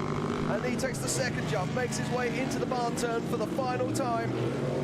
Vaughn Gittin Jr. heading towards the spider track backstretch, a little ski jump and into the rock section for the final rocks here at the Big House for the 54th Polaris Granted World Championship of Off-Road Racing. Oh, look at this, Mars. It's a full throttle assault as he makes his way down towards the gravel pit. Throws the steering one way, throws it the other, hits the skinny pedal, launches towards the Polaris launch and Calamity turn. So Vaughn Gittin Jr. one more turn to go here in Calamity Corner. The checkered flag is out for Vaughn Gittin Jr. That Monster Energy Triton Energy machine. Vaughn Gittin Jr. makes it happen. Yeah, Vaughn takes the win here at the Big House at Crandon. And we're just watching now in second position. This is Brett Harrell in the Horschel built machine, powering his way around with a huge engine over the Polaris launch. This car, that is Paul Horschel in third position. Brett Harrell in that second spot is the car that won last year. Look at that Nitto tire, held up for 6 laps, completely flat, but it looks like Paul Horschel's going to be able to make it done. And Brett Harrell grabs the checkered flag in second position. And the tire comes off in the final corner for Paul Horschel. He won't care about that. This is a right-hand bend. He's taking the pressure off that wheel. He crosses the line. He takes the checkered flag. What a fantastic run there from Paul Herschel. So unofficial third position is Paul Horschel. Unofficial second, Brett Harrell. And winning this race for the 54th Polaris Crandon World Championship is Vaughn Gittin Jr. Yeah, just crossing the line to lock out a fourth position and our highest placed solid axle car. It is John Grounds. And we'll start from the back of the pack. Philip McGilton, Tad Dowker, Paul Wolf, Justin Hall, Lauren Healy, Chad Hunt, and Tom Prendergast. In 10th is Rockhold. In 9th is Casey Gilbert. In 8th is Peterson. In 7th is Jones. In 6th, a fantastic run there for Woody Rose. In 5th is Christopher Branton. 4th is John Grounds. And then in third place is Paul Horschel. Second place, Brett Harrell. And top of the box, Vaughn Gittin Jr. I hope you guys and gals here at the Big House had as much fun as we did watching the Ultra4 USA race. I love seeing the short course races, but you throw little rocks in the mix, you can't get much better than that. Yeah, I'm loving this. Now, Vaughn is going to be super pumped if you don't follow him. Get on a Fun Haver and go and check these guys out. Vaughn Gittin Jr. is teammate of Lauren Healy, who was last year's winner.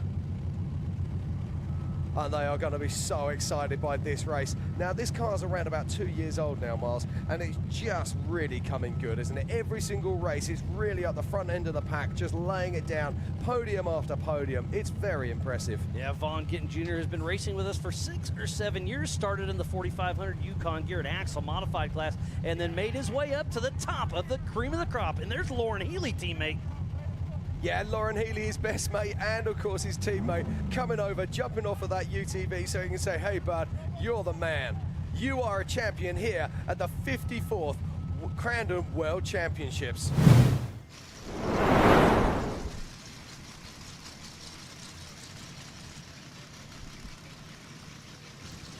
Welcome to the 2023 Ultra4 USA Best Dam Race of the Year, presented by Rugged Radios. We are on the backside of the Pensacola Dam at the South Grand Lake Recreation Area, just outside of Disney and Langley, Oklahoma. And this is Ultra4 USA Racing at its finest. We are about to kick off the 4,400 main event, the biggest and baddest names in our sport.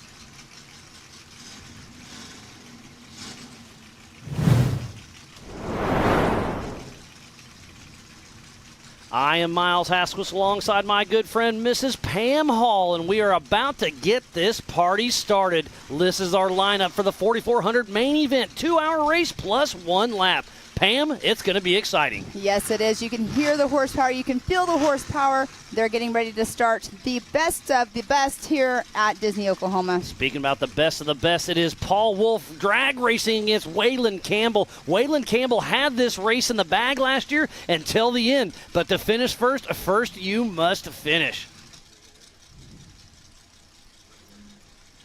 And we have our third member down in the pits. We have Mrs. Erica Allreed. She'll be checking in and on and off during this race. Erica, let's hear it. Thanks, guys. It's time to kick off our 4,500 and 4,800 race. What's interesting about our 4,800 Legends?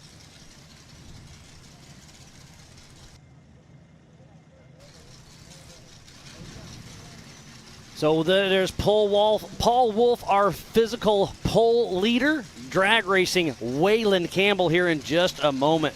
What a great race we have on our hands that is about to kick off. They are going to have to do the entire lap we just watched last race, plus nosedive, which was last year's Joker line. So this is still about a 5-mile course, but you have to hit the waterfall every time, and last year's Joker, which is nosedive. So this is going to be extremely tricky. What was last lap's fastest? A 13:13. So add in nosedive, I think we'll probably be in that 13-second range or so. But we're going to try this once again. Let's hear it from Erica Allreed, who's going to be tuning in off and on. Erica, what do you got?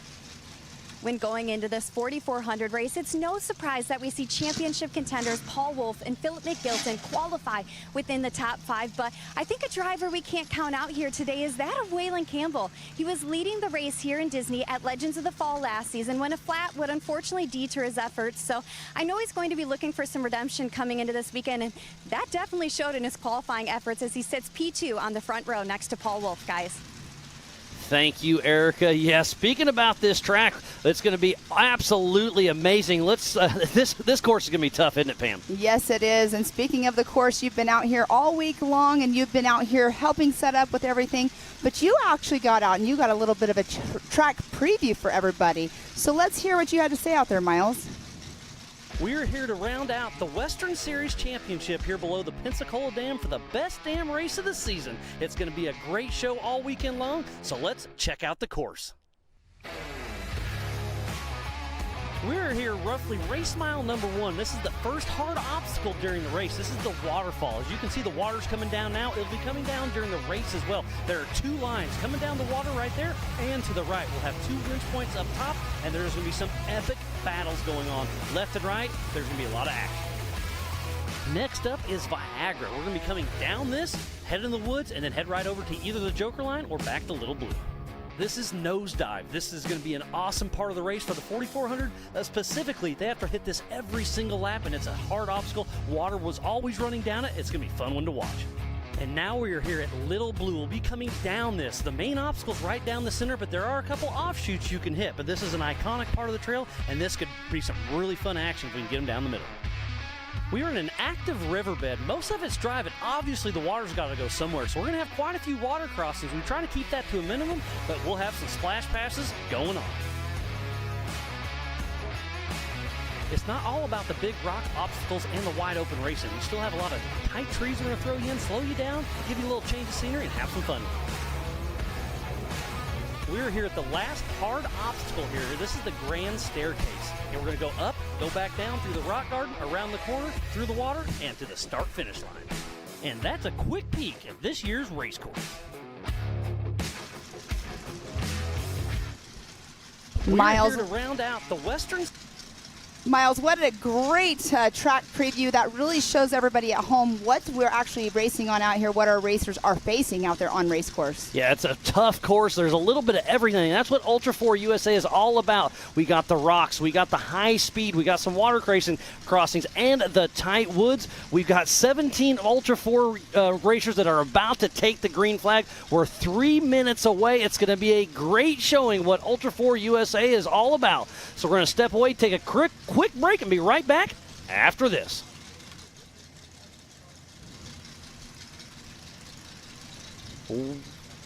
Welcome to the 2023 Ultra4 USA Best Dam Race of the Year, presented by Rugged Race Radios. We are on the backside of the Pensacola Dam at the South Grand Lake Recreational Area, just outside of Disney and Langley, Oklahoma. And there's a great showing of everybody here tuning in.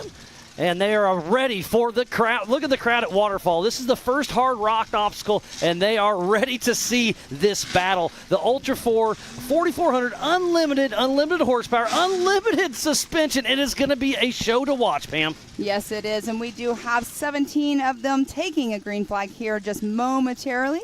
And we do have a lot of heavy hitters out here this weekend. I mean, number one, Paul Wolf, he's been doing really good. And speaking about heavy hitters, let's check out the Project X starting grid. And that pole position is Paul Wolf. And second is Waylon Campbell. In third, Pip Justice. Fourth, Philip McGilton. Fifth is Levi Shirley. In that sixth position, Bailey Campbell. Seventh, Chip McLaughlin. Eighth, Frank Vonderheide. Ninth, Brent Moffitt. And 10th, Brian Crofts.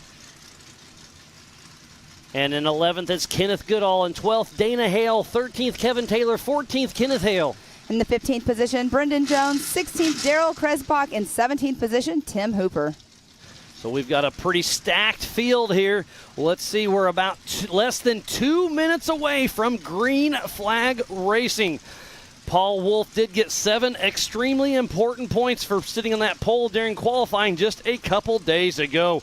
And JT Taylor's given the 1 minute mark to Paul Wolf and Waylon Campbell. And this is going to be a drag race. Neither one of these guys are wanting to lift. This is going to be a great showing versus this UFO IFS versus the Campbell IFS machine.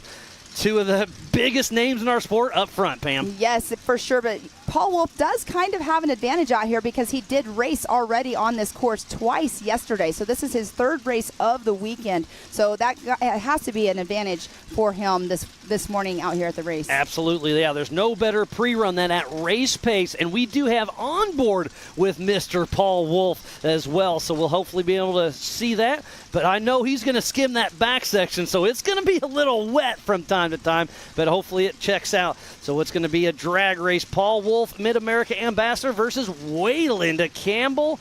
We're going to take off 2 at a time every 30 seconds. This race is on adjusted time. A 2-hour race until the white flag comes out. And it looks like 3, 2, 1. Paul Wolf is going off the line out of Altus, Illinois with Wolf Racing Drag Racing. Waylon Campbell out of Gilbert, Arizona with Campbell Racing. And Paul Wolf with the hole shot around Waylon Campbell. What a great run there.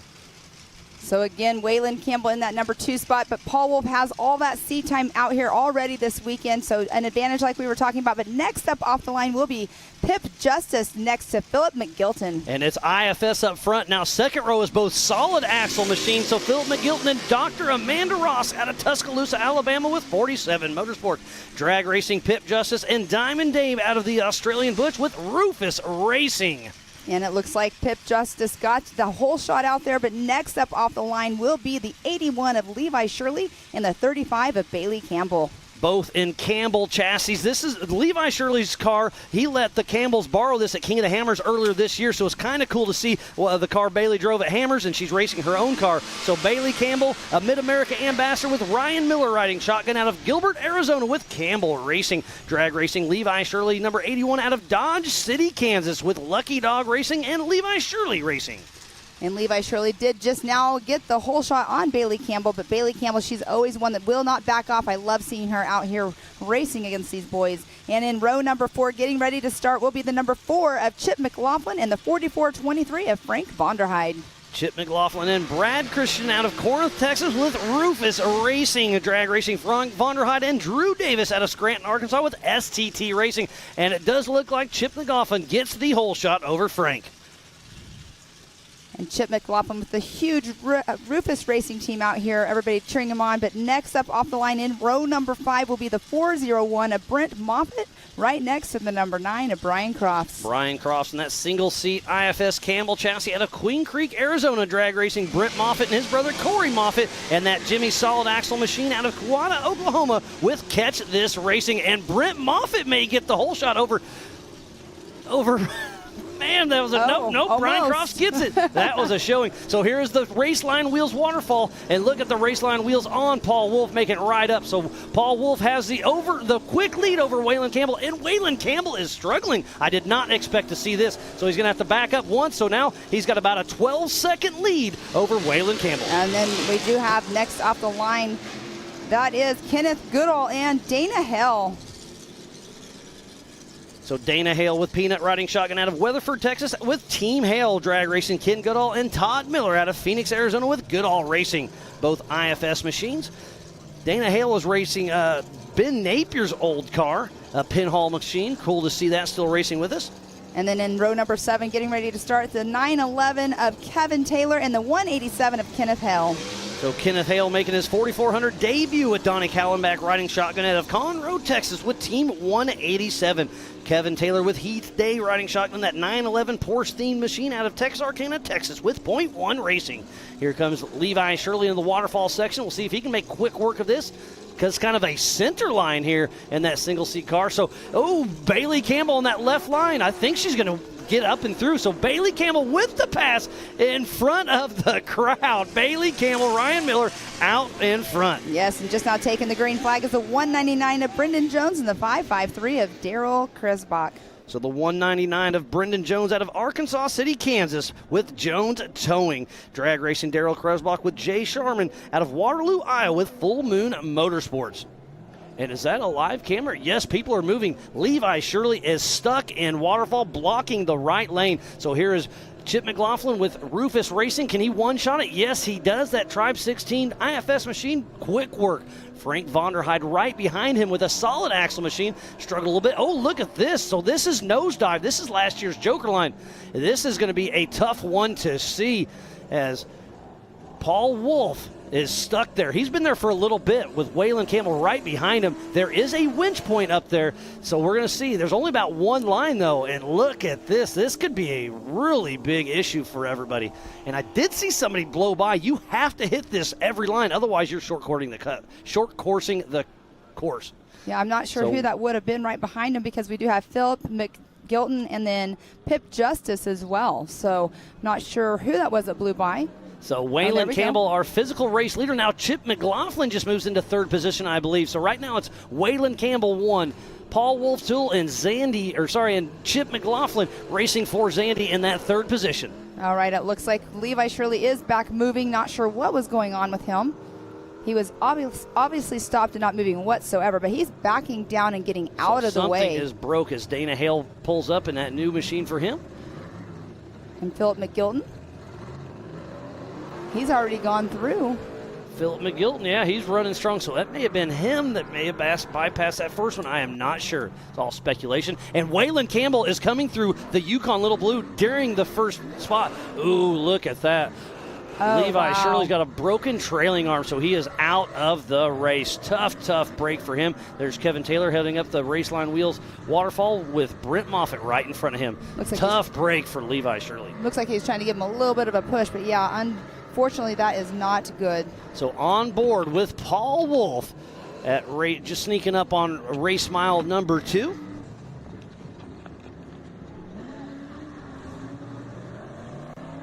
What a great race we have on our hands thus far. There's Bailey Campbell, and that is, I believe, Chip McLaughlin in front of her. So it's an early lead for Paul Wolf and Waylon Campbell. We'll see how this spreads out. And we did see Paul Wolf did get the whole shot earlier on, but Kevin Taylor now is backing down and getting out of the way on waterfall. And we do have 187 of Kenneth Hale making his way up the waterfall. And rounding out the Eastern Series Championship in Crandon was Paul Wolf in that first position. Second position was Philip McGilton, and then third was Jonathan Dawes. And today's race will wind up the Western Series Championship. And sitting in that first position is Philip McGilton, then Paul Wolf, Brian Crofts, Bailey Campbell, and out of the race is Levi Shirley. So here's Kenneth Goodall trying to make it up the nosedive. He's full throttle assault, and he does make it up. There is a recovery point at the top, and there's the 199 of Brendan Jones with Jones towing on that center line, but he's not moving. He's almost all the way up as Kenneth Hale's trying to make his way. So I misspoke a little bit ago. That was Pip Justice. There is Chip McLaughlin. Yes, and Pip did start in front of Chip on course.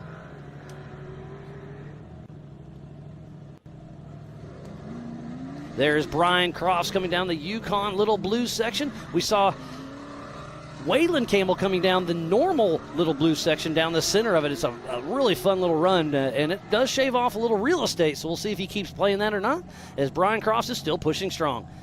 As Kenneth Hale making his Ultra4 USA 4400 debut. He's in the Raceline Wheels Waterfall, the number 187. So it's 2 solid axles blocking the waterfall as we speak. Did he just get out of the car, or is that his co-driver out of the car? I'm pretty sure that is a single-seat machine. So he is out of the car. Oh, he's looking at something underneath it. Wow, the waterfall is definitely taking its toll on our 4400s already. And I hear horsepower. Who is it? So physical out front. It sounds like Paul Wolf. It is not. No, that's it's Philip McGilton. But he may have been the one that bypassed nosedive. I am not sure. And there's Waylon Campbell in physical second position out there. We're following on board with Paul Wolf, so that is him. So Paul Wolf is in physical third position. So right now it's Philip McGilton out front, then Waylon Campbell, then Paul Wolf.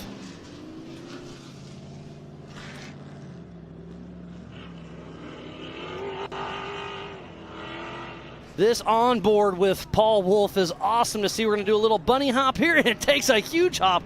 This is heading towards the beach run right now. This used to be super, super rough, but it's smoothed out a fair amount. But you can tell at speed, anything is rough. But you can see that Nitto tire bouncing in that left front and seeing that IFS machine work.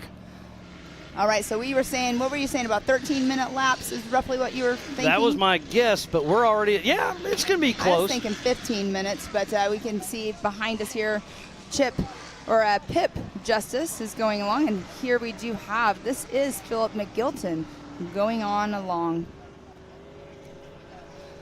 So Philip McGilton physically out front, but again, I'm just guessing. It looks like he may have bypassed nosedive, so that's going to have a little penalty going on there. We'll see how that all shakes out as Kenneth Hale and Brendan Jones are trying to winch up waterfall. And here goes the skim. The Spider Track backsplash is getting sent. And I just talked to Paul Wolf. He's going to be full tilt at this section. And there he goes, the Spider Track's backsplash. Waylon Campbell and Paul Wolf just smoking through it.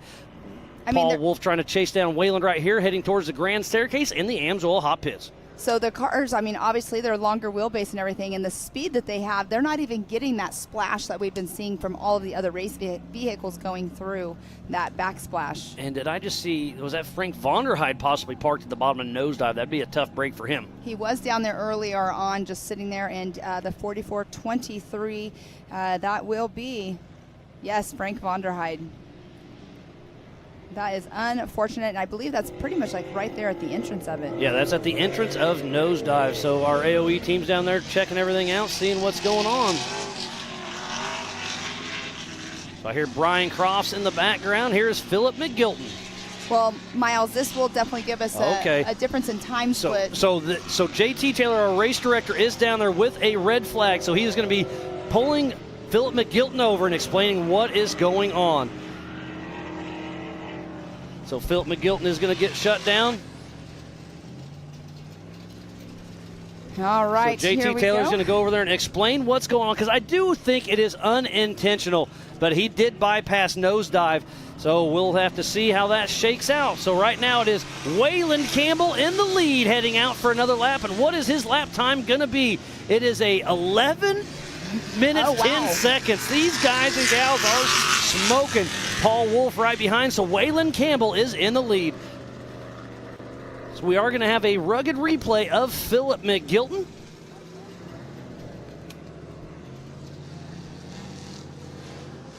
All right, and there Philip McGilton is back out on course. So JT Taylor did his explanation of what the reasoning was. And here's what we were talking about, the rugged replay. You can see on the bottom left here is Philip McGilton as, yes, so that was him right there, the red car. He does bypass nosebleed, so he deviated course. So he stopped him, and I'm sure there's going to be an added penalty. He doesn't want to end his race. I'm sure it was unintentional, but he shortcuts, so he's going to, I'm going to guessing a minute penalty there. So it is now Waylon Campbell out front. Then is Paul Wolf in second, and then Philip McGilton will get a time split on him. And there we have Bailey Campbell with Pip Justice trailing closely behind. And Miles, my timer's not working on my computer, so I'm going to get on yours. So Waylon Campbell with that 11:10. Paul Wolf went through with an 11:19. So Bailey Campbell just now jumping up in that number 3 spot. Her lap time is 11:27. So their times are super fast. And Pip Justice with an 11:59 running in that number 4 spot. So we do have 2 cars over here stuck on waterfall. Very unfortunate. One of them is Brendan Jones, and then the 187 of Kenneth Hell. And they've been stuck there for a little while as we're back on screen with Brian Crofts. Brian Crofts in that Dixon flannel wrapped Campbell Enterprise built. Single-site Campbell chassis. That thing's a work of art. He had some drivability issues when he was pre-running, but obviously they got that sorted out and got him back out there on course. So Brian Cross still with a strong run right now. All right, and there we have Waylon Campbell with Paul Wolf super close behind him. They're coming up to the waterfall where there's only one line now because the other line This is going to be interesting. You're absolutely correct, Pam. So we need to get back to the waterfall to see what kind of log jam. So the left side is open for Waylon Campbell, but now there's nowhere for Paul Wolf to pass. So he's got it completely jammed. So Waylon actually has the time on his side, so he does make it up. And now we'll see if Paul Wolf can one-shot this. But Waylon Campbell up. Look, he's struggling just a little bit. A full throttle assault, and Paul Wolf is there. They started on the pole position, so that means Waylon Campbell has about a 15-second lead over Paul Wolf as they head up the Disney halfpipe. And there is Chip McLaughlin with a right front flat tire. Looks like they got that quickly changed and sending him back out. And there's Ken Goodall coming into the Amsoil hot pits as well, so lots of racing action going up there in the Amsoil hot pits. I'm sure we'll get an update with Erica off and on throughout this race. Yes, she just hit me up. Passenger front flat for Chip McLaughlin. Thanks, Erica. All right, we have Goodall right there. They're getting a flat tire changed as well. And here we are on with the 553 of Daryl Krisbach. So it's going to be very interesting to see if they do have the Frank Vonderheide clear of the bottom of Nosedive. There's Bailey Campbell, followed closely behind Pip Justice, right behind her. And Bailey Campbell, she has definitely got her line down on waterfall. Now we have Pip Justice. This is going to hurt some drivers a little bit here if they're battling it out because they only have one line they can take. All right, Pip Justice having to back down because he's having an issue. And just getting an update from one of our own, Brandon Grapevines out there. He said Frank Vonderheide has a front right axle yoke broken. Oh, so bummer. Some tough break for Vonderheide. He is out of the race, it looks like. We'll see if he can get anything going. But Chip McLaughlin heading out for another lap. Got that Maxxis tire change, and he is heading out. That puts him in the top 6 right now. So don't forget, go to live.ultra4racing.com for the same live timing we have here in the Rugged Studio. There's Philip McGilton hitting the nosedive where he blew by it last time. Did get that penalty. We'll figure out exactly what that penalty is, but he's struggling a little bit. And like you're saying, I'm sure it wasn't intentional, but here we are with him going up nosedive. And this is definitely difficult for these guys because we saw even Paul Wolf and Waylon Campbell earlier on struggling to go up. And what is the over-under on Chip McLaughlin actually finishing one entire lap? So he's got a good thing going for him. And look at Waylon Campbell completely sideways coming down.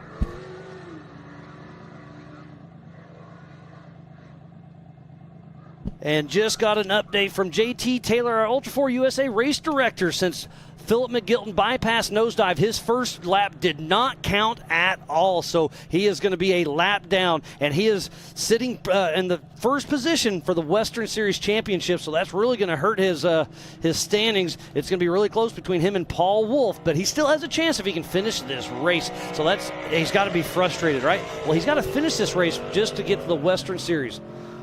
And I haven't seen much of Paul Wolf recently, so there goes Brent Moffitt with his brother Corey Moffitt riding shotgun in that Jimmy's solid axle machine. Speaking about Jimmy's, there's Philip McGilton in that other Jimmy solid axle machine with Dr. Amanda Ross riding shotgun, and tough break for him, accidentally bypassing nosedive, so he is going to be docked his first lap. That is such a bummer. I mean, again, like we said, we have confirmation. We actually saw it on the instant replay as well, but that is definitely a bummer for him. There's Dana Hale making his 4,400 debut with Ultra4 USA. He's been racing with us in the 4,800 class for a little bit, but recently bought this car from Brett Harrell, and who originally had the car was Ben Napier. So this pinball car has been around for 10 plus years, and when it was first came out, it was an absolute top of the line, and it's still a great machine, but it was a top of the line back then. There's Bailey Campbell and Ryan Miller riding shotgun, making their way through the splash zone. One of the many splash zones we have out here. I can't even talk, Miles. There's a bunch of them out here. And here's Chip McLaughlin. He's making his way up to Waterfall. At the race line Waterfall. We saw him take the left line last time. We'll see if he does that again. And yes, he does. And because Kenneth Hale still has it blocked on the right front, on the right side. And then there's Brennan Jones, I believe, that's up there. He did get out of the way, but he is not moving. And you can see the winch line is out on Kenneth Hale. And I'm sure Donnie Kellenbach's out there getting them winched out, so we'll see what happens. But there's Dana Hale and Peanut riding shotgun with him. All four Nitto tires looking like they're holding air.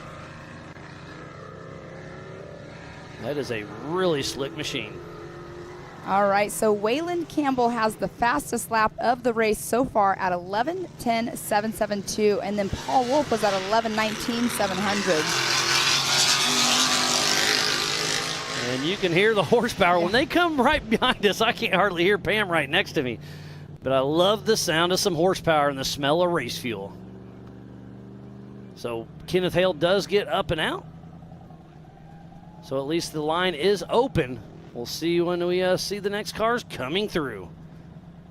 Again, thank you for everybody for tuning in. This is the 4,400 main event for the 2023 Ultra4 USA Best Damn Race of the Season, presented by Rugged Radios.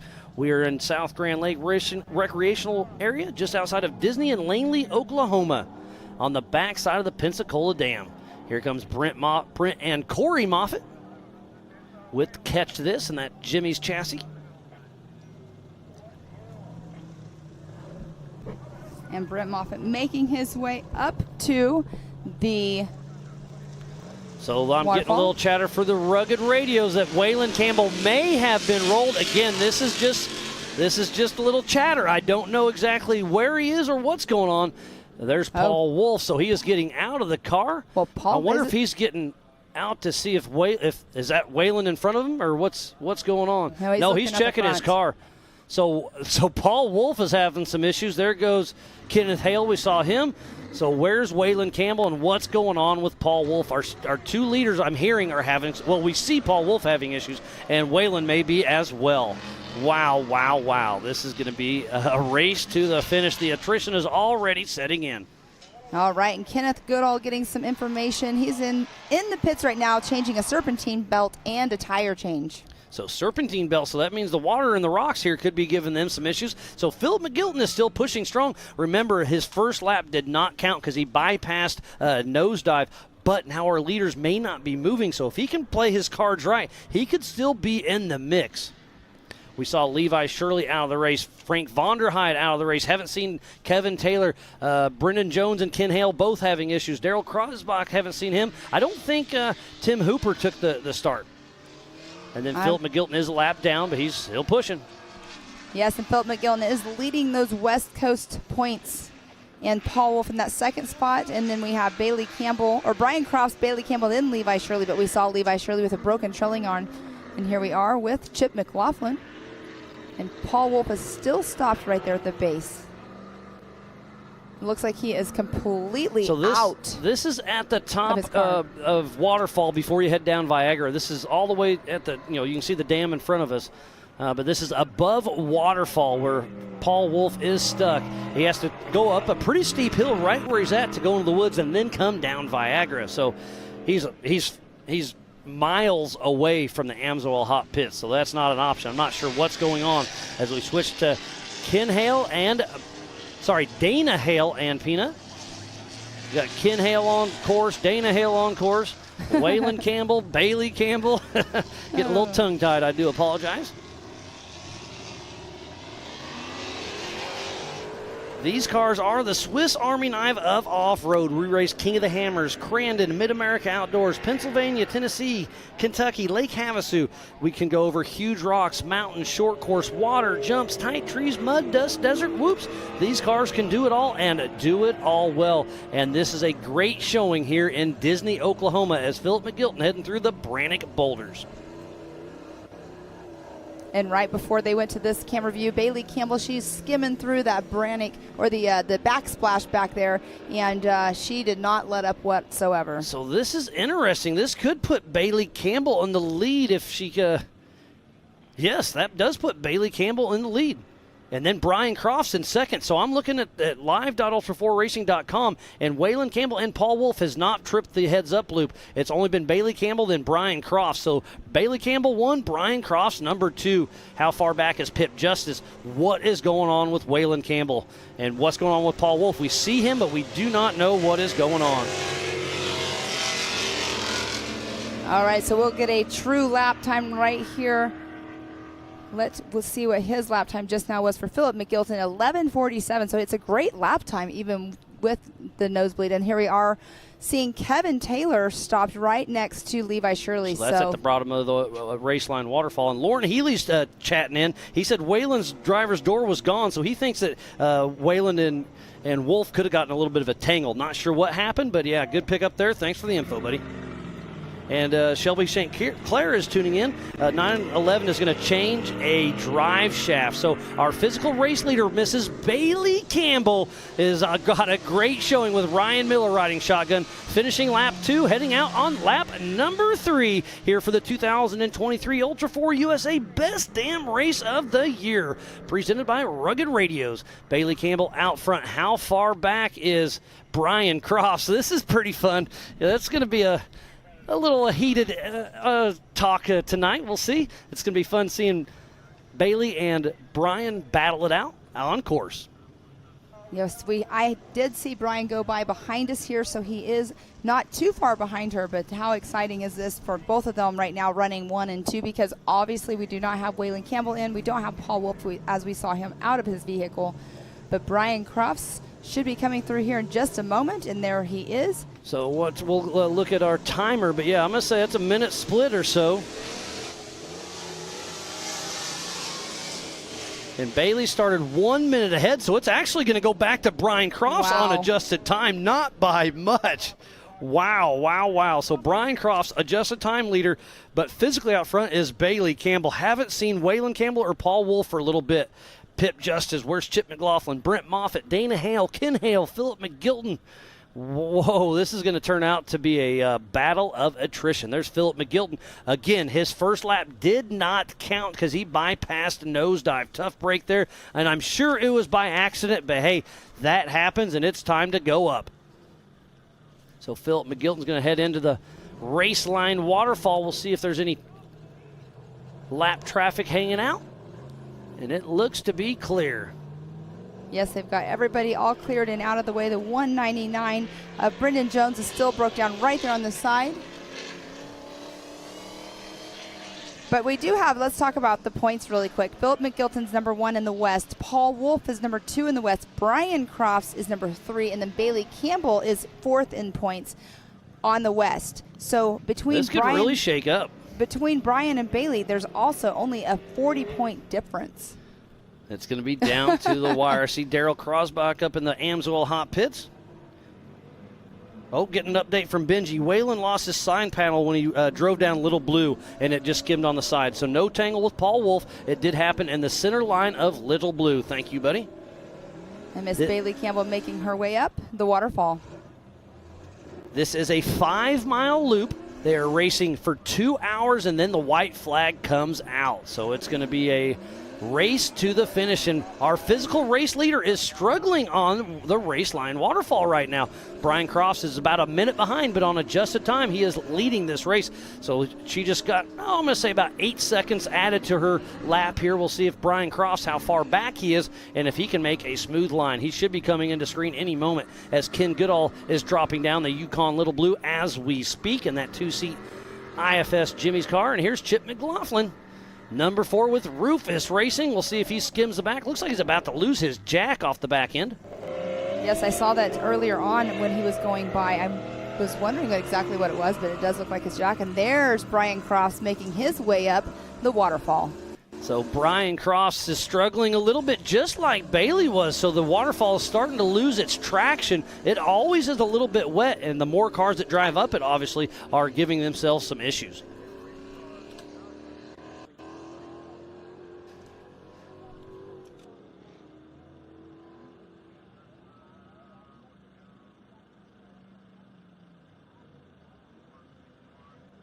And there we have Chip. It looks like, is he going to go up into the Amsoil hot pits, or will he bypass it? They might be telling him, hey, you need to stop in. We have something, coming loose. But nope, he is on his merry way.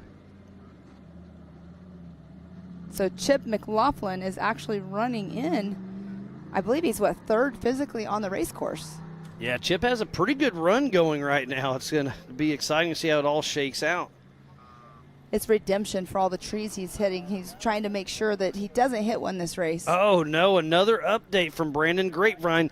Dana Hale, Pinball himself, has a broken right front axle at Nosedive. So Nosedive is proving to be a very, very tough race. Chip has a tree branch on his driver front, so he did find one. That I don't doubt that one bit.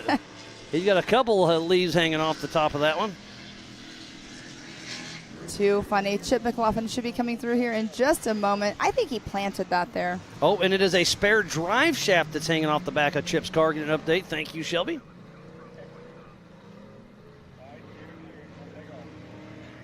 Well, hopefully it stays attached and doesn't come completely off. But here he comes around. Let's see what his lap time will be, because his last one was a 13:59.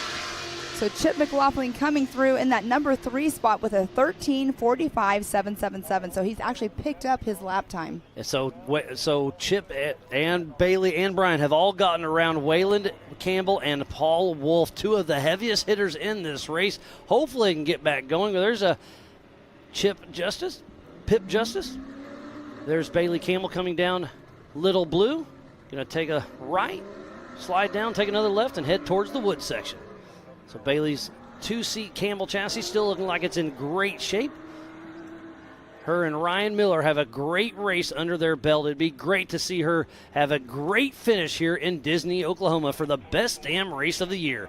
Presented by Rugged Radios. There's a 5.53 of Daryl Kresbach, still in the Amsoil hot pits, but it looks like he's heading out. And you have Ryan Rockhold over there helping out in the pit. All right, Miss Bailey Campbell. Bailey Campbell is in that number 2 spot. Mitch, she's physically out on course in front, but on corrected time, she is in that number 2 spot. Yeah, we'll see how that turns out next time around. Her and Ryan Miller are pushing really strong, and they are on the same team. So I'll bet you they're on the same race channel as well. And they're saying, hey, you're both running strong. Run your own race, but Brian Crofts is sneaking up on you on the adjusted time. Yes. There is Brent Moffitt and Corey Moffitt hitting the Spider Track backstretch. Oh, getting a little chatter through the Rugged Radios that Waylon Campbell is back on all 4 wheels, so hopefully he can get going. Not sure where or how that happened, but hopefully he can get it back going and start chasing down Chip McLaughlin and Bailey Campbell and Brian Crofts. And there we have Pip Justice will be coming through here any moment, clicking off another lap. There's Donkey cruising along. That Tribe 16 solid axle machine has been around for a very, very long time, and it's great to see Pip Justice coming all the way from Australia to come out here and race with Ultra4 USA. I know some of his friends and family back home are tuning in. It's 2 or 3 in the morning, and they're still out here tuning in. All right, Pip Justice going through. He is sitting in. Oh, he's almost through. I got a little happy there. Pam, Waylon Campbell just tripped our heads-up loop, so he's at race mile 3.5. Yes, I saw him physically go behind us. It looked like he might have had a right rear flat going on, but we'll see if we get him back on camera. And that we do have Mr. Chip McLaughlin going up to the waterfall. There we have Waylon Campbell. On screen, that puts him in the 5th position right now, and he looks like he's moving pretty good, so not sure exactly what happened, but great to see him back on all fours. Remember, this is a 2-hour race plus a lap on this 5-mile course, so this is still a lot of racing to go. Waylon Campbell is still in the hunt.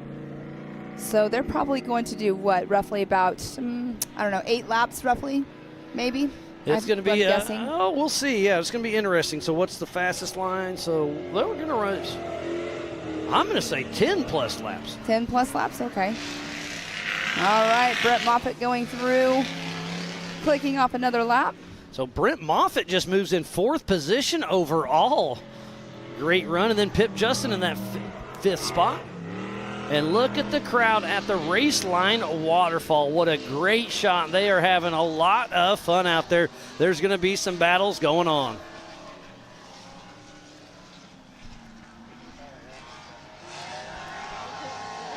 All right, there is Waylon Campbell going into the hot pits, and he does not have a flat like I thought he might have. But we know he flipped over, so there's Ryan Rockhold and Sean Rance. Oh, yes, good catch. Paul Wolf is back in the hunt as he's coming down Viagra. So he was stuck there for quite a while. Not sure what happened, but he is back in action.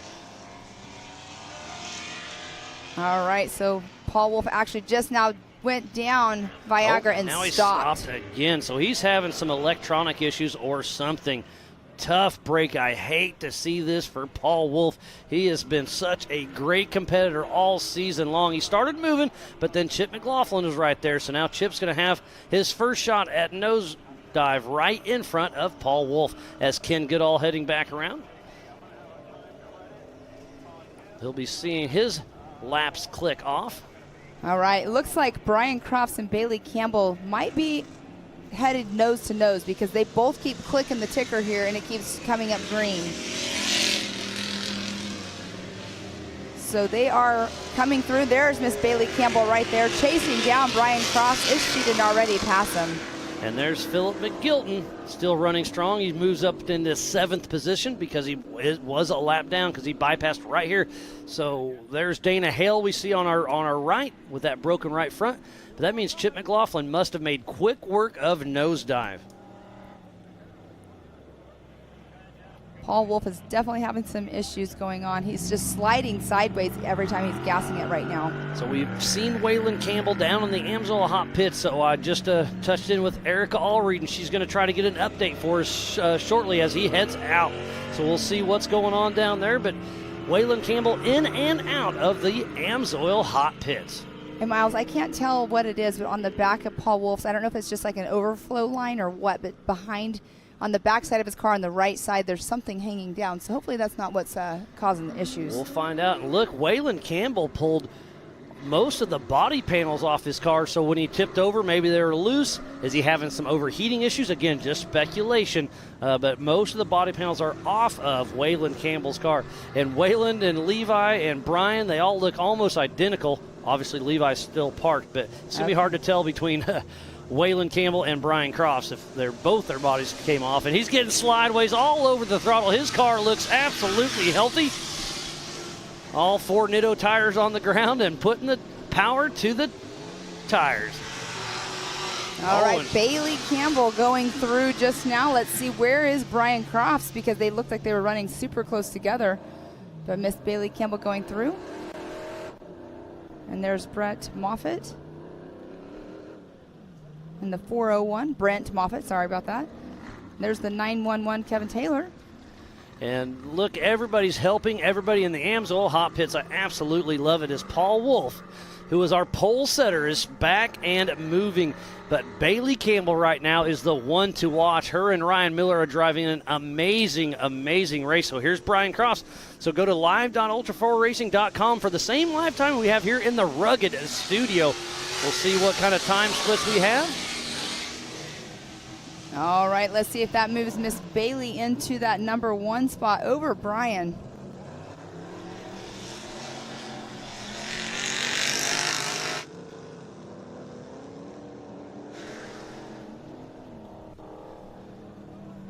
So there's the race line wheels waterfall, and there's Ken Goodall.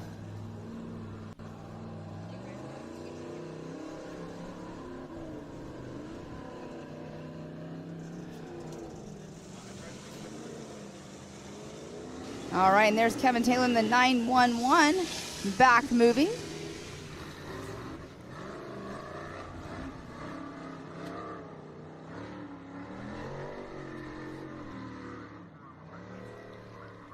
So there's the Disney half pipe at the top of the race line waterfall.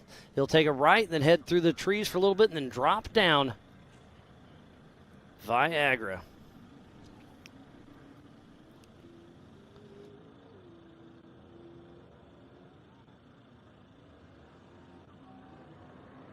And it looks like it is still Brian Crofts in the lead on adjusted time behind Bailey Campbell. The split is not very much. They took off, let's see, about 1 minute apart. They are super, super close on time. So there's Philip McGilton. Philip and Daryl's McGilton. Kresbeck. Yes, making that left-hand turn after Viagra. Oh, and there's somebody else struggling down there. Is that Brent Moffitt that's backing out of the way and letting McGilton go up on nosedive? Yes, it is. And there he is, up and out.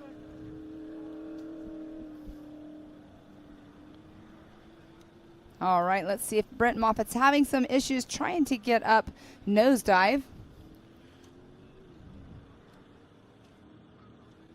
Oh, and here we have Goodall coming up now as well. So Goodall's just going to try to make his way around and make that line look easy. And he does make it up and out. But it sounds like getting some chatter on the Rugged radios.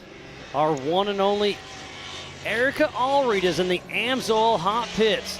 And she's we saw Waylon Campbell in there, but it sounds like she's down there with Ryan Rockhold for an update on what was going on with Waylon Campbell. Erica, what do you got for us?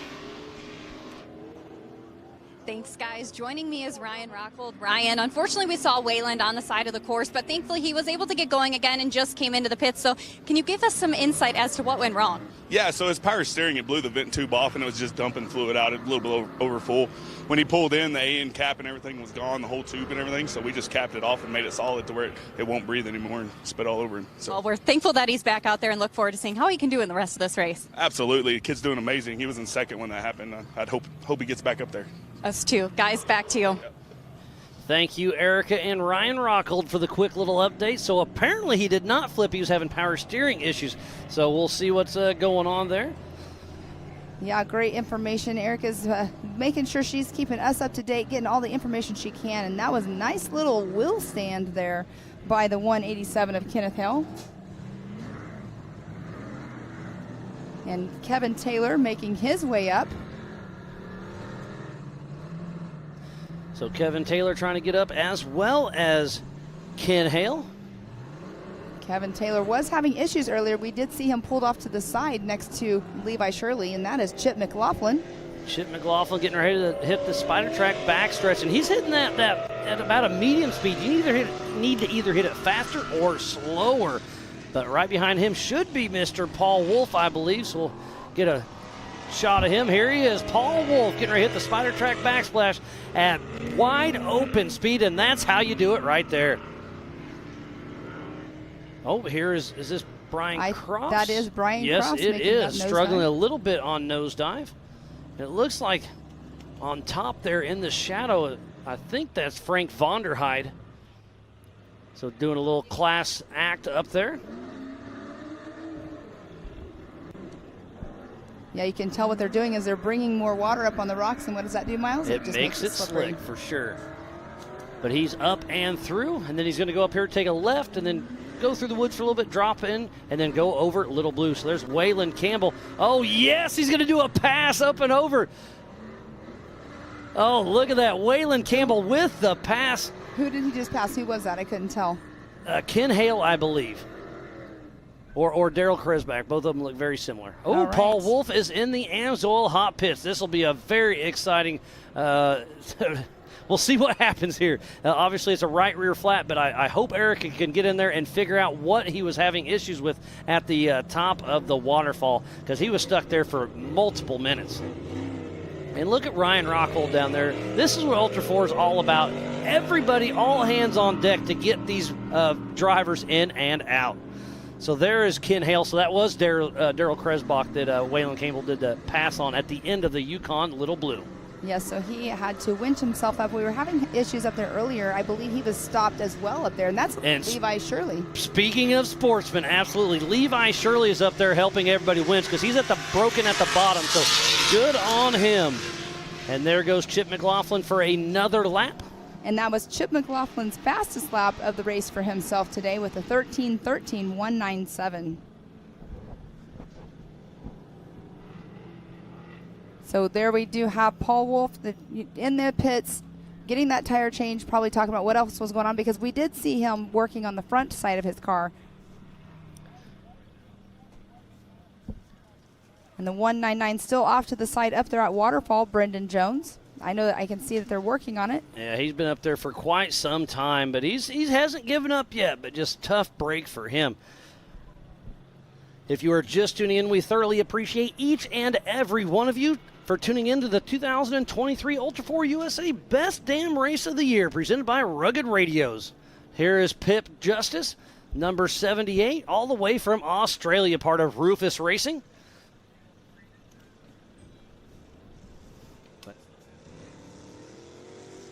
So Pip Justice, he is actually out in front of Chip McLaughlin this race, Yeah, so a little change up here. There's a friendly bet between those two, I guarantee that. But yeah, Pip Justice, that car still looks healthy, so Rufus Racing is still in the hunt. So Chip McLaughlin in that third position, Pip Justice in fourth. But out front, it's still Brian Crofts and Bailey Campbell out there. I mean, look at it. It's teammates 1 and 2, teammates 3 and 4 out on course. And there is Kevin Taylor. He was having some issues earlier on. It's good to see that he's moving again.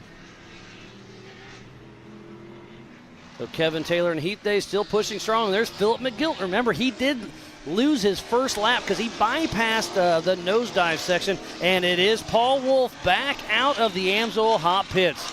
And just behind us, Pam, this is a race. It's Waylon Campbell is trying to chase down his sister, Bailey Campbell, and it's a dogfight out there on course. Yeah, that's going to be fun to see and watch. Hopefully they don't have to stop into their pits, but Waylon Campbell definitely picked it up. I mean, he's already coming back through for another lap. But Brian Crofts, let's see where he's at. We have not seen him quite yet. But on adjusted time, it's still his race right now as Paul Wolf is still back in action. Hopefully Eric can give us an update here very soon. But the car looks healthy. He's pushing strong. Paul Wolf still in the hunt. It sounds healthy. He's moved all the way back down to 9th position because he sat there for so long at the top. So there's Bailey Campbell at the top of our screen, and should be Waylon's right in the mix. Not sure if Waylon got around Bailey or not, but this camera should put them up here in the next 5 seconds or so. Yes, there are two cars nose to tail. Who's in front of who? When I saw them in the distance, it was Bailey out front, but did Waylon get around her? And so, how is this brother and sister battling it out right now? Oh, no, that is Brent Moffitt possibly. Yes, that's Brent Moffitt, but right behind them is going to be... Ooh, and they are going to So that be is on Bailey it. Campbell doing a little splash pass. And then just goes dark. But look at that, Waylon Campbell's right behind her. So about 3 second splits. Waylon Campbell right behind his sister, Bailey Campbell. There's Chip McLaughlin at the top of the Disney half pipe. So he's already cleared Waterfall. He'll be heading towards going down Viagra. There's two lines going up right where he is. He's on the right line. There's a left line that's a little easier but a little longer. and back to Pip Justice in the Race Line Wheels waterfall section. And look at the crowd. They're absolutely loving the 4,400 main event here for Ultra4 USA. And Pip Justice running in that number 4 spot. So let's just go through our top 5. We have Brian Crofts in that first position, Bailey Campbell second, Chip McLaughlin third, Pip Justice fourth. And look at this, Miles. Philip McGilton is actually running in that number 5 spot. That is absolutely impressive. And we're getting a little update that Erica is down in the hot pits with an update with Paul Wolf's pit. So Erica Allred down there, I hope she got some fun information for us. Take it away. Thanks, guys. Joining me is Robert, a member of Paul Wolf's pit crew. Robert, we weren't quite sure what happened with Paul Wolf out on course, but he was able to limp it back to the pits. So can you give us a breakdown as to what happened? He rolled it over, supposedly, I guess, and out in the tree somewhere. He's learning how to drive. It's his first driving lessons, I guess, so he'll figure it out. Maybe come back up there. We need to finish. That's our goal here today, is to finish. Finish decent as we can and go from there. Well, thankfully, Paul's come from behind efforts are second to none, and history has shown that he doesn't need to start up top to finish up top. So we look forward to seeing him back out there, and thank you so much. All right, thank you. Have a good one. Thank you, Erica, and Uncle Robert up there with the jokes, giving Paul a little bit of hard time. I love it, as Paul Wolf is up and through the waterfall, heading through the Disney half pipe. But look at Brent Moffitt and his brother Corey out of the car. Looks like they're on the back, getting some tools out. Not exactly sure what's... Oh, it looks like a right front flat tire. So they're getting the jack down and the impact and going to have to swap out a right front flat tire. And there is the 553 of Daryl Kreisbach. So, Miles, while we were in the pits with Erica, Bailey Campbell came through. She is on her 4th lap with an 11:24.770. So she has gained on Brian Crofts just a little bit. I think she's going to get the overall lead on this one once again. Yes, because we can see where Brian Crofts is with those overheads that we keep clicking off. So and he started, 2 rows behind her, I think is what it was. Yeah, we have 2 rows, so 30 seconds, 2 at a time. So that puts a 1-minute lead as Brian Crofts comes slideways towards the Rugged Radio's start-finish line. So we'll see what it updates in here. And yes, Bailey Campbell is our overall leader on adjusted time and physically out on course. And there's Paul Wolf still pushing hard. He'll be heading down Viagra as we speak, and he's hitting it with some pretty good speed. Taking a hard left and heading towards Nosedive. So hopefully this drone can kind of fly around and see how he does going up Nosedive. Yes, this guy is good. Our camera guys are doing a great job. And Paul Wolf going up Nosedive as we speak. But this is really getting tricky. It's getting it's super wet, and it's undercut by quite a bit. But there, Paul Wolf taking his time. This is a long race. We are only 50 minutes into this 2-hour race, and right behind him is Philip McGilton.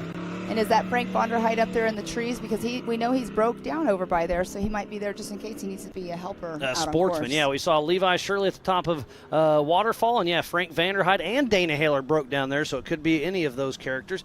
And there's Ken Goodall, and it looked like a Campbell car behind him. Yes, is that Brian Crofts? It would make sense. Yes, it is Brian Crofts because he just came through here. But yes, Kenneth Goodall making it up. Let's see. And now we have both lanes open. Everything is cleared. So Kenneth Goodall made it look very easy. That is actually Waylon Campbell, not Brian. So Wayland is behind Kenneth. And Wayland Campbell came through. His fastest lap today has been an 11:10. Philip McGilton actually has the fastest lap time of a 10:59. Fastest lap of the race.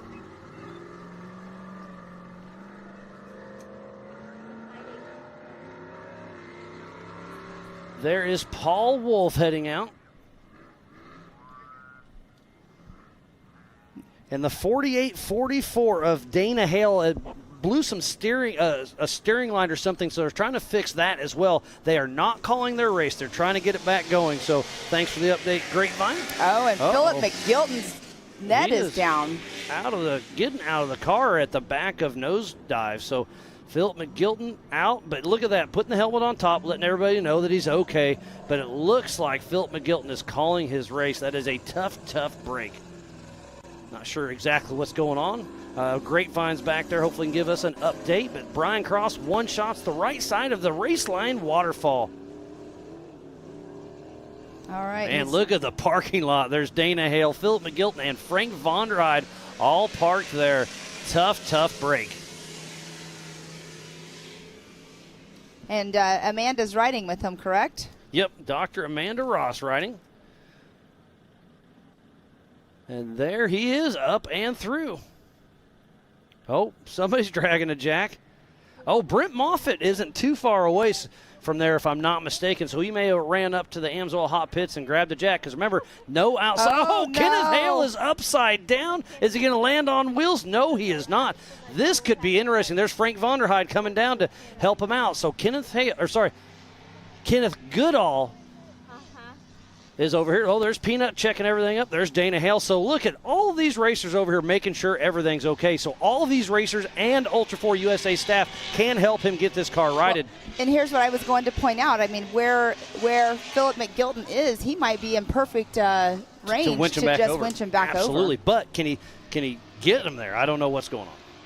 And How that might far be back just a is little McGilton? too far. Yeah. Oh, there's Grapevine in that Toyota. So. Yeah, there he is. But yeah, he's got his hat out even. Oh. He is calling it. You know, if you got the helmet on top of the car and you're putting your ball cap on, it ain't looking good. There's Ken Hale. See if we can get in touch with them. It has been 187 of Kenneth Hale moving along. It has been a wonderful day of racing, and we could not do it without Raceline Wheels, Amsoil, Good Boy Vodka, Can-Am, Speed Sport, Project X, Rugged Race Radios.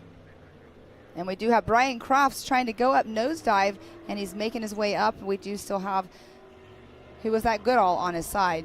All right, let's finish your list here. We have Laser Nut, Mid-America Outdoors, 360 Wraps, and Optima Batteries. Spider Tracks, Brannick Motorsports, Yukon Gear and Axle, Whalen, the Off-Road Syndicate, American Outdoor Events, King of the Hammers, and Fun Haver Off-Road. So please support who supports the sport. And as we were seeing nosedive, there is no outside assistance except for Ultra4 USA staff, which is there, and your fellow competitors, which is there. So everything that's going on at the bottom of nosedive is absolutely legal. All right, and Kenneth Hale moving along. He is actually slowing up for the water section. He's not wanting to splash the water up and over. And that is one of our Ultra4 USA helpers, Brandon Grapevine, getting him loaded back on his wheels. Again, this is a safety thing, so that is everything is A-OK right there. As Paul Wolf is in the mix, heading down the beach run, where as far as you can see that dust, he'll do a 180 and head towards the Spider Track backsplash.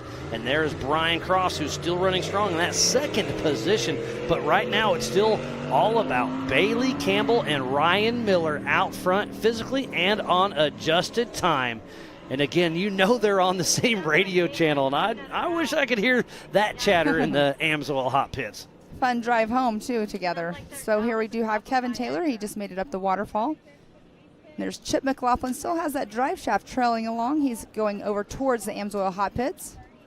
And look at this. Chip is in third position. This is probably his best race he's had in Ultra4 USA in the 4400. So I hope he can hold it together. He's got a great race going as he's entering the Brannick Boulders. Yes, he's currently still running in that number 3 spot, so great run by him. Pip Justice is running in that 4th position. And we just saw Kenneth Goodall. He's running in that 5th position, but we did see him do a little flop down nosedive. And look at that. It looks like the right front may be towed in a little bit, so he may have took a pretty hard hit, but we'll see if Kresbach can keep it going. And we are it is loud behind us with Brent Moffitt, but I was getting ready to say we are sneaking up at the halfway mark of this race. It is a 2-hour race plus the white flag. And they're out on lap number 5. So, yeah, we're going to be close to that 10 to 12 lap range. We'll see if they can keep it together. Waylon Campbell making some noise behind us. It looks like they're checking out Ken Hale. They're going to get that window net back up. Took a little bit of tumble, so they're bending some stuff out. And here is Rufus Racing coming through. Chip McLaughlin and a Pip Justice. That's awesome. Nose to tail, and they're on the same lap. So there is 3 and 4 nose to tail. Where'd they take off? Pip Justice took off. Pip Justice was in the 2nd row in 3rd spot, and Chip McLaughlin was in the 4th row in the 7th spot. Yeah, so there's a minute time split. So on adjusted time, it's looking good for Chip McLaughlin, because if they're nose to tail, that means he's got a minute lead on him. But they are running neck and neck, and here we do see Paul Wolf still moving along. Looks like those Project X lights are tilted a little bit, so we heard Uncle Robert say tipped over. Having a little fun with it, but the car looks like it's still healthy. But that puts him a lap down, so he's still in that 9th position. But running strong, I believe he has the second fastest lap of the day, actually the third at 11:19.700, but down there in that 9th position. So next one we should see coming through the Rugged Race Radios, start-finish is going to be Waylon Campbell in that 7th position. So our first and second early, Paul Wolf and Waylon Campbell, both having issues early in the race, but it's been smooth and steady for Bailey Campbell, Brian Cross, Chip McLaughlin, and Pip Justice. And sitting in 5th position is Ken Goodall, but he's the one that's been flipped over at the bottom of nosedive, so we'll see if that changes up some. As Waylon Campbell blowing by the Amsoil hot pits, entering the Brannick Boulders. After the issues he's been having, it's a good thing that he did not have to stop, so obviously everything is going well for him out on course. It's been a very exciting race thus far as we see Bailey Campbell and Ryan Miller in that 2C IFS Campbell chassis heading into the race line wheels waterfall, taking that preferred left line with the, that's a big car. It's built for King of the Hammers. It's built for the desert, but it just goes to show these cars can do a little bit of everything and do it well. And here's her brother, Waylon Campbell, back on screen. He'll be clicking off another lap. So that does put... Well, Brian Crofts, he went by in our sights just a little bit ago, so... There goes Waylon Campbell through, but Brian Crofts should probably be back on our what is that, the Brannick backsplash? The Spider Track backsplash. But that does put Waylon Campbell on the lead lap and bumps him in front of Ken Goodall. So Waylon Campbell had his issues early on, but has moved his way back into 5th position. There's the Spider Track backsplash right there as Brian Cross blasts across that, doing a little hydroplane action. And there's Pip Justice on the race line wheels waterfall, followed by teammate Chip McLaughlin. And they both make it smooth up there. Ooh, I said it a little too early. Way too soon, Miles. And look at that. You see how he backed up just about 6-8 inches and gave a little bump. That's all it took. So Chip McLaughlin knew where his tires were on that ledge and made it look easy. And there's Bailey Campbell checking up hard as she goes down Viagra. Ryan Miller's, talking to her, hey, remember, this is super steep. There's that ledge in the center of it, so go slow. Just use your brakes. After you drop off, blip the throttle just a tick. And there is Paul Wolf heading up the Disney half pipe at the top of the race line wheels waterfall. And you could see Levi Shirley was still there, but... Here's Ken Goodall, who we saw struggling at nosedive. Pam, this is getting interesting. Oh, and he knows it, so he backs up and lets the race leader go around. So sportsmanship at its finest from Ken Goodall. And who was that was behind Ken? So there's 2 other cars waiting to go up. Didn't quite see who that was. Maybe the camera will go back that direction. Oh, Ken Goodall does make it up. Oh, there we go. Is that Ken Hale, I believe? Ken Hale and Daryl Kresbach look very similar. I believe that's Kresbach. Yeah, the 553. That's 553, yep. Oh, and now we do have Moffitt. Not sure if he's trying to make his way back up, but here we have Brian Crofts coming through. Let's see exactly how far back he is from Bailey Campbell. Brian Crofts, that just put him on lap number 5.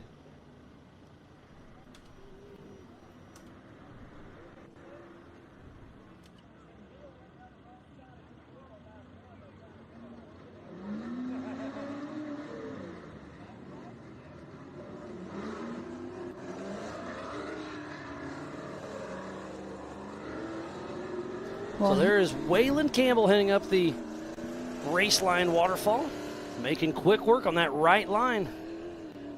And there's the 199 of Brendan Jones, who's been broke down for quite some time at the top of waterfall. Tough break for him. As we see Paul Wolf making it up nosedive, takes a left into the woods, and they'll drop down towards the Yukon Little Blue section. There's Dana Hale still working on his car. And I saw a quick little glimpse of Levi Shirley still at the top of the race line waterfall, being a great sportsman for Ultra4 USA.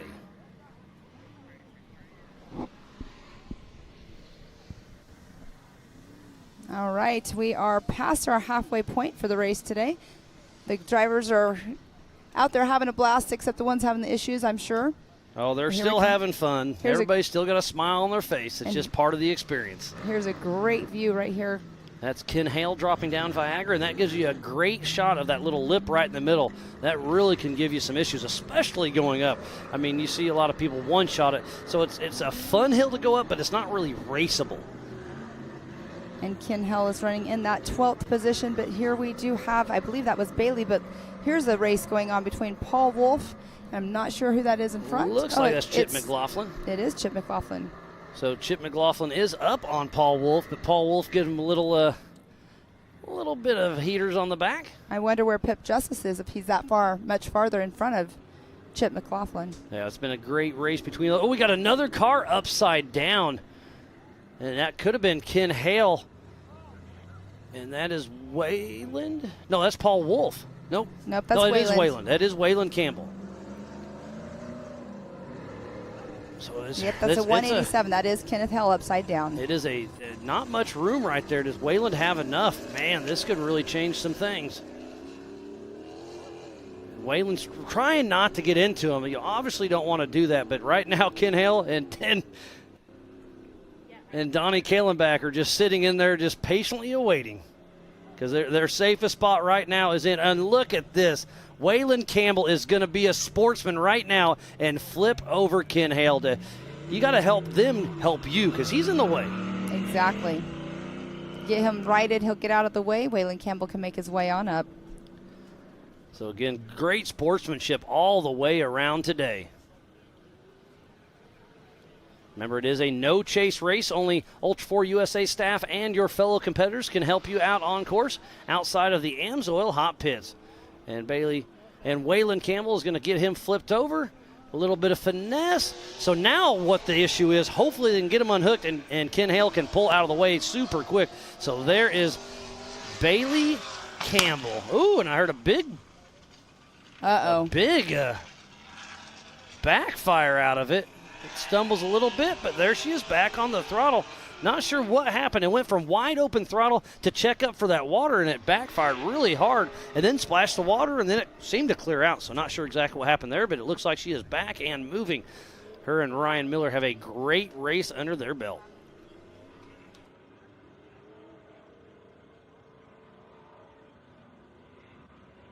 So Bailey Campbell heading out towards the beach run.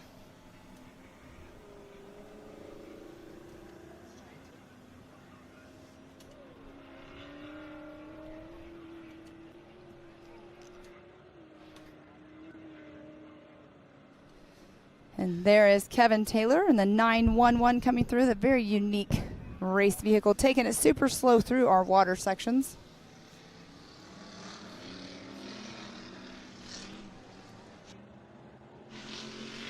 So there's Bailey Campbell, our physical race leader. Getting ready to hit the Spider Track backsplash. And whatever happened with her car making that loud noise, it's definitely obviously not hurting her right now. Yeah, she flies right through as we see Kevin Taylor and Heath Day with that 911.1 off-road machine. There's Ken Goodall. We saw him flipped over at nosedive just a little bit ago. But obviously these cars can take a pretty good hit and keep on moving. Bailey Campbell heading up the grand staircase towards the AMSOIL hot pits. It has been a great race for her, and there's Wayland Campbell. We saw him stopped at nosedive. Obviously, he got up and around that over the Yukon Little Blue section. Now he's about to dive into the woods right here for the first wood section. Well, there was a car pulled off. That was either Ken Hale or Daryl Kresbach. Yeah, I'm not quite sure who it was. Getting a little update, though, from Miss Amanda Ross. Such a bummer for them, a front ring and pinion. That's what has happened and taken them out. So that is 553 of Daryl Kresbach, and that is the entrance of the woods, just shy of race mile number 2. Here comes Bailey Campbell.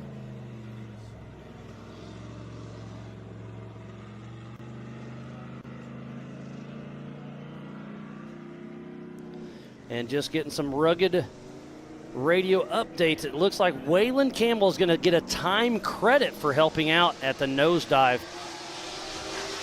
And Miss Bailey Campbell coming through, clicking off another lap.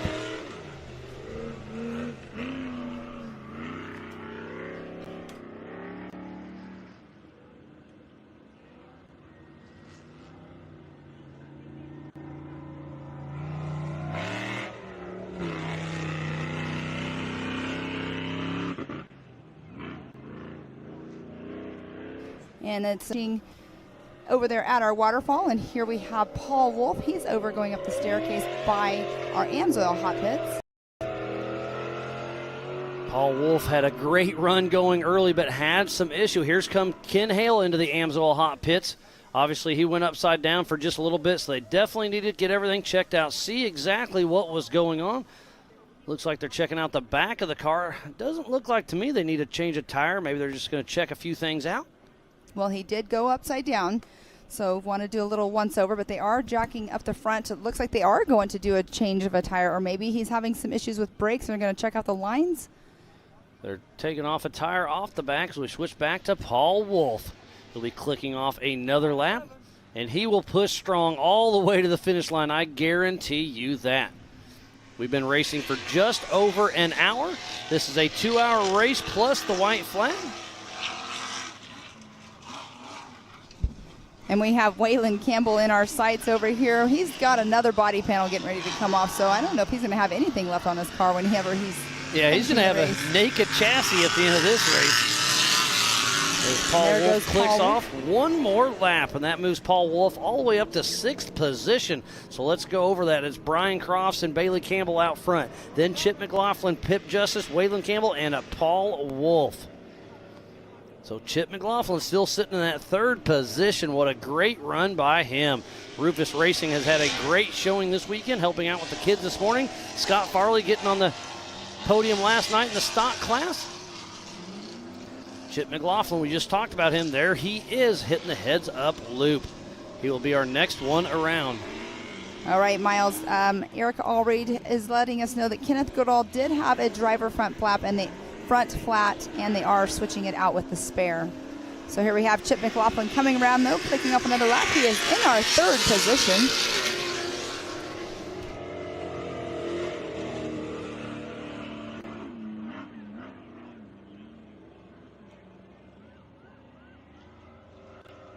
One of these times it's going to smoke that camera that's down there.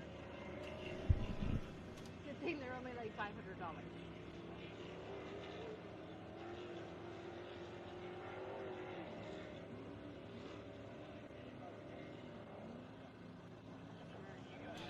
So Brian Crofts out front. He did get around Bailey Campbell. Not sure what happened with her. She had a little bit of a long lap, so maybe you're right, Pam. She must have had to change a tire out on course or something, and Brian Crofts did get around. So Brian Crofts physically out front, then it's Bailey Campbell, then Chip McLaughlin. Yes, and that would make sense time-wise because he is almost a half a lap ahead of her, roughly. So that would make total sense on time. And Pam, did you check this out? Waylon Campbell just laid down the fastest lap of the day with a 10:25. Wow. He came out of nowhere and laid down a heater. Well, he's shedding weight is what he's doing. And Erica's updating us. Ken Goodall is doing a flat and swapping the spare.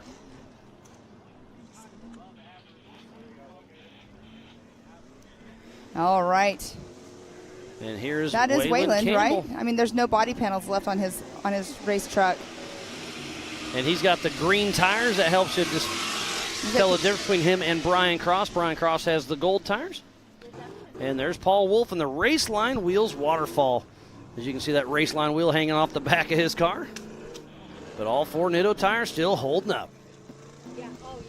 So, Miles, with Brian Crofts being in that number 1 spot, he has quite a lead because Bailey Campbell is literally, as we look at it physically, almost, I don't know, maybe half a lap in distance. Yeah, but that's a flat tire, and there's Bailey Campbell right there. So, yeah, that's not even race mile number 2, and Crofts is at race mile number 4, roughly. So, Brian Crofts has basically a 2-mile lead. That is a very, very impressive. And Bailey Campbell's trying to get around Kevin Taylor, and she does.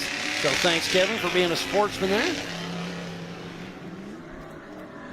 And Kevin Taylor earlier was, like we were saying, having issues. He was pulled over by Levi Shirley, but now he's back on. Brian Crofts just now went through, clicked off another lap at an 11:21, so he's out on lap 6.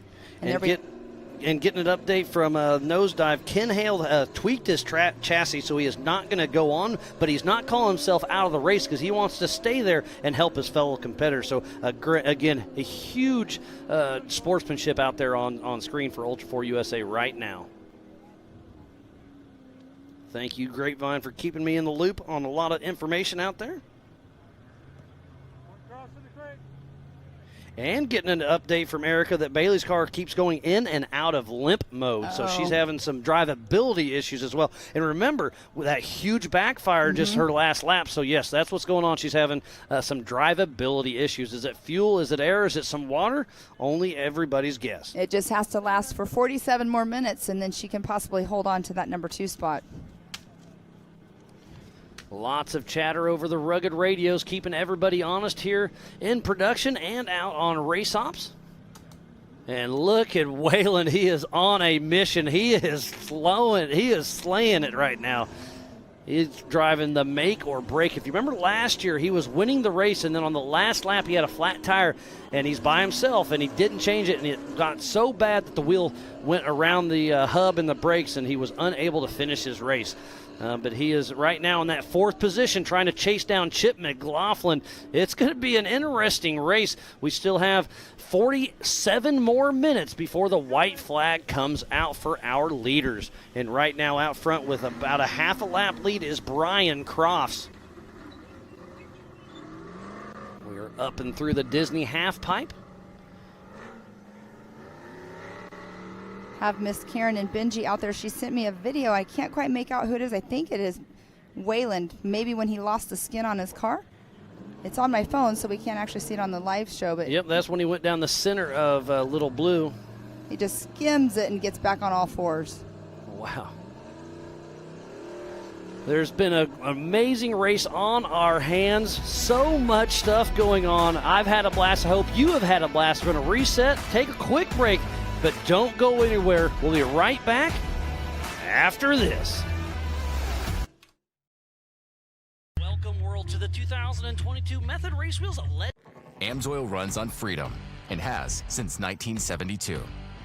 The rest of the market has been trying to follow our lead ever since. But a head start is a head start. Run with us.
Searching low in the night.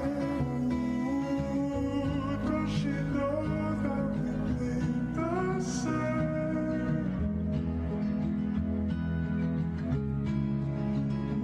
Ooh, don't wanna cry. Get it, boys.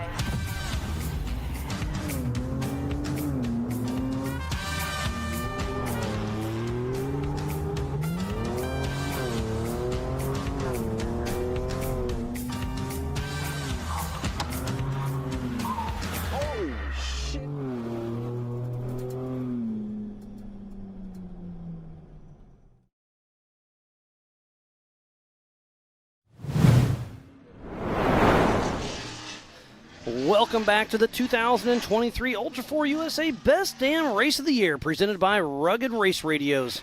On the backside of the Pensacola Dam here at South Grand Lake Recreational Area, just outside of Disney in Langley, Oklahoma, as Bailey Campbell just went through the Brannock Boulders. And there was Ken Goodall making it through the proper line of the Yukon Little Blue section. And that's where Waylon had a little wheel stand and started tearing up his body. On his chassis, there's Kevin Taylor and Heath Day taking it easy over the Spider Track backsplash. And Paul Wolf, where's he at? He's moved his way up into 6th position. But right now, it's all about Brian Cross with about a half a lap lead. But here comes Bailey Campbell for lap number 7. Yeah, it's a 5-minute, 43-second lead that Brian Crofts has over Bailey Campbell. Not sure if she had a flat or not, or if it's been all about drivability. Is that Brian Crofts? Yes, it is. All right, so Brian Crofts is sneaking up on race mile number 2 as Bailey Campbell just came back by race mile 0, basically. So it's a 2-mile lead with 5 minutes and 43 seconds on adjusted time. So Brian Crofts is sitting in an excellent position right now.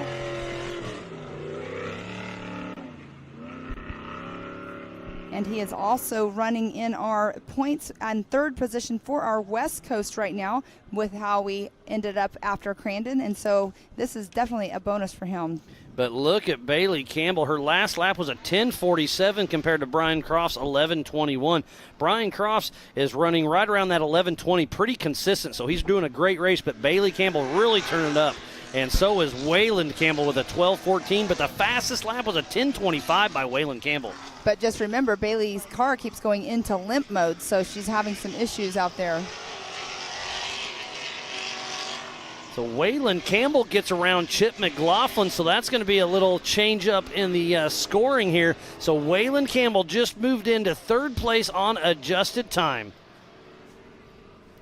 And here we do have Miss Bailey. Let me update that. So Waylon just got around Chip, and there's about a 30-second split, but he started a minute and a half behind him. So, and he also will be getting that time credit for helping as well. Oh, that's right, a 2-minute time credit for Waylon Campbell. So this is going to shake it up. Yeah, it's going to be really close. So Waylon Campbell, it looks like, is going to be ahead of Chip McLaughlin on adjusted time.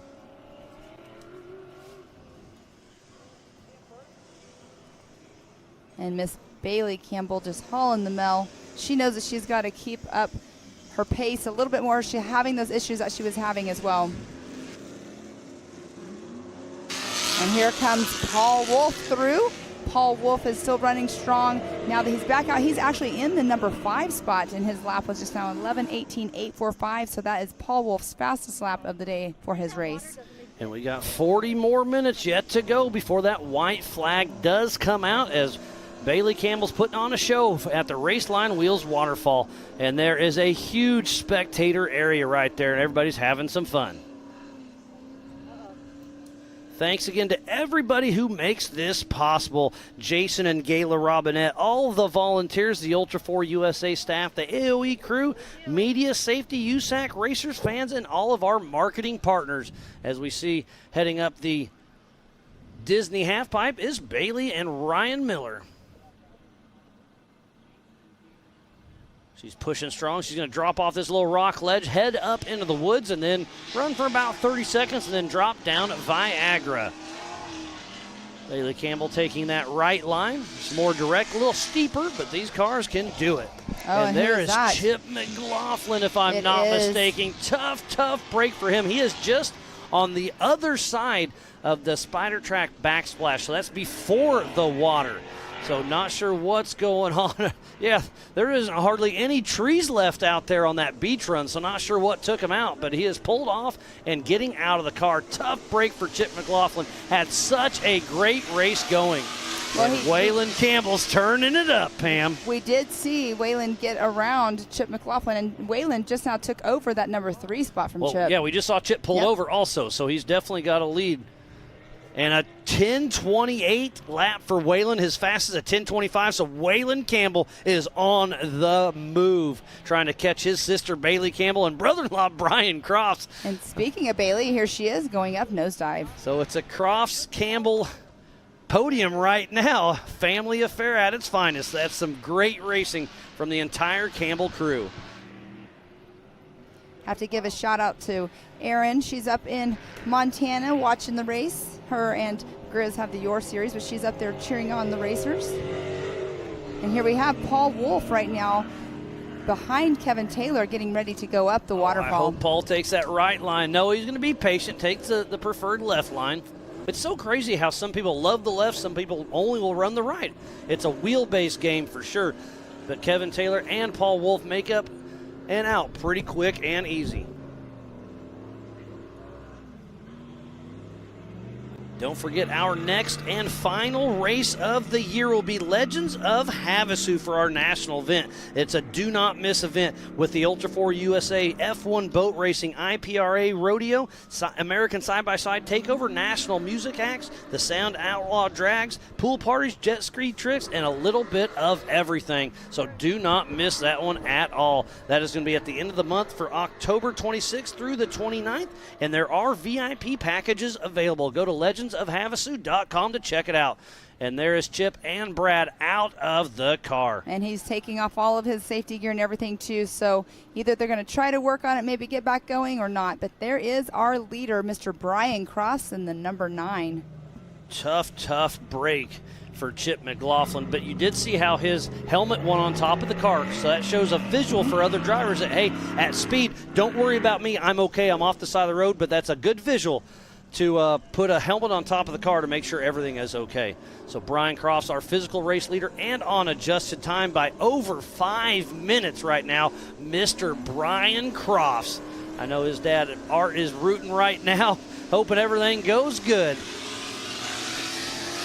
Brian Crofts' car looks like it's in great shape, and he's running a solid pace, but he's not. It's a conservative pace. He's still running fast, but Wayland and Bailey are laying down some faster laps. But he knows he's out front, so he's playing that strategery right now. Well, he did. His time has gone down slower just a little bit, but not too much. But he's definitely going to be conservative, because why would you push it that hard? Because you don't want to have anything happen. North Shore Racing is tuning in, wishing everybody luck here, and we'll see you in Havasu. So it sounds like Chip McLaughlin's team has no idea what happened. They have actually no comms going to him at all. So a little bit of chatter through our rugged race radios. And remember, we are only about 500 yards away from the Amsoil Hot Pits. We'll see if Brad and Chip run up there to see if they can get anything figured out. As we see Waylon Campbell coming down Viagra, and he's coming in hot. He is pushing hard. He knows he has to give it all he's got to try to catch his sister and brother-in-law. Oh, Chip McLaughlin. Nope. Just looked at the timing thing, and it popped up, but that was yeah, I saw that wrong. earlier, too. I'm not sure exactly what it was. So Chip, last time around, he was stopped as Waylon makes quick work up nosedive. Take a little left in the woods and then head down the Yukon Little Blue. Brent Moffitt still pushing strong, him and his brother Corey. And Brent Moffitt, he just moved up into that number 7 position. Pip Justice, we haven't seen him in quite a while. He was running a great race, but we have not seen him. He's a lap down, not sure what, or a couple laps down now, not sure what's going on with him. Haven't seen much of him, and now we know Chip McLaughlin's pulled over. So it's looking good for Paul Wolf, Ken Goodall, and Brent Moffitt right now. If they can keep pushing strong, they'll keep chipping away. Brian Crofts need to keep this car together. It is his race to lose right now. You can hear in the background that Miss Bailey Campbell. She'll be heading up the first heads-up loop. Don't forget to go to live.ultra4racing.com for the same live timing we have here in the Rugged Studio. And there's our physical race leader, Brian Crofts, at race mile number 1, just below the waterfall. And look, what there, a way chilly. To watch the race. Yeah. You got a cold cooler and a little creek right there. That's where I want to be hanging out. The other day when we were out on course, somebody was out there hanging out with a big old floating duck as well. So good times out there in the water. That's the Little Blue State Park. on the opposite end of our racetrack.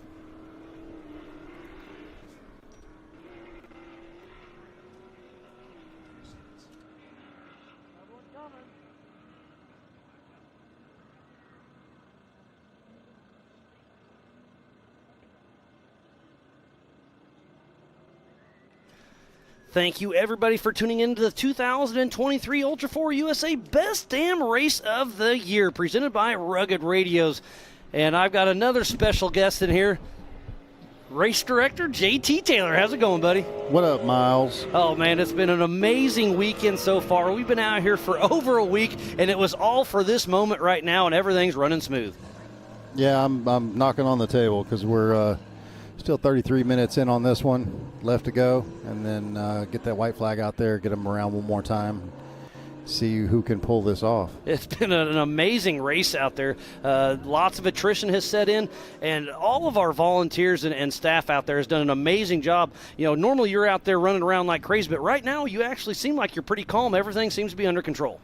Well, I got some of the best volunteers in the biz out here helping us, and then the best crew with Gus Fisher and crew from MAO covering the course up, locking it down, and doing recoveries. And so, yeah, it makes it to where I can help manage it instead of on the ground manage it.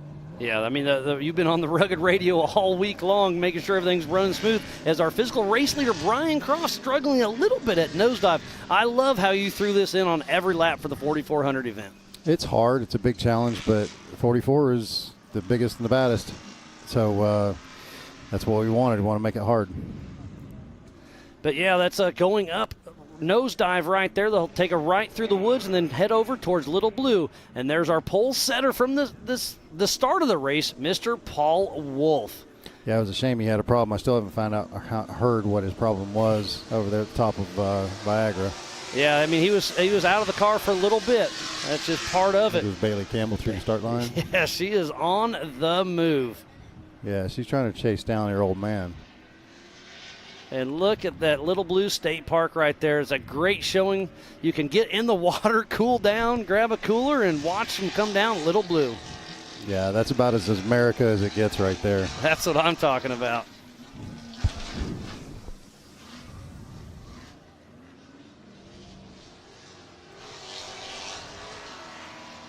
And there's Brian Crofts, our physical race leader, coming down the Yukon Little Blue section, right? And so Little Blue State Park is directly to his left as he was coming down. And Paul Wolf getting ready to hit the Spider Track backsplash, and he is wide open. That's 80-plus miles an hour and just hydroplanes across. Yeah, he was moving.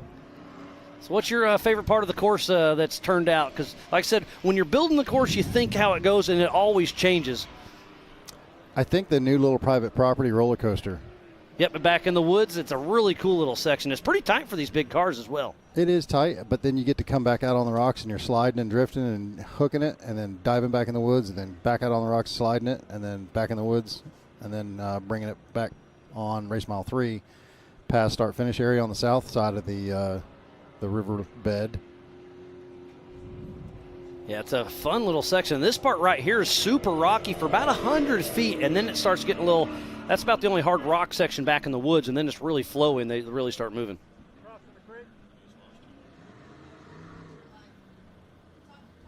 All right, so, yeah, it does get real tight right there going in that little wood section, but then it opens up, and it's pretty fun. Here's Paul Wolf singing along. Always a competitor. He's raced 3 races this weekend with us and had some success, had some part issues. This one, we saw him early on having some issues, but he has moved up into the top 5 right now. So we'll see. He is going to be ahead of – he's in the top 4 now because Chip is still not moving. So Paul Wolf dropped all the way down to 11 and now back up to 4th position. As we saw a quick glimpse of Bailey Campbell. Yeah, he's coming around the corner. They're going to go through to start finish to bump another lap.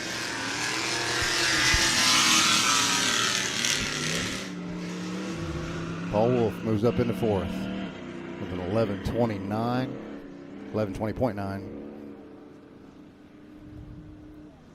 He's 11 minutes off of Crofts.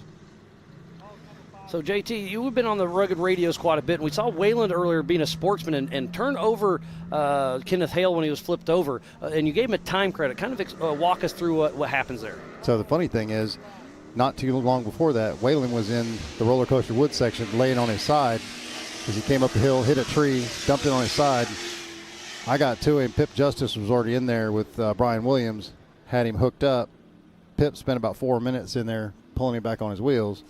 So Pip got a 4-minute time credit for that. Brian Williams verified it. And then Wayland stopped there at nosedive and rolled Goodall back over.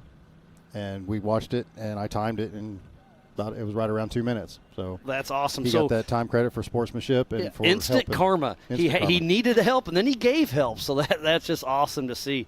Yeah, we're winding down. Got right at 30 minutes left to go. So, JT, thanks for coming in here in the booth. I know you don't like getting on the mic too much, but we thoroughly appreciate it, and everybody loves to hear from you. So thanks for coming on in. I'll let you step back. I know you still have a little bit more work to do. Oh, but yeah. Again, thanks for everything you do, buddy. It's been a blast. No, thank you. You guys are doing great on the mic. We love it, and production's killing it, so you guys keep it up.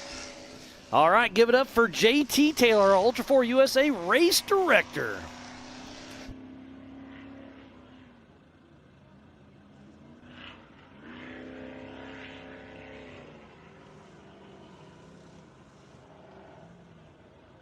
So there is Kevin Taylor and Heath Day and that 911 Porsche-themed machine. Spit it out, Miles. It's been a long weekend. Man. All right. So, Miles, while JT was in here, I caught up with Chris Hickman, and Chris Hickman was saying that Paul hit a tree, rolled over. They have no communication radio-wise, so they don't know exactly what was going on, but obviously he's doing good. He's running strong. So he found a tree. So Paul Wolf and Waylon Campbell have both tipped over, and Waylon has moved into third position, and Paul moved back up into fourth spot, and Chip McLaughlin still is not moving yet, so tough break for him. Yes. And yeah, speaking about trees, I saw where you were going with that. That Paul found one. Chip, I don't know if he did or not. Well, Chip did have some tree branch in his driver's side window earlier, but you know what Chip did, right? I mean, he put it all over social media. He went hanging those little green trees all over the back of all the 4400 guys. And there's our physical race leader, Brian Crofts, hitting the spider track backsplash. And so that is at race mile 4. Wayland is at race mile 1. So it's a 3-mile split between there. Okay, Bailey Campbell is roughly race mile 2. So it's a 2-mile lead, 1-mile lead over Wayland. It's going to be a race to the finish with 26 minutes until the white flag comes out. And getting a time split from Benji. Bailey is 4 minutes, 20 seconds behind Brian Crofts. So we were talking, we have not seen Pip, and we have not seen him on camera. The Rufus Racing team, they do not have any radio communication with him as well. So the water is taking a toll on these guys and on the radios, and that's what we saw yesterday in our UTV class. A lot of that was going on. As our physical race leader is moving into the Brannock Boulders as we speak. And Caleb Thompson out of New Zealand's tuned in. Thanks for tuning in, buddy. He said he's trying to work, but it's hard to work when he's trying to have this much fun watching this. We have the luxury of this is our work, so it's pretty cool to do, and I love that everybody's tuning in from all over the world. Thanks everybody that is doing that. And don't forget to go to the MAO app, and we have that on Google and Apple. Go to AOE.tv and Speedsport.tv. Go to the Ultra4 USA, MAO, and BMR Facebooks. Share it. Start a watch party. And Brian Crofts, our physical race leader, and on adjusted time, heading out for lap number 9 as he clicks out. So we do know that Bailey Campbell's in that number 2 spot. Earlier on, she was 5 minutes and something behind Brian. It was 5:43, and she just cleaned it up to 4:30. Yes. So you took exactly what I was going to say. Yeah, so she's got a minute up on him, or made up a minute, as Kevin Taylor makes quick work. There's Paul Wolf coming down the Yukon Little Blue section.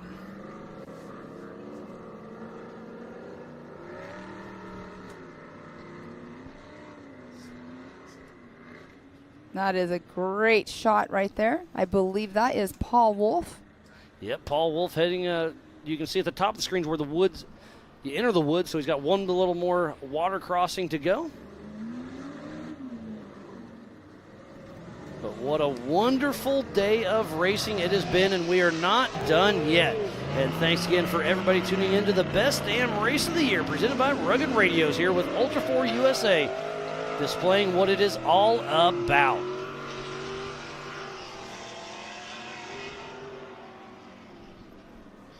So Bailey Campbell is doing good.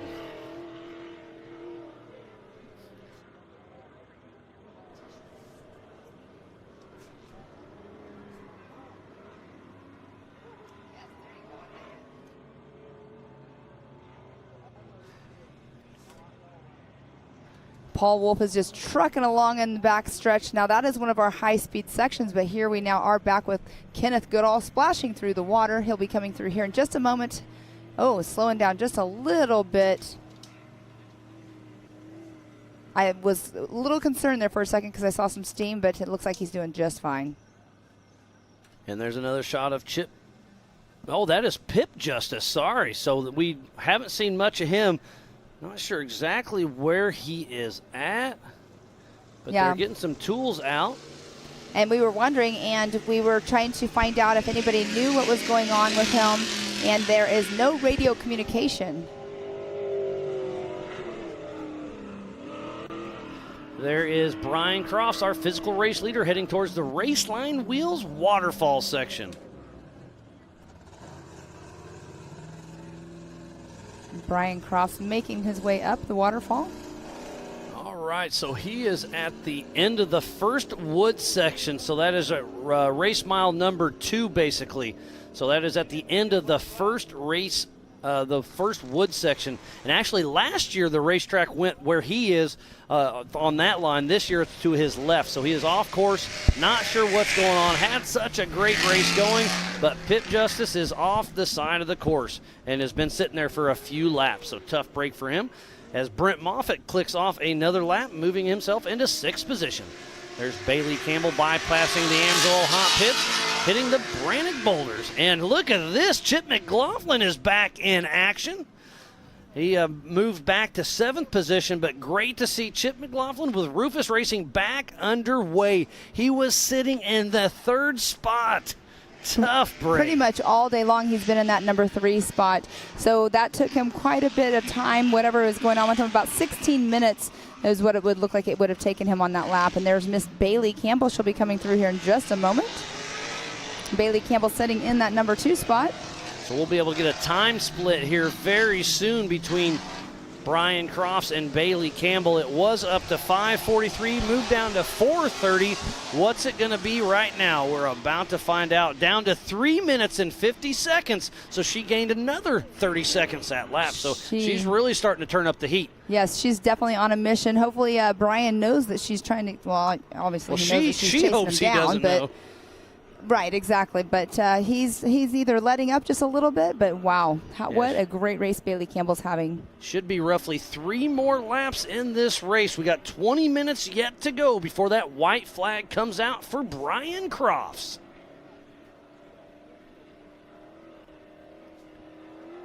We will be giving away some of those Laser Nut 360 wrap trophies after this. And then tonight at 5 p.m., just before Pumpkin Hollow goes on the stage for some music, we'll be giving away the Western Series Championship. So we will be having a party down here at the start-finish line tonight. So if you're anywhere in the area, come on down, check it out. We'll have some live music and have some, we'll tell some racing stories, maybe even tell a couple fishing stories. So do you see how when Paul Wolf entered into that water, like they're flying off of that ledge just a little bit. They're not even entering in the water right at the beginning. It's like halfway through is when they're hitting it, Yeah, actually. they're skipping, but you can tell at the end of the water it's starting to get a little dug out where they're landing, so it's going to give them a little bit of buck. And there we have Brian Crofts. Clearing the Yukon Little Blue section. So, Miles, really quick, Waylon Campbell, I guess Paul Wolf is a lap down from Waylon Campbell because Waylon was just now behind Paul when they went through that water crossing. But Paul Wolf is a lap down compared to Waylon. You are correct there, Pam. So it is Brian Crofts out front by 3 minutes and 50 seconds. Then we'll get a time split from Wayland here in a couple minutes. And there's Ken Goodall pulled off as Bailey Campbell gets past, and Paul Wolf is back in the Amsoil hot pits. So like we were saying, we talked to Chris Hickman, and he had no communication with him whatsoever. And you see Anthony out. There's Uncle Robert. There's Ryan Rockhold. All hands on deck trying to help out Paul Wolf. And he looks a little bit frustrated, which it can happen. It looks like he is actually unplugging his helmet. So Paul Wolf, I'm not sure what he was dealing with, but he decided, I can't waste any more time in here. I'm heading out. And there's Waylon Campbell. So we will have a time split between Waylon and Bailey Campbell here in just a few minutes. And he gets all sorts of slideways. So Waylon Campbell coming through. He is sitting in that number 3 spot. And it looks like it's a 4-minute, 25-second time split. And Waylon Campbell has been pretty consistent right around that 10:30 mark. He is laying it down. Remember, Waylon started on the front line 1 minute ahead of his sister Bailey. So Waylon has to get around Bailey and put a minute on her. So right now it's looking good for Bailey Campbell to beat her brother.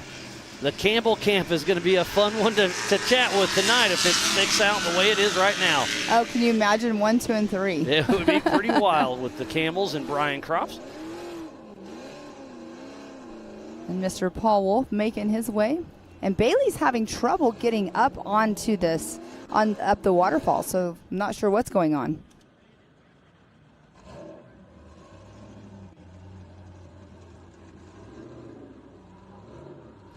So Bailey Campbell up at the Raceline Wheels waterfall section, trying to chase down her fiance, Brian Crofts. Okay, so she made it up right there. I was getting a little bit concerned for her because Waylon Campbell's not too far behind her, and he is running in that number 3 spot. And look at that Optima battery leaderboard. It's been an amazing race thus far, but we are not done yet. So don't go anywhere. We'll be right back with more racing action right after this.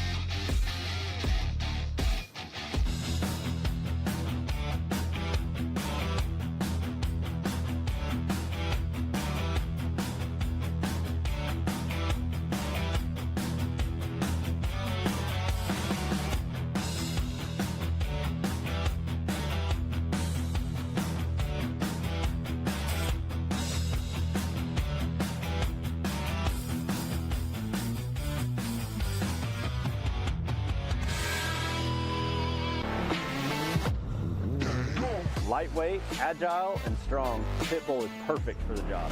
The Pitbull is the first and only lift that can be used in the pits and in your garage. Elevate your racing with a Handy.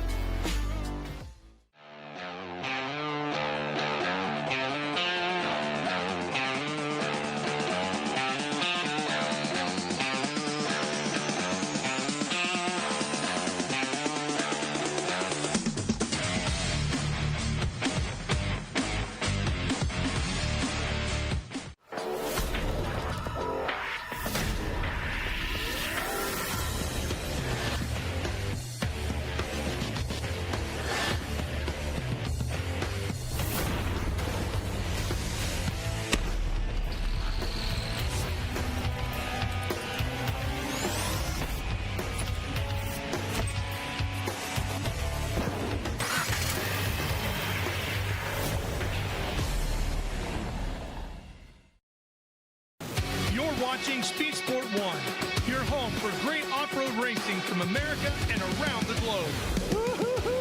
From Ultra4 to rallies, these guys are fighting for the lead. It seems very aggressive. Short course to desert race. Great move there. He is so fast. Whether on 2 wheels or 4, Speed Sport 1 has the off-road action you crave. Look at that move. It jumps to the inside. Speed Sport 1, the Motorsports Network.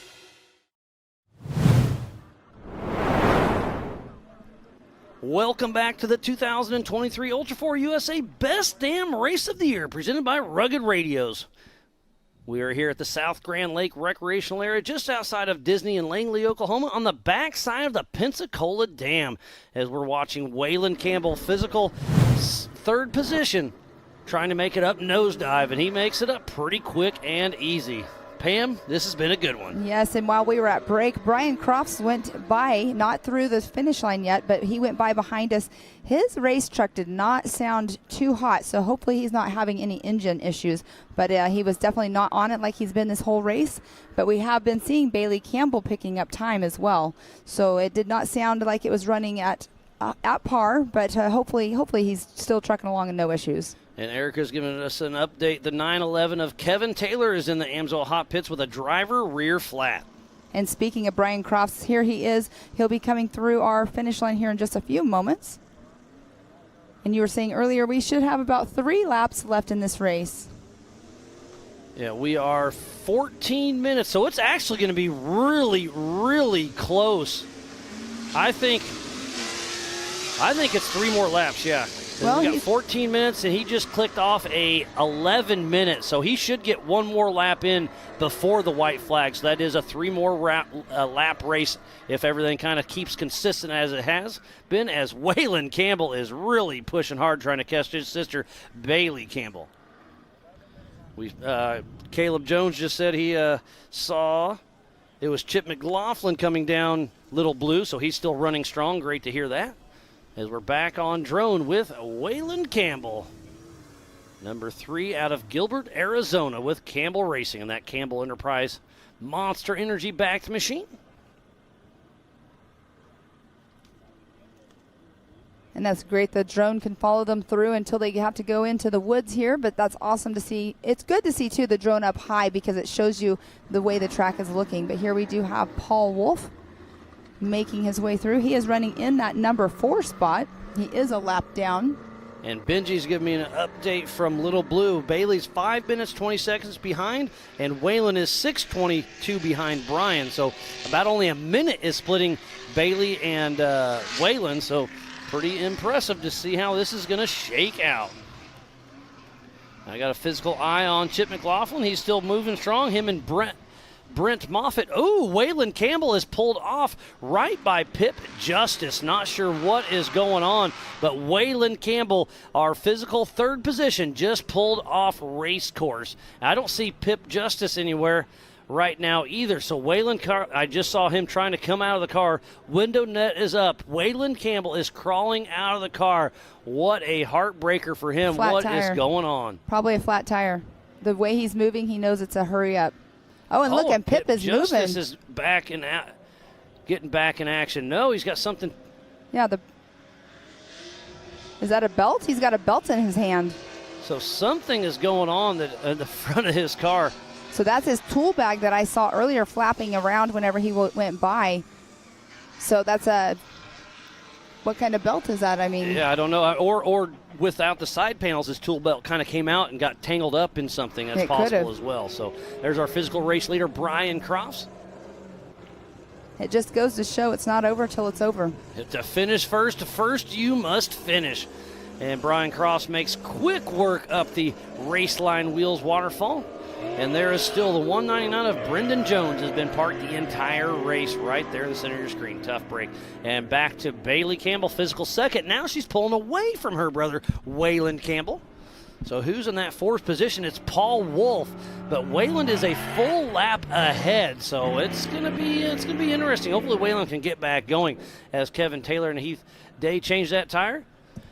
And he takes on out. But yes, Waylon Campbell is in the tool bag right now. Not exactly sure what he's doing, but look at this. He keeps his helmet on, so he still has high hopes he can figure it out and keep on rocking and rolling.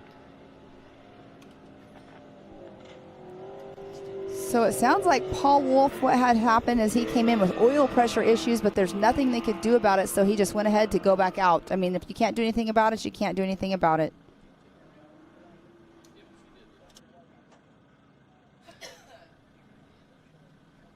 So there is Chip McLaughlin heading through the Brannock boulders. We saw him parked for quite a while. Great to see him back moving in that 7th position.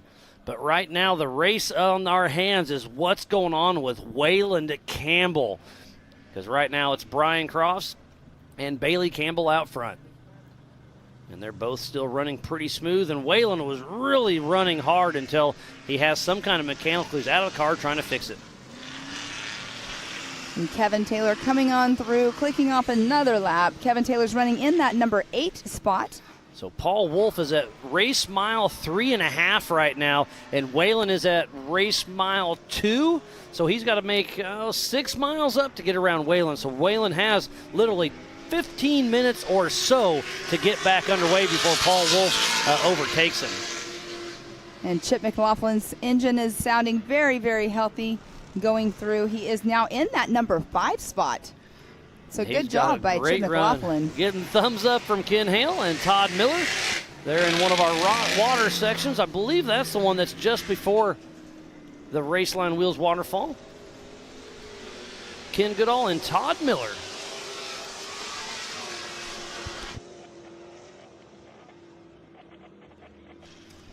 So Ken Goodall and Todd Miller trying to figure something out on the engine. Yes, so that is the water crossing, the last water crossing before the waterfall.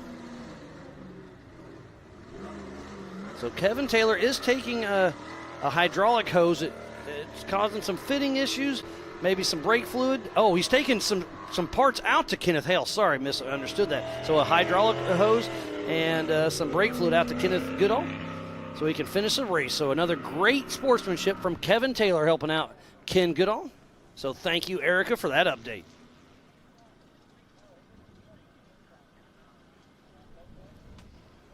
Here's a great shot. Oh, there it is. There's my buddy-in-law, Ben, Levi. Looks like Ryan Young, Shelby, and Levi for all the way from Paola, Kansas, right on the bottom right. Checking out the race. Oh, there's Luke, too.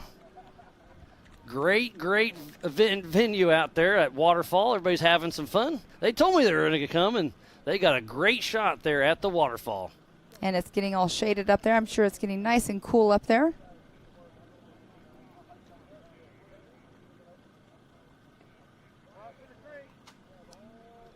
So there's Paul Wolf back in the Amsoil hot pits once again. There's Jared. There's Uncle Robert. Anthony Yount. Man, what is going on? Paul Wolf, he needs to keep pushing.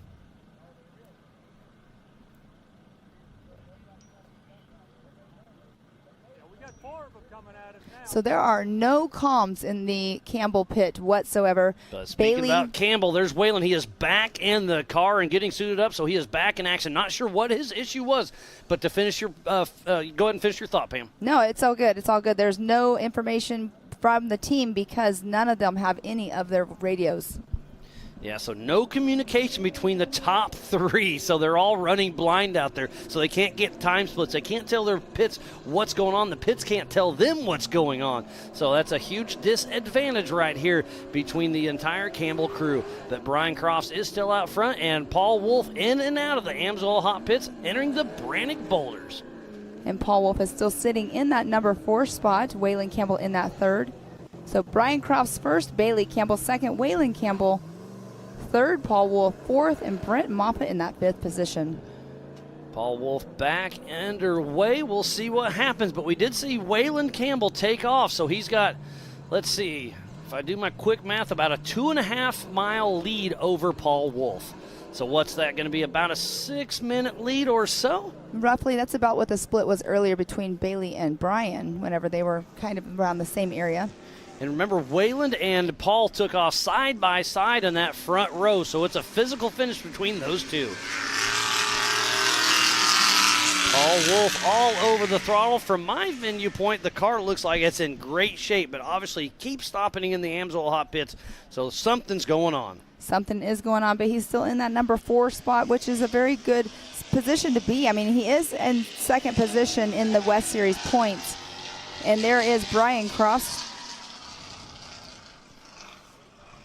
So Brian Crofts really checks up for that Yeah. water and had a little bit of backfiring going on. Earlier on, that's exactly what happened whenever I had said he went through when we were at break. His motor or his engine did not sound like it was running as healthy as it has all day long, but then he came through and it sounded like it was running just normal. So I'm not sure if he's having some problems or not, but he's still out there out front. I mean, he is running open headers, so when he's wide open throttle completely off, it may be just baffling back just a little bit. Oh, Waylon Campbell is not too far behind Brian Crofts, obviously a lap down. So Waylon Campbell's trying to chase down his brother-in-law, Brian Crofts. So it looks like Paul stopped in the pits and they were going to put some oil in it, but it would take too long, so they sent him back out. He's running about 20 pounds of oil pressure, so he needs to watch it. Oh, man. So if Paul's kind of dancing with the devil right there, because if he, these race engines are very, very expensive, but it does take time to put oil in. It so does. Thanks again, Erica, for that update. It does take time to put oil in, but sometimes the oil pressure sensors can be off, and so that's another thing that happens. You think your car's losing oil or oil pressure, but it actually isn't. So hopefully that's the case. It's just an oil pressure sensor and not actually losing oil. And there's Bailey Campbell back on screen, and I just want to give Erica Allred another huge shout out for running her tail off up there in the Amsoil hot pit. She's done an amazing job giving us all this tidbits of information. So Erica, thoroughly appreciate everything you are doing for us. And here we have Paul Wolf making his way up to the waterfall. You can see one of those Project X lights pointing towards the ground when he took that tumble earlier in the woods. But thankfully he was able to ride it. It's a huge wheel stand in the race line wheels waterfall section. That Brannick Motorsports logo on the side still looking good from Crandon. Paul Wolf has a great social media. He does these race recaps all the time. So if you're a fan of Ultra4, definitely go follow Paul Wolf. He's got a good thing going on the backside of everything. There's our physical race leader, Brian Cross, number 9. Out of Queen Creek, Arizona with CB Motorsports. So we got just over 2 minutes before the white flag goes out. So he will absolutely go out one more time before the white flag goes out. So there are 2 more laps to go before this race will end. And look at him. He's way off course a little bit. Not sure what happened there. Took a little bobble. Oh, it looked like he's wiping his shades off so he couldn't see. So Brian Crofts. Green flag racing for Brian Crofts. One more lap to go before the white flag comes out. With less than 2 minutes, JT was out there watching, but no, he snuck through. So 2 more laps to go, and here comes Waylon Campbell heading through the Rugged Radio's start-finish line. So it will be white flag next time around for Brian Crofts here at the 2023 Ultra4 USA Best Damn Race of the Year, presented by Rugged Radios. We are on the backside of the Pensacola Dam at the South Grand Lake Recreational Area here in Disney and Langley, Oklahoma. And this race is not over yet. 2 more laps to go before we crown 1, 2, and 3 with those Laser Nut 360 wrap trophies. And then later on this evening, we'll get out the Western Series Championship for all of our classes as well. And then we'll start playing some music with Pumpkin Hollow and have a party down here at the start-finish line. So if you're anywhere in the area, come on down. It's a free event. And we've had a great weekend of racing, and we're going to celebrate tonight. There is Mrs. Bailey Campbell hitting the heads-up loop number 1. All right, she's running strong, and she is going to be coming through here in a minute, but they're still getting 3 laps left. 2 more laps. 2 more laps. Yeah, next time around will be the white flag. There's Paul Wolf, and there's a great shot of Little Blue State Park as he comes down the Yukon Little Blue section and heading towards the woods, where we did see Pip Justice park for a little bit, but he was able to get back and going. Oh, but I see him behind us. So he made it another mile or so, and he is pulled off the race course at the end of the qualifying lap right here at the start-finish, but there's another mile and a half to go. He's not going to keep going. Tough break for Pip Justice all the way from Australia. Yes, and here's another update. Kevin got the parts over to Kenneth, and Kenneth is on track working to hope to finish the race. So good job by these guys and helping each other out. So Kevin Taylor being the hero for Kenneth Goodall's race, so hopefully he gets out and finishes it up. And that is sportsmanship at its finest as Bailey Campbell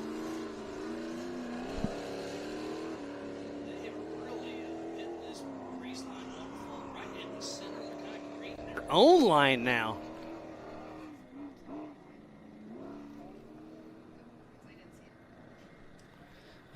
The crowd's doing a great job having some fun out there. Big waves from everybody. Oh, look at the crowd having fun there at the waterfall. Thank you, everybody, for coming out and checking out. It's an amazing event. But it sounds like we have a rugged replay of Brian Crofts heading straight up the gut of the waterfall. So here is our rugged replay. There's normally a left and a right line, but yeah, he just kind of comes straight up the gut and just one hits it and rakes it right up. That Campbell chassis does work right there. Well, and he did have Wayland right behind him. Even though Wayland is not competing with him right now for position, he knew that he has a heavy hitter on his tail. There's Bailey Campbell going through the heads-up loop just before the rugged radio start-finish. So she'll be heading out for her 2 laps to go. We'll get a time split between her and Brian Crofts.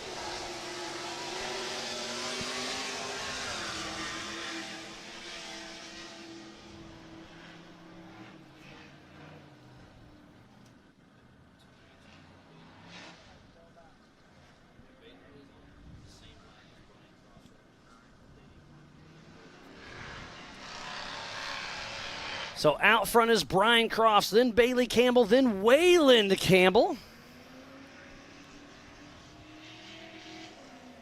And there's Brian Crofts, our physical race leader. He has cleared nosedive and heading into the Little Blue Yukon area. Right now, if he takes a hard right, he goes down the Little Blue proper, but no, most everybody is bypassing that and going around. And they'll be doing the cave drop. And yes, Wayland Campbell is all over the tail of Brian Crofts. So they're out there having some fun. They're having some fun, and talk about pressure. I mean, you don't want to get past, but also you are running your own race here as well. Yeah, but yeah, don't forget Wayland Campbell is a lap down on Brian Crofts. But it just goes to show you how amazing these Campbell chassis are. Brian Crofts and Wayland Campbell are on basically identical cars. And, boy, they're out there running strong, first and third. So it's a Campbell sweep now. Yes, it is. Those Campbell chassis are doing amazing. There's Paul Wolf getting around Chip McLaughlin. And Chip looks like he is limping the car or his race truck to the hot pits possibly. Brian Crofts still clicking off some laps. He's at almost at race mile number 2 of 5. Next time around for Crofts, the white flag will be flying here in about, just shy of 10 minutes or so. As long as they can keep everything going. And it is a 4-minute, 8-second time split between Brian Crofts and Bailey Campbell. And look at Bailey Campbell. Her last lap was her fastest lap of the race at a 10:42.221. So she knows where she's at, and she's pushing strong. So it's a 1/1000th of a second slower. So I missed a number there. So it is a complete, within a 1/1000th of a second, exact same lap as her fastest lap. That is incredible on this 5-mile course, running that hard to be that close. And it looks like Chip has another left front flat tire. And here we do see Bailey trying to make it up the waterfall. She was having some issues going up there earlier, but right now it looks like she's all good. Still pushing strong, Mrs. Bailey Campbell and Ryan Miller. And there's Brent and Corey Moffitt still pushing along. They are in the top 5 for the 4,400 class as we speak.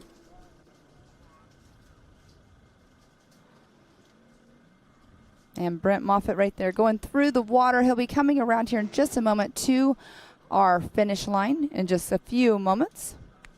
Going through those water crossings. But Brian Croft's out there in that number 1 position.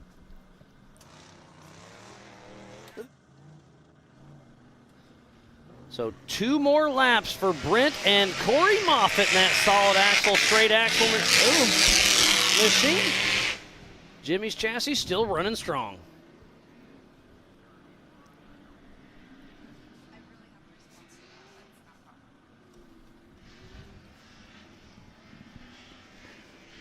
So it is Brian Crofts and Bailey Campbell out on the lead laps. Here's Paul Wolf still pushing. Hopefully he's having some oil pressure. He is not having some oil pressure issues. And it is a dogfight between Brian Crofts and Waylon Campbell out there. They are pushing each other to the limits.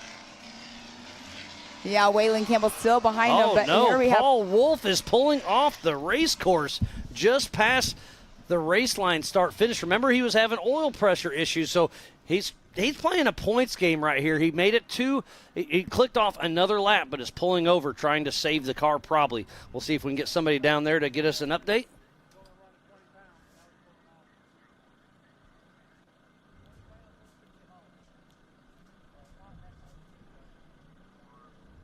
So he is over 2/3 of the race, so he will get finishing points. Well, and it all will come down to where is Brent Moffitt as well. And then you have Chip McLaughlin that we know is having some issues as well. So Paul Wolf, even though he pulled off, might still be able to hold that number 4 position. Yeah, on laps, you're looking right. It's going to be between him and Brent Moffitt, it looks like. Chip McLaughlin could sneak. Nope. It's going to be between Paul and Brent for the top 4 right there. And look at Brian Crofts, and in his dust is Waylon Campbell. The couple brother-in-laws battling it out on course. And Brian Crofts does a complete skim pass. How far back is Waylon? And there he is. And it looks like Waylon's got some speed on old Brian Crofts. So it's going to be interesting to see how this last lap plays out. So we are about a minute and a half away from the white flag flying for the 2023 Ultra4 USA Best Damn Race of the Year, presented by Rugged Radios. We are on the backside of the Pensacola Dam, right here in South Grand Lake Recreational Area, just outside of Disney and Langley, Oklahoma, as Brian Crofts bypasses AMSOIL pits and getting ready to hit the Brannock Bowl. Oh, and look how close behind Waylon is. Waylon is super close behind.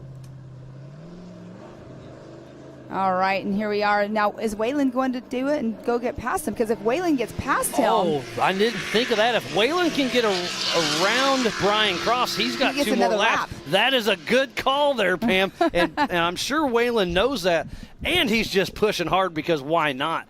But if Waylon can get around Brian Crofts, he will have 2 more laps. But they have all this water right here that they're trying to be a little bit cautious on, and Waylon Campbell is a little bit off to the wrong side. Oh, my goodness. No, he bypassed the water. It's going to be really close. Waylon Campbell is going to go for a pass.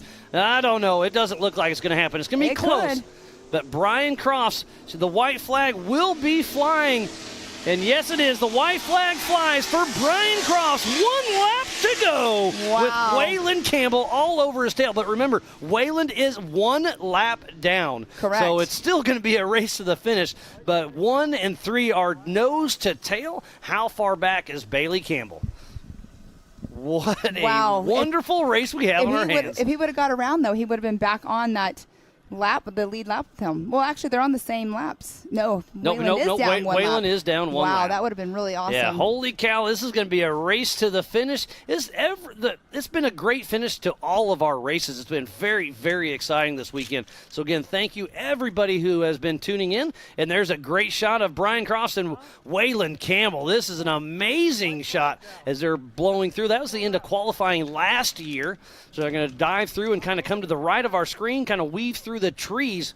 So we'll be able to kind of keep up with them just a little bit. But this is the race we are watching right now. First and third are pushing each other. Can Waylon push Brian to make a mistake? Or can Brian drive hard enough to make Waylon have a mistake? It's going to be interesting to see how this shakes out.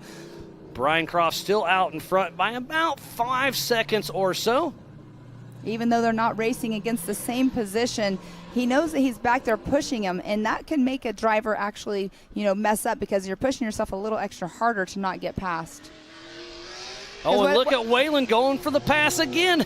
They're going to hit this water crossing, and he is all over the back of Crofts.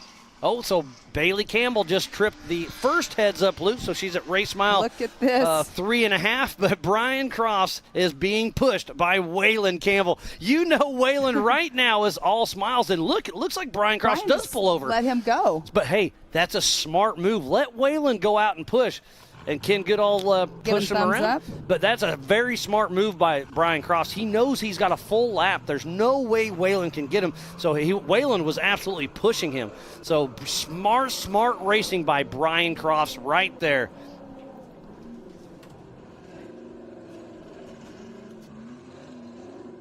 There is Chip McLaughlin heading up the race line waterfall, and there is Waylon Campbell that has just got around Brian Crofts. But remember, Waylon is a lap down. Brian Crofts now chasing Waylon Campbell. This is the last time around the waterfall for our leaders. But they still get to wait there for Bailey Campbell as Brent and Corey Moffitt make it down the Yukon Little Blue section. And Bailey Campbell, speaking of her, she is definitely on the rails going through that water crossing. I love that camera view right there. Again, I said it earlier, it's a great spot to see them blazing through the water.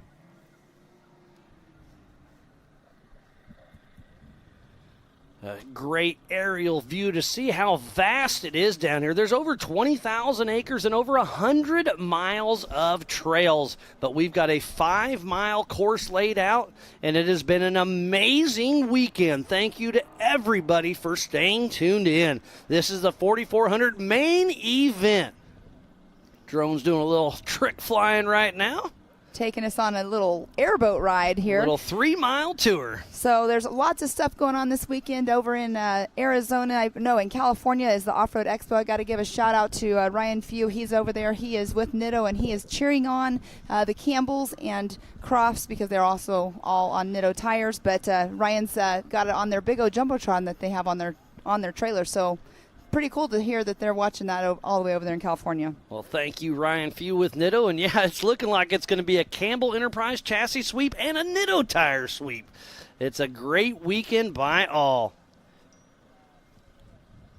So I tried to get an update on Paul Wolf. They're not sure what's going on, but smell oil, and it is hot. So it's possible he could have put a little hurting on there, but who knows what's going on. Tough break for Paul. And look, Bailey Campbell's in the Amsoil hot pits. Looks like changing a right rear flat tire.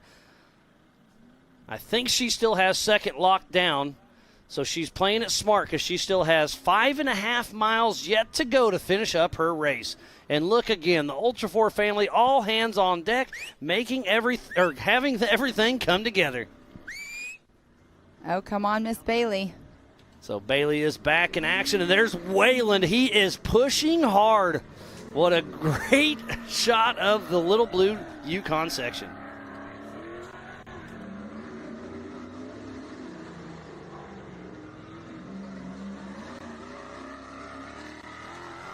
So there is Brian Crofts, our physical race leader, sneaking up on race mile number 2. And there's our physical second, getting ready to start her 11th and final lap.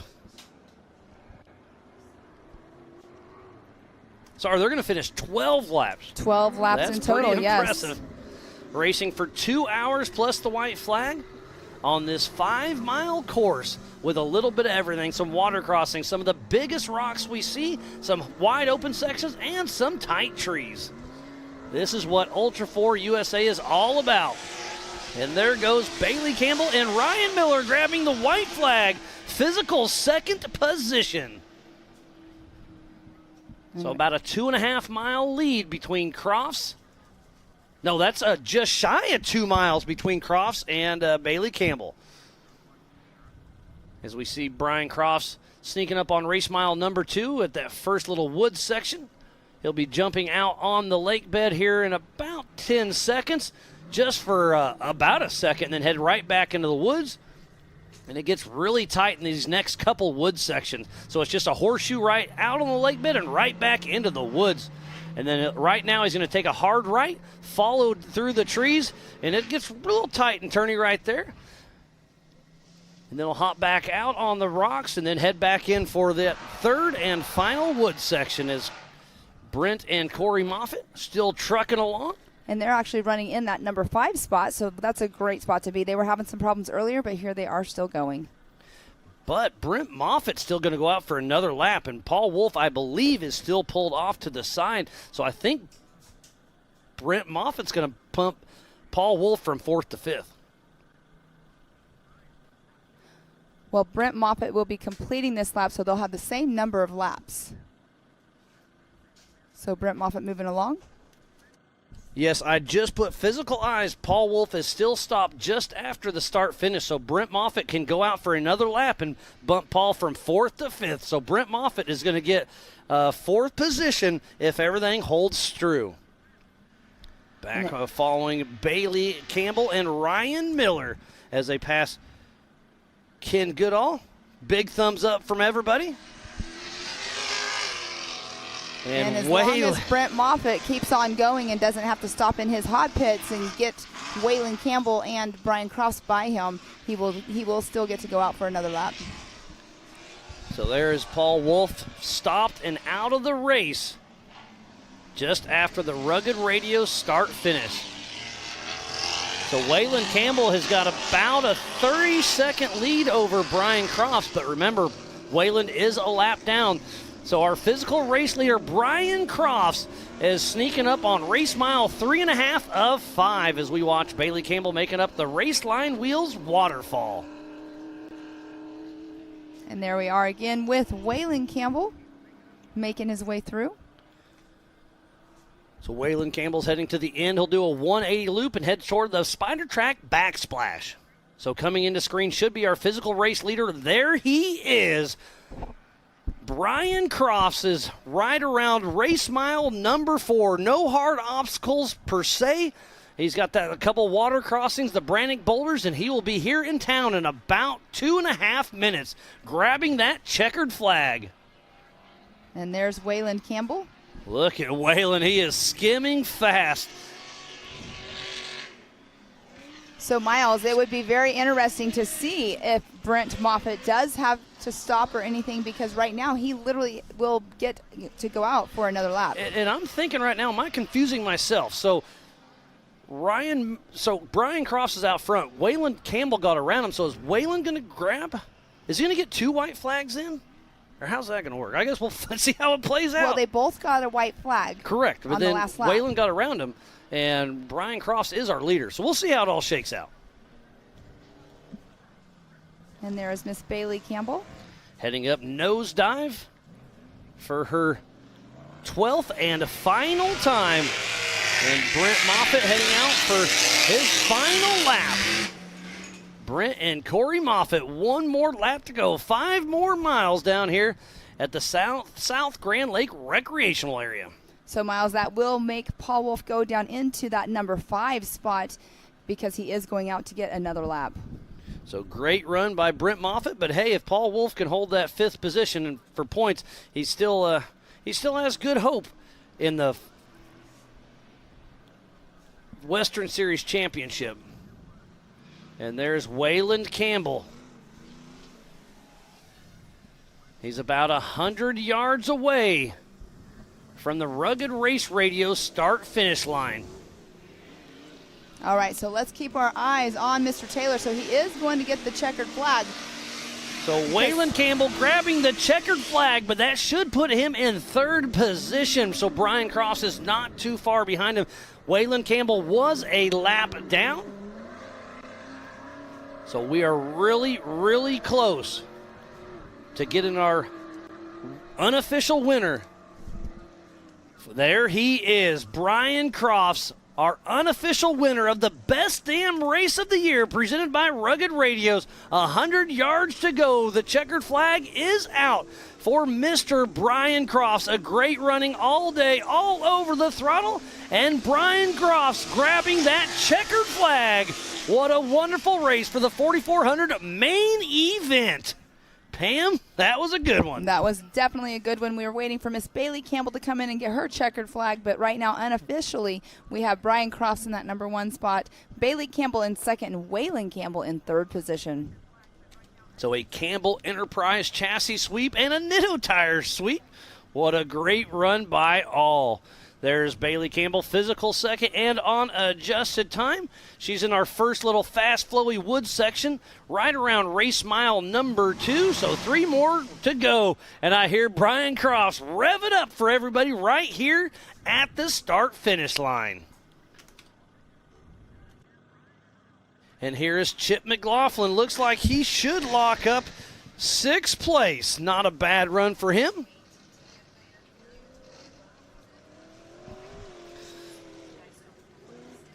So Chip McLaughlin racing for Rufus Racing and Z, grabbing the checkered flag. What a great run for him. And right behind him is Pip Justice. He was waiting for his teammate to come through so he can finish. Go. Obviously, he short course that last lap, so it won't count. But he wanted to finish with his teammate, Chip McLaughlin. That was a great sight to see. But that does put Chip right now unofficially in that 6th position. So great run by Chip. He's had a hard run the past few races in the past year, and he is super excited. You could just see the smile on his face with just that little glitch of the drone when it was flying in front of him. One of our Ultra4 family over in Johnson Valley, Dave Johnson, just shoot me a text. He said, this is super cool for Brent if he grabs 4th. He thinks it'll be his best finish ever. He was a rookie at King of the Hammers last year. So great running for him. Thank you, everybody, for tuning in. It looks like it's starting to clear out just a little bit at Waterfall. The main race is over out there. But look at the crowd, Pam. They had so much fun out there. Hopefully they come and join us for a party down here at the start-finish line for our Western Series Awards. And then Pumpkin Hollow is going to be rocking some music tonight. So come join the party.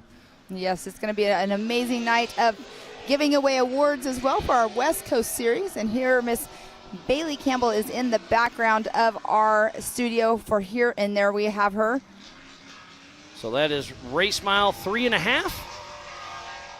She's still running strong, so Ryan Miller and Bailey Campbell look like they should have 2nd place locked up. What a wonderful race by all of these competitors. Let's go, Bailey! Oh, and Brian Cross just came up here and is rooting on Bailey Campbell. He is excited. Good job, buddy.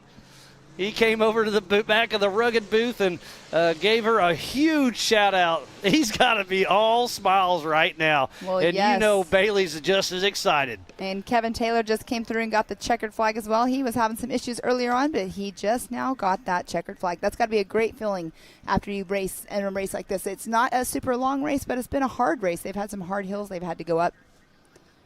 But getting that checkered flag was Kevin Taylor. It should put him in the top 10 for sure as Bailey Campbell's getting ready to hit the Spider Track backsplash. Looks like she's wide open, so we'll get a little hydroplane from her.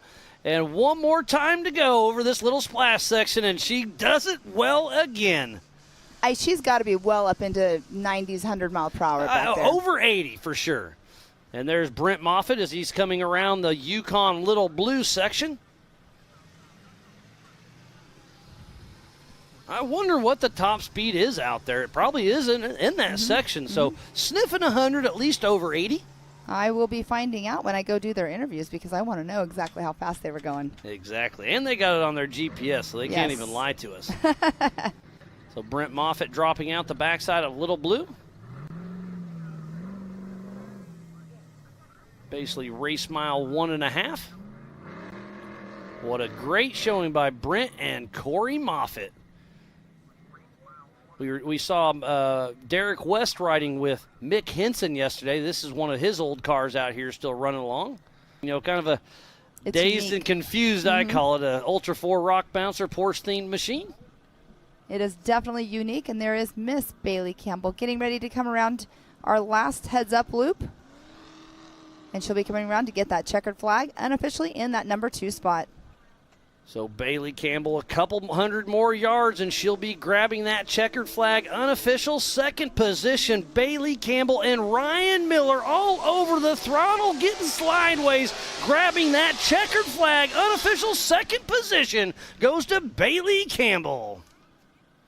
Great driving by Miss Bailey Campbell. I mean, she had a flat, I believe is what it was she had earlier on. She was having some issues of it going into limp mode, but she finished this race strong and held on to that number 2 spot. It definitely wasn't limp mode across the Rugged Radio's finish line. She was wide open throttle. All right, and I believe that is Brent Moffitt still trucking along. So I'm pretty sure we unofficially just wrapped up the podium for Brian Crofts, Bailey Campbell, then Waylon Campbell. A Campbell Enterprise chassis sweep. What a great showing by all. Look at Brian Crofts, super excited for his fiancee, Bailey Campbell. Love this. And there's the brother, Waylon Campbell. What a wonderful race that was, and the Campbells got to be super excited. And you know their dad, Shannon's back home with all smiles right now. Shannon, wish you could have made it, but we completely understand. But you got to be proud of what you have built here. I mean, we got to talk about this too. Bailey Campbell is not only the driver of that vehicle, she also preps her own race truck as well. So it's pretty cool. She knows exactly what she needs to have done on that car, how it's feeling if something's going wrong. And that's a real testament to people that work on the race cars. They know exactly what to do or how it's feeling, and they drive them a lot harder too because they prep them themselves. They make sure they do, all the bolts checks and all of that. And Mama Tammy Campbell's back at home, all smiles as well. Just what a great showing they just had. It looks like there's Levi still broke down there. So much fun that we have had today. We're just winding down for the 4,400 main event. So we're going to step away. We'll be right back after this.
Welcome back to the best damn race of the year on the backside of the Pensacola Dam, presented by Rugged Radios, featuring Ultra4 USA. We are just winding down for the 4,400 main event. We're still waiting for Brent and Corey Moffitt to cross the line to get their 4th position. What a wonderful weekend of racing it has been. Thank you again for everybody for tuning in.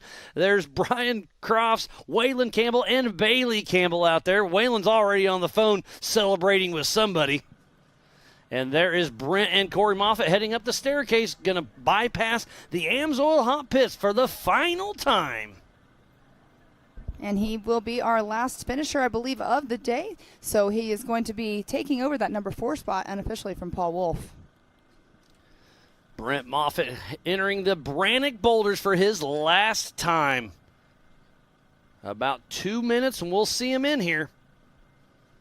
So 12 laps were completed today by Brian Crofts. I can't even talk, Miles. I'm going all tongue-tied. It's been a long weekend. Bailey Campbell. Waylon Campbell did 11 laps, so the top 2 are the only ones who did 12 laps today. 12 brutal laps out here. It's not just the roundy round course. This is Ultra4, and this is what we love. So Brent Moffitt splashing through the water for the last time. 2 more turns to go, and he's going to have his best finish with Ultra4 USA in the 4,400 class. Brent Moffitt on his last turn, all over the throttle, getting her done one last time. Unofficial 4th position for Brent and Corey Moffitt. So good job by all the racers today. That was definitely a brutal course out there.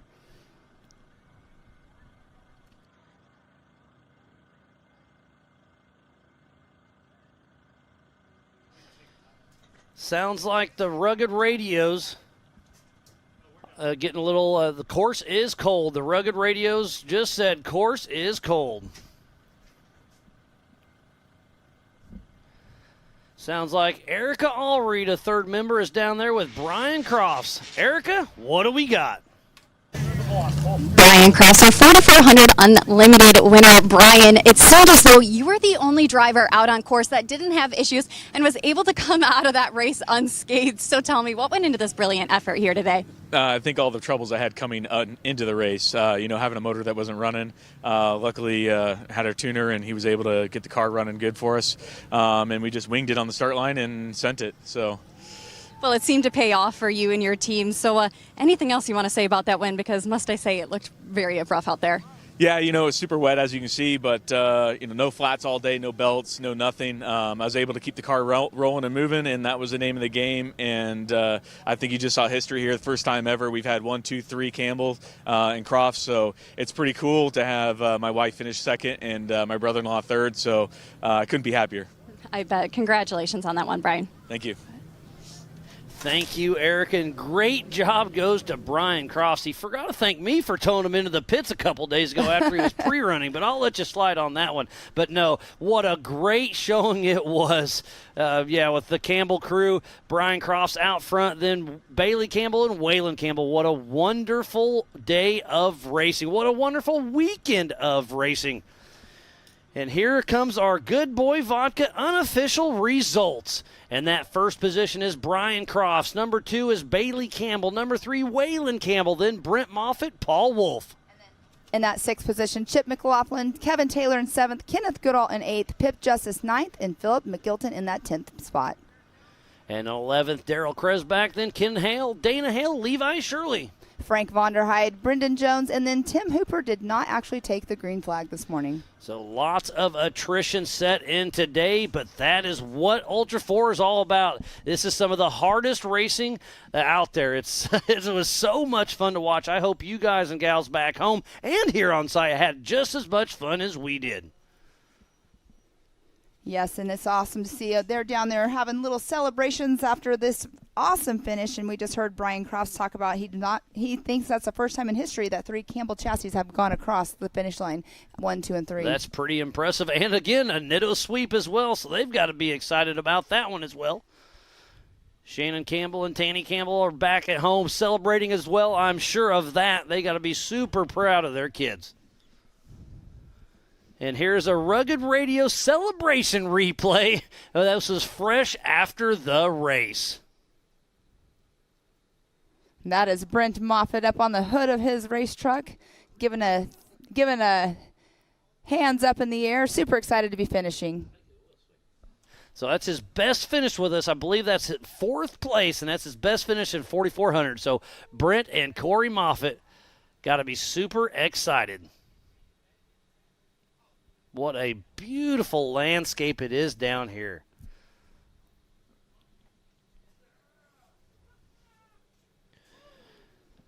Pam, I've had so much fun with you this weekend. What a great weekend of racing it was. We started yesterday with some qualifying, then did UTVs. Last night we did the stock class. This morning we did youth. Today AMC, and finishing out with 4,400. It's been an action-packed weekend. Yes, it has, and we're not even over yet. We still have to do our podium awards for the race, and then tonight we're doing our West Coast points. That'll be another fun deal. We will also have all of our drivers over here doing that. We'll be having that at 6 o'clock tonight. A band is going to be playing. It's going to be a good time. Following that, Pumpkin Hollow is going to be hitting the stage, so don't go anywhere. We're having a party tonight with American Outdoor Events and Ultra4 USA right here at the start-finish line.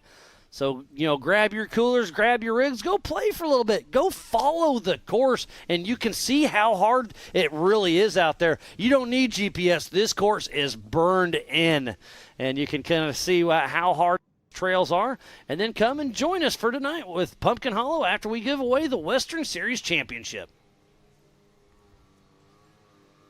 And then in just roughly about a month, we will be in Havasu for our finals. It's going to be an amazing event out there, Miles. You have a list of everything that's going on out there. Yeah, we have Ultra4 USA, F1 boat racing, IPRA rodeo, the American side-by-side takeover. We have national music acts, sound outlaw, drag racing, pool parties, jet ski trick shows, and so much more. That is October 26th through the 29th. We have VIP packages available, so go to legendsofhavasu.com for all of that information. But it sounds like Erica Allreed is ready once again with Bailey Campbell, unofficial second. Erica, what's she got to say? Thanks, Miles. Like you said, with Bailey Campbell. Bailey, although you got this second place finish, this one did not come easy as your car was going in and out of limp mode. You got it flat and a belt came off. So just how gratifying is this one as you really had to work for it? I came into this race thinking I'm probably going to have a belt issue. I did last year, and it's just all the debris coming up into the engine compartment. But Miller and I lost communications, and he was doing the hand signals, and I'm starting to think the Rance brothers are good luck charm for us because they were our pit again, and I can't thank them enough. This race is amazing, and I'll definitely always come back here. Well, congratulations to you and your team. A hard-fought one for sure. Thanks, Erica. Thank you, Erica, and congratulations, Bailey Campbell. What a great, great showing by all of the Campbells that were out here this weekend.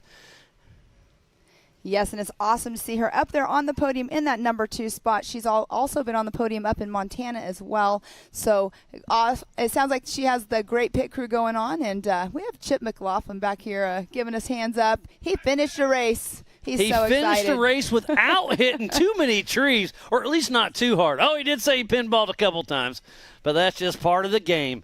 You can see in the distance that is the Rugged Radio's start-finish line. That is where the party is happening tonight. They call it the Chili Bowl area. So, again, go run the course, have some fun, stock up some coolers, grab some snacks, and we're throwing down tonight.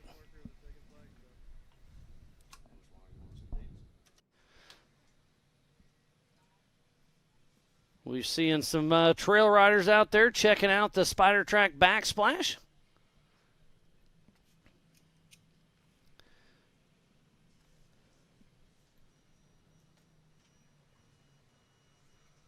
Well, Pam, thank you again for being in the Rugged booth with me all weekend long. I've had so much fun. Erica Allreed has joined us once again, and it's been an amazing show. Yes, it has been. Erica's been doing a great job out there getting information for us for the drivers or from the drivers, and she was saying that they were wanting to give her good information. I'm like, because they want us to talk about them. They want us to talk about our drivers. Yeah, everybody kept texting in and keeping us updated. Thanks for everybody on social media for coming engaged. That kind of helped us give us some updates for everything.